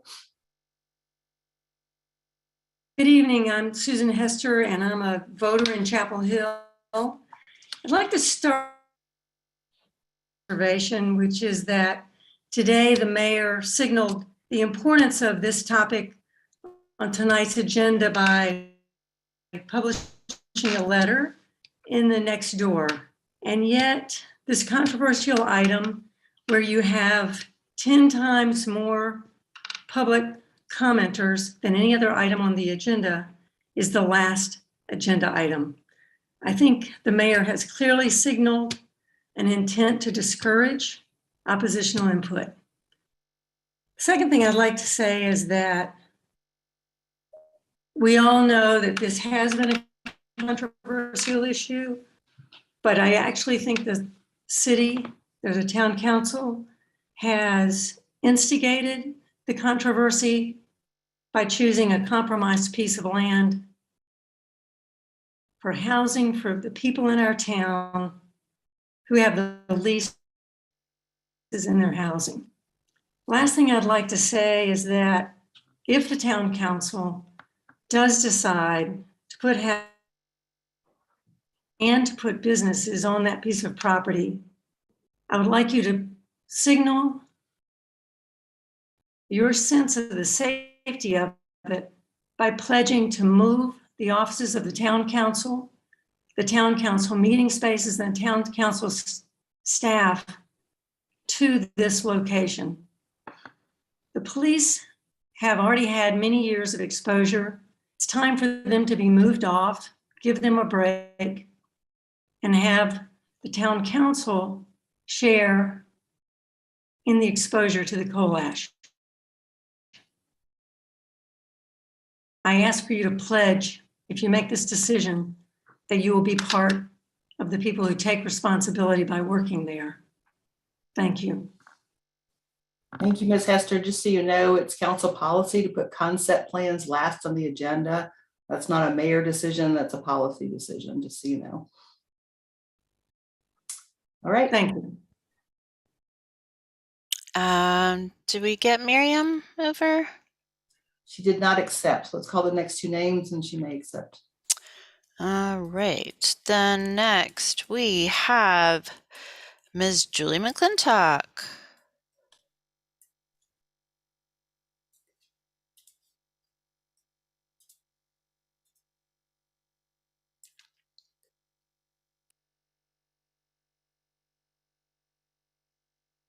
Can I be heard?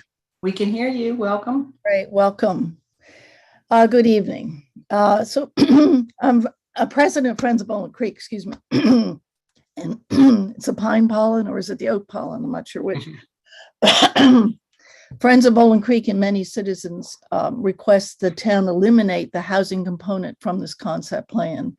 We've never thought that a solution for this unfortunate situation of buried tons of coal ash deposited over years by UNC was to develop the site, and especially not to develop the site for kids and families and for housing judged to be affordable. We strongly disagree with the town's conclusion that a housing community built here would be a safe one. Why? First, it is apparent that as long as the coal ash is present, it will find its way to the surface. We've seen the pictures of exposed ash on the bank, and we've watched as the town has removed tons of coal ash near Bowling Creek, which feeds a major drinking water supply, as we learned tonight, Jordan Lake, a future supply to Chapel Hill.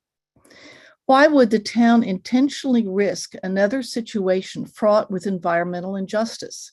It took us years to mitigate the impacts to the Rogers Road community, even once the landfill was closed.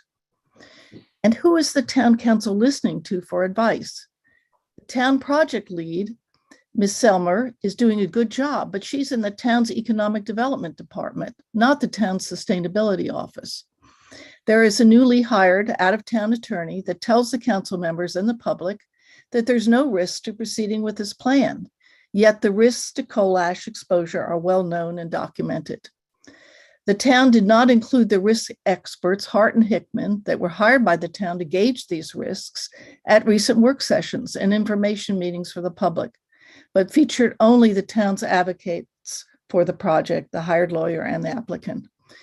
Finally, and this point is made earlier in the evening, where in the US do we find a successful example of placing housing on coal ash deposits? We haven't found one that succeeded. It's been said that the council doesn't consider financial reasons as a priority, but it's clear that it does. Otherwise, it would not have chosen a developer skilled in finding ways to make development pay on a polluted site. We are distressed that the town council assumes that because the process has lasted for many years, because there have been many meetings, that a good, protective, carefully conceived location has been found, a solution. So let me skip to the end. Over the last 9 years, Friends of Bowling Creek has made many carefully prepared statements to you. Could it be that the public, not the council, is right on the science on this one? Please remove the housing from the concept plan. Thank you. Thank you. Ms. Stegman, is that everyone? That is everyone. Okay, bring it back to council. There are more hands. Okay. Sorry. We have Stephen Fleck, followed by Jason Torian.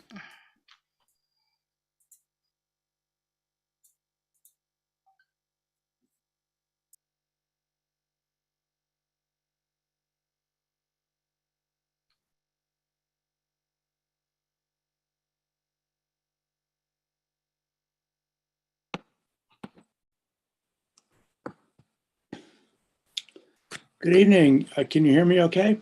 We can hear you. Okay, very good. Thank you. I have a slightly redundant suggestion. How about the town showing some entrepreneurial spirit that the town's been endlessly favoring among developers all over town, and do something really good for all of this town's residents and workforce, as well as area water consumers downstream from Bowling Creek, by really cleaning up this site, not just cap and contain, and then very possibly, as Adam Searing suggested, making a handsome profit from doing substantive good. The alternative for this other gateway into Chapel Hill looks to me and others like the height of hypocrisy, emblematic of a town that gives lip service to environmental needs, but when push comes to shove, it chooses to turn over a clearly messy situation to a developer that will understandably cut costs wherever possible, in order to build and rent as many units as possible with a minimum of affordable units. That's been acknowledged by Ms. Selmer. And despite known health risks pursuant to building on top of coal ash, but very possibly including other environmental and thus health risks deriving from asbestos era construction waste and perhaps also medical waste, the town bought a pig in a poke and has discovered over time that that pig ain't so pretty. We should notice that UNC has been not exactly forthcoming as to what was actually dumped on this site. I'm fine with a municipal services center here, but residential housing on this site looks like a bridge much too far. The health costs to future residents, if any, on this site are not worth the price of endangering those residents' eventual well-being and thus disgracing this town's longtime great reputation. Thank you.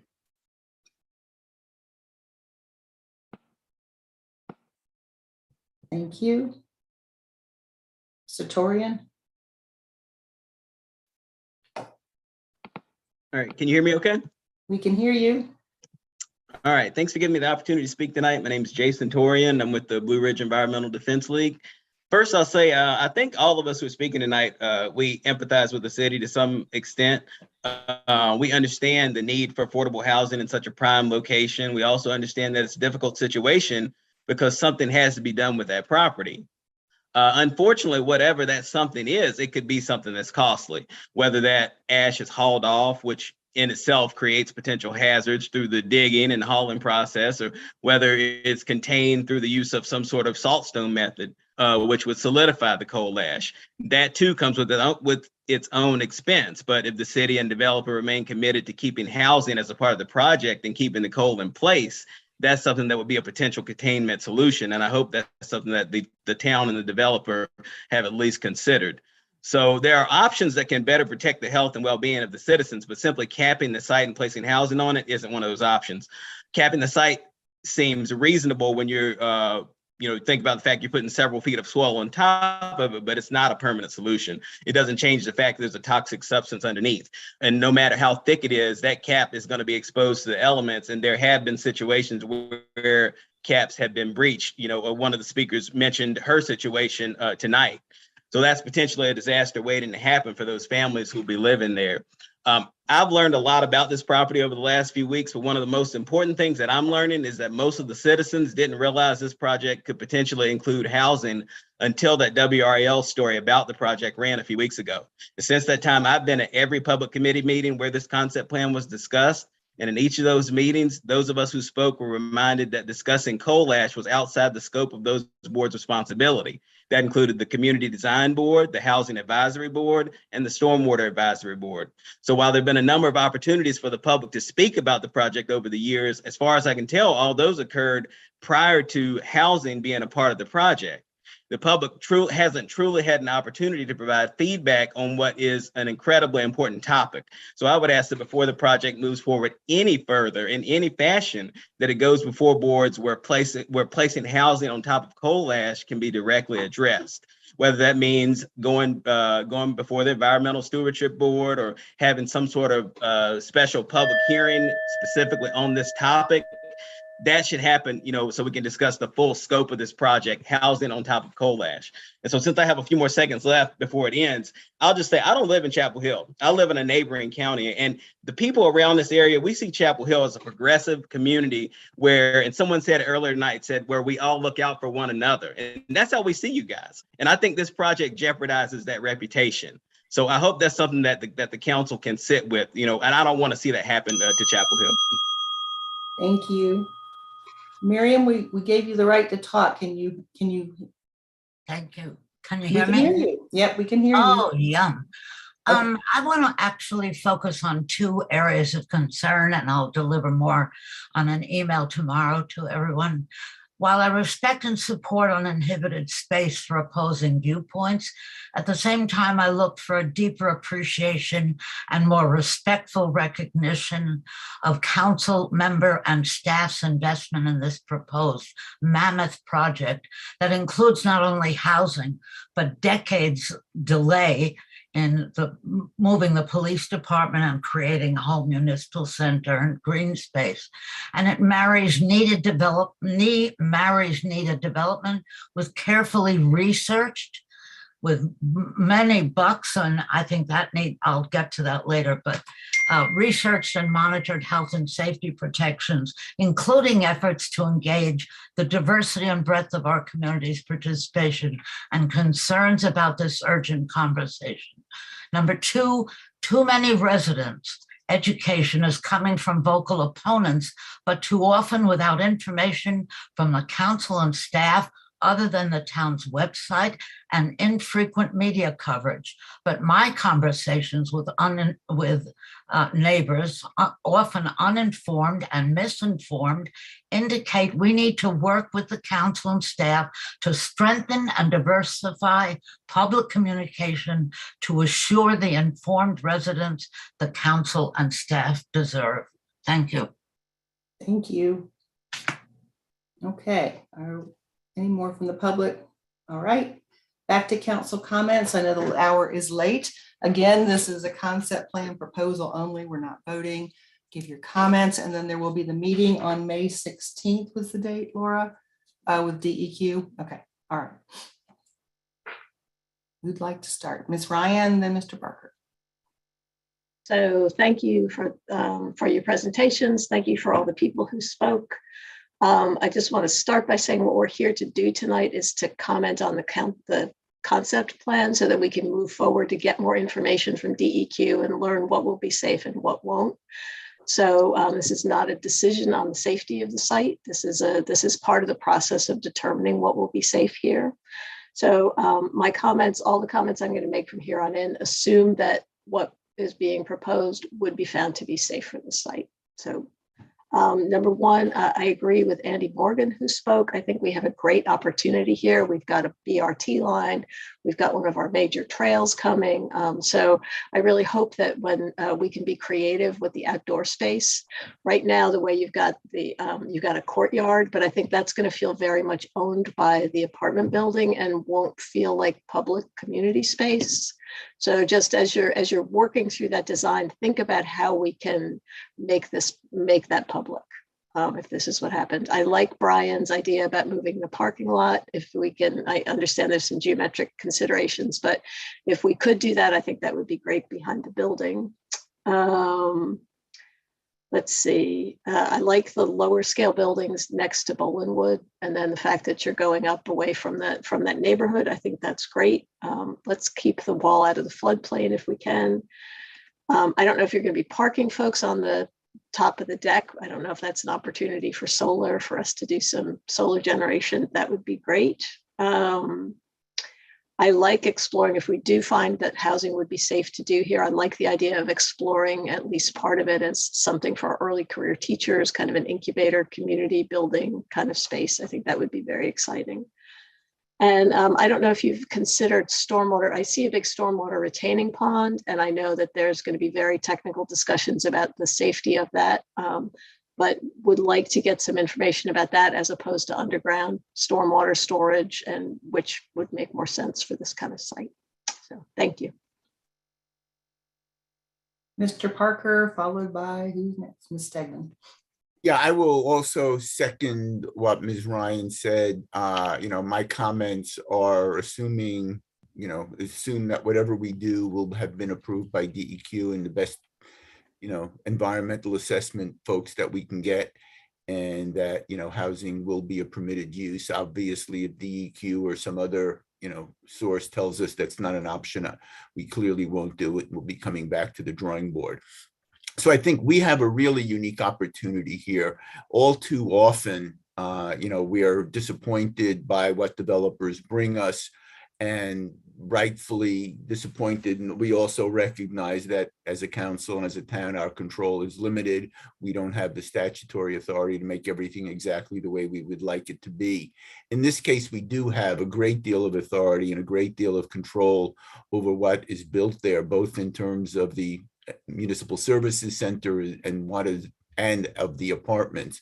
So it is my hope that we will work really hard with Brian Peterson, our urban designer, get the best architect we can, perhaps consider doing some kind of a architectural competition over the summer to really understand what different architects might make of this site, but make it into something that is not only functional housing, but something that our residents will really look at and appreciate. And that includes, public green spaces. We've seen some concepts, whether it's an amphitheater, trails, but this needs not only to be good for the folks who work there and the folks who live there, but this needs to be something that is good for everybody in Chapel Hill, that at various times, everybody in Chapel Hill will have a good reason to go to and use.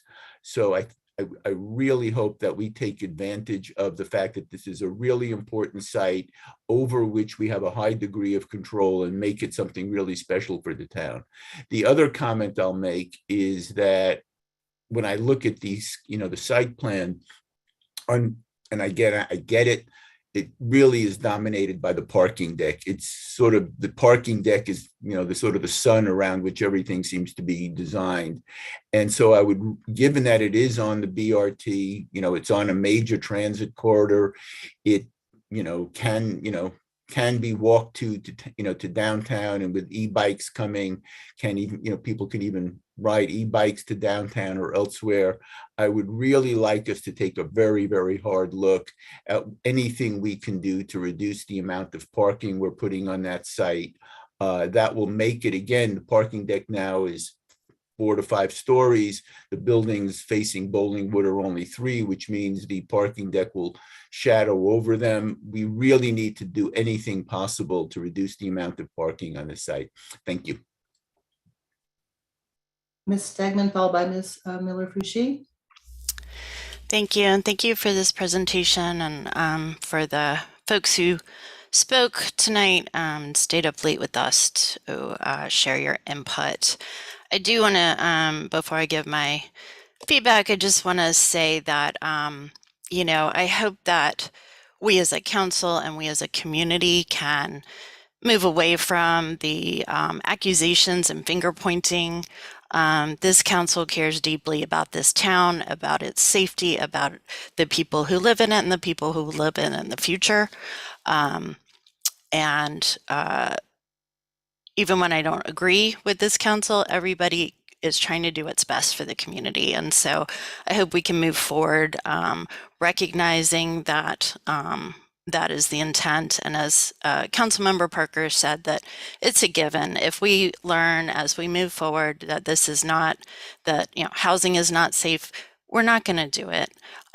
There's no other motive here. So I hope we can elevate the dialogue moving forward.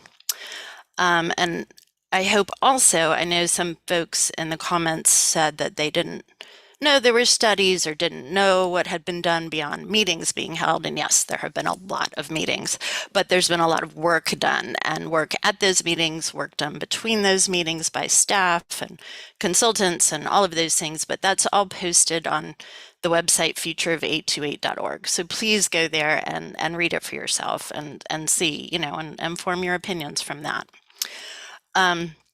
So to the concept, I agree with everything that has been said. I think that this is a great opportunity. It's so rare that we have control.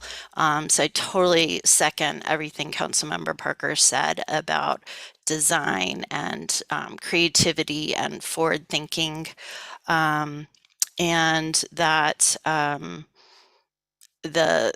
what Councilmember Ryan said about creating spaces. I do think this is a place that people will come. They'll want a place to come to. So many people run and bike and walk and, go back and forth in this part of town. And I think it's such an opportunity to create great outdoor spaces with plazas and creative use of textures. And I just think it could be a really exciting and cool space to hang out.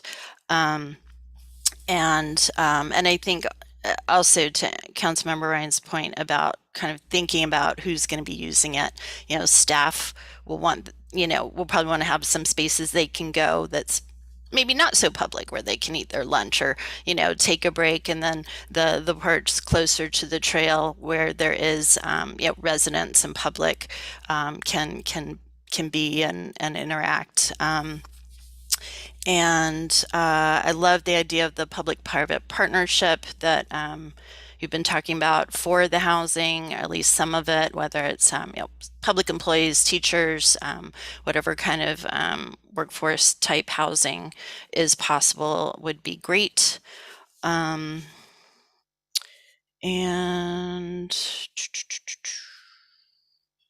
I agree with everything that all their recommendations I thought were right on. So I second all of those recommendations. And that's it for me for tonight. Thank you. Thank you.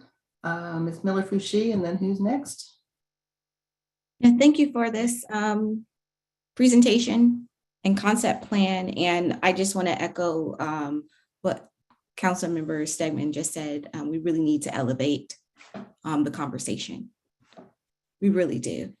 And really stop the finger pointing. Council members are deeply committed to the safety of our community. And like she stated, if we find out information that states that it's not safe, we won't move forward. And that needs to be clearly understood. This is a great opportunity to really have something that can benefit our community. Bowling Creek is probably one of the main trails that I frequent the most, since I've lived in Chapel Hill for 20 plus years. And so I'm really excited to see this concept plan that will incorporate a new municipal service center that is very much needed for our frontline workers, our police officers, firefighters, our staff with Parks and Rec, and possibly our IT in there. So it's going to really serve a great purpose. But there's also an opportunity, because we do have a lot of input here, to really make this a place for community. Really great opportunity for placemaking here, as well as potential housing, residential housing. And so I'm really excited about the potential of having an outdoor space to accompany that beautiful trail that's there, to be able to have potentially somewhere to go and sit and really spend some time outdoors there. So I like what I've seen so far. I am concerned about the size of the parking deck.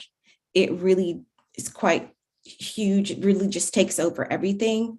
And I do really appreciate you all trying to lay it out on top. I did see it in the slides, trying to lay out the concept plan over what was already there. That was really helpful for me. And so I'm glad that you all did that so I could see it. It was helpful. And that's pretty much all that I have to say. I really like the comments of both Councilmember Ryan, Parker, and Stegman. So thanks. Mr. Searing, followed by, we'll go with Mr. Nguyen after that. Thank you. So, it's no surprise that I am not excited about building housing for kids and families on this coal ash site. And, I obviously have thought quite a bit about this and tried to gather as much information as possible and help us and help me make the best decision we can for the town, which is obviously our responsibility. We do know that coal ash is dangerous. We've heard some of that tonight. It's especially dangerous. The latest research is showing that from the federal government that there's severe mental health problems that surface in kids, depression, major conduct problems, all sorts of mental health issues that are over time, can be subtle, and then cascade into having very, very bad health outcomes for these kids. There's coal ash pouring out of the site right now. You just go down to the hillside and see it. We talk about minimizing it, but it's just, it's out there. And people make mistakes. We know that too. What I'm struck by the most in our discussions is the language that we're using and the reasons we're using for putting housing on the coal ash site are so similar to what other town officials in other eras and other times when they were building on exactly these same kind of sites used to justify building housing and inviting people into these sites. And I looked up a few of them, and I'll just give you a few examples. So Gordon Plaza is a development built on a former garbage dump in New Orleans. The town officials, our counterparts, encouraged folks to come live there. And so this is going to be great. It's safe, they said, no problem. It's now considered one of the worst examples of environmental justice in the United States. People are getting sick all the time there. The classic example is Love Canal in Niagara Falls, where a school was built on top of a chemical dump. Interestingly, the town gave a liability waiver to the chemical company when they built the school. They said, well, the chemical company wanted that liability waiver, just like we want to give a liability waiver to our partner here, the development partner. And even after kids started having seizures and problems at the school, living there, health officials for the city said, don't worry, it doesn't pose much danger, just stay away from the seepage. Mooresville, North Carolina, we've heard a little bit about that tonight. There's more coal ash sitting down there than any other area of the state. They're finding thyroid cancer clusters down there. It's been exposed in Lake Norman High School. But for us, the most interesting thing was there was a giant sinkhole that opened up there, and it had been sealed under a paved parking lot, just like we're talking about doing here. And then finally, I was looking for even closer examples. Burlington, North Carolina, there was an old military missile site that was next to a residential area, and it closed, lots of chemicals seeping out from there. In the 80s and 90s, the military, which was in charge of it, said, hey, no problem. It's fine. You can live there. We've done the research. It's, it's unnecessary. So now people have, chemicals bubbling up in their backyards. So let's just take the housing component at least out of this. I mean, it's so crazy that we're doing it. We don't want to be on this list in 20 or 30 years of towns that are embarrassed and where we have people, our townspeople, getting hurt.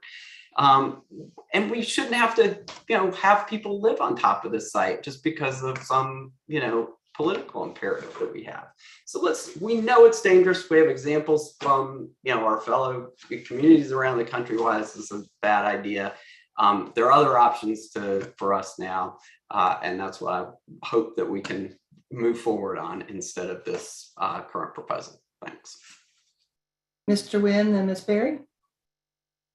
Yeah, I know it's late, so I won't repeat what's been said, but I will support the sentiments of my colleagues that first and foremost, the safety of our staff who, if the MSC is going there, will be there night and day as well. And our current and future residents is paramount and always at the top of our mind in this process. And as Councilmember Ryan said, none of us are going to move forward if we continue in this process and it comes back that it is unsafe in any manner for these uses. So with that in mind, again, I think I echo the opportunity that this presents for our town to create something truly unique for our residents, given it is late, what am I looking for? The coming together of all these variables, how we have more control, the location, the transit corridor, all of that stuff. And so I was very pleased with, in the design, the community gathering space. I think you're definitely trending in the right direction. So very happy to see that. I will also echo the parking deck comments. That does look quite enormous. I also want to second Councilmember Parker's suggestion about doing a design challenge around the architecture of the buildings. I think that would be a good way to go for us to get some unique talent around that.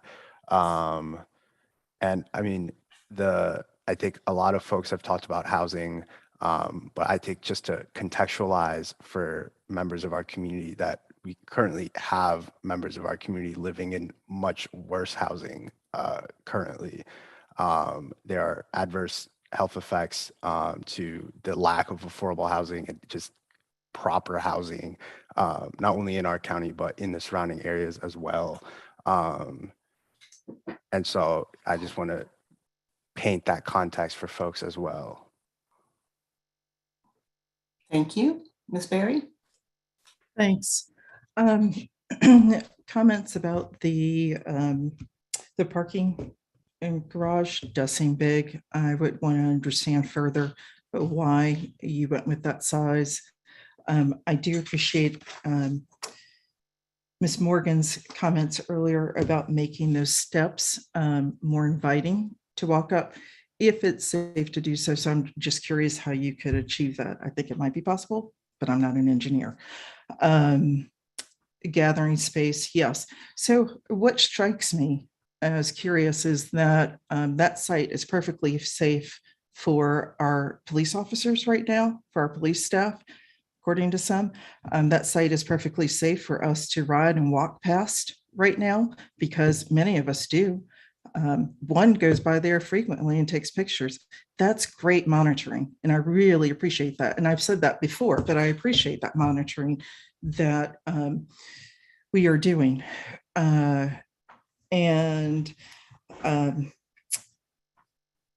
This is not a project. I just want to clarify as we explore. First of all, we are exploring further, and we're willing to consider or at least I am, I'll speak for myself, to consider this further. It's not low-income housing. That's not what's leading the private development. It is housing, it is rental housing with some affordable housing built in there. So to paint it as we're only putting our low-income housing, and by the way, that would be me there. So I am thinking about, would I be there? Would I be willing to put my family there? Yes, I am looking through that lens. Would I be willing to meet there? Well, are we willing to put our officers there? So yes.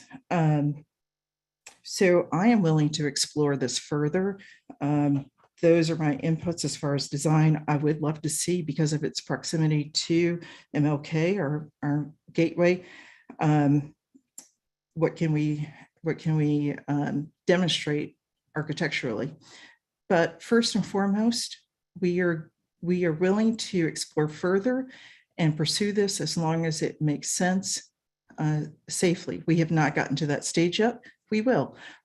Actually, we have been exploring that, and what the data says that those that we've employed have shared, and the information that they're using, and not some random information or half-truths, says is that it is safe to explore further. But I am looking forward to the May 16th meeting. So there you go. That is it for me. Thank you, Mayor. Thank you. I'll share my comments. I know that time is late, and then I'll see if I can sum up a little bit. I want us to continue finding out more information, and the way to do that is to have a concept plan. We have been exploring this for 9 years. We've had many public information sessions where the public was that came to ask questions. We posted information on the website. We are learning, but we've hired experts to help us with the learning. This particular type of coal ash site is very different from the coal ash spill or any of the unlined pits that have been in the news. It's different. I understand that it's different. I'm leaning on the experts and waiting to hear from DEQ as well. I am concerned about the stormwater situation, whether it's a pond or underground. So I'm hopeful you'll come back with more investigation into that. I'm not a stormwater engineer, but wanting to know what that looks like, if people will have access to it, if it's a pond, that does concern me. That would have to be restricted. Love the work that Brian Peterson worked on. Terraced walls make sense. That would be attractive and much more attractive than monolith wall that you talked about. I like what council's been saying about special public spaces, about the HAB recommendations. I have same concerns about the size of the parking deck. I don't know if there's anything you can do. I know we're not quite there yet, but we are trying to ask developments to move to all electrics, so that we're not having natural gas anywhere. And so I want us to move to the next level and come back. As Mayor Pro Tem Stegman said, we take this issue seriously. We are concerned for safety. I find it fascinating when people come out and say no housing, but they're okay with our employees being there. I agree with Ms. Berry. I don't quite understand, because correct me if I'm wrong, Chief, but aren't police shifts 12 hours long? So they're there 12 hours shifts. So, and I don't know that we've had any incidents. I don't know. We need to ask if we've had any incidents of health concerns for being in that site. And there's a lot of places on that site that are open. So we do have some spilling out the side. We're aware of that. We've got it contained behind, we knew it was temporary. We have it temporarily contained behind netting, and there's major trees growing on this property. So Mr. Searing, I'm sorry, we're done with comments from council this evening.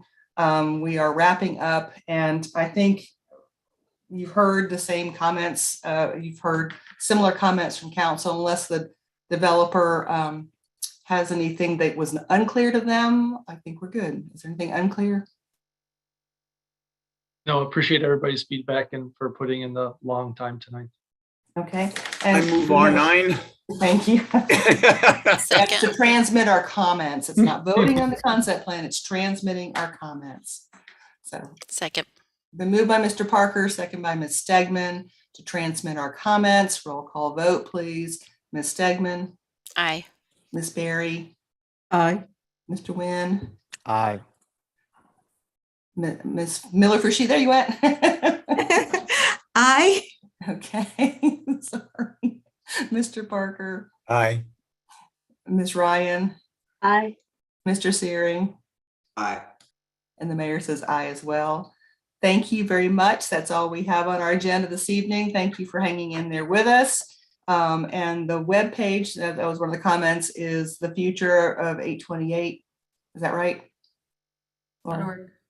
.org, sorry. It's late, guys. All right. Thank you, everyone. Appreciate your time this evening. Good work. And we hope Ms. Anderson feels better. Good night, everyone. Right. The other Ms. Anderson. Good night, everybody. Good night, everyone. Good night, everybody. I did have one question. What time is the May 16th meeting? You have to check the website and we'll give some more announcements. I'm sorry, I don't. Okay, that's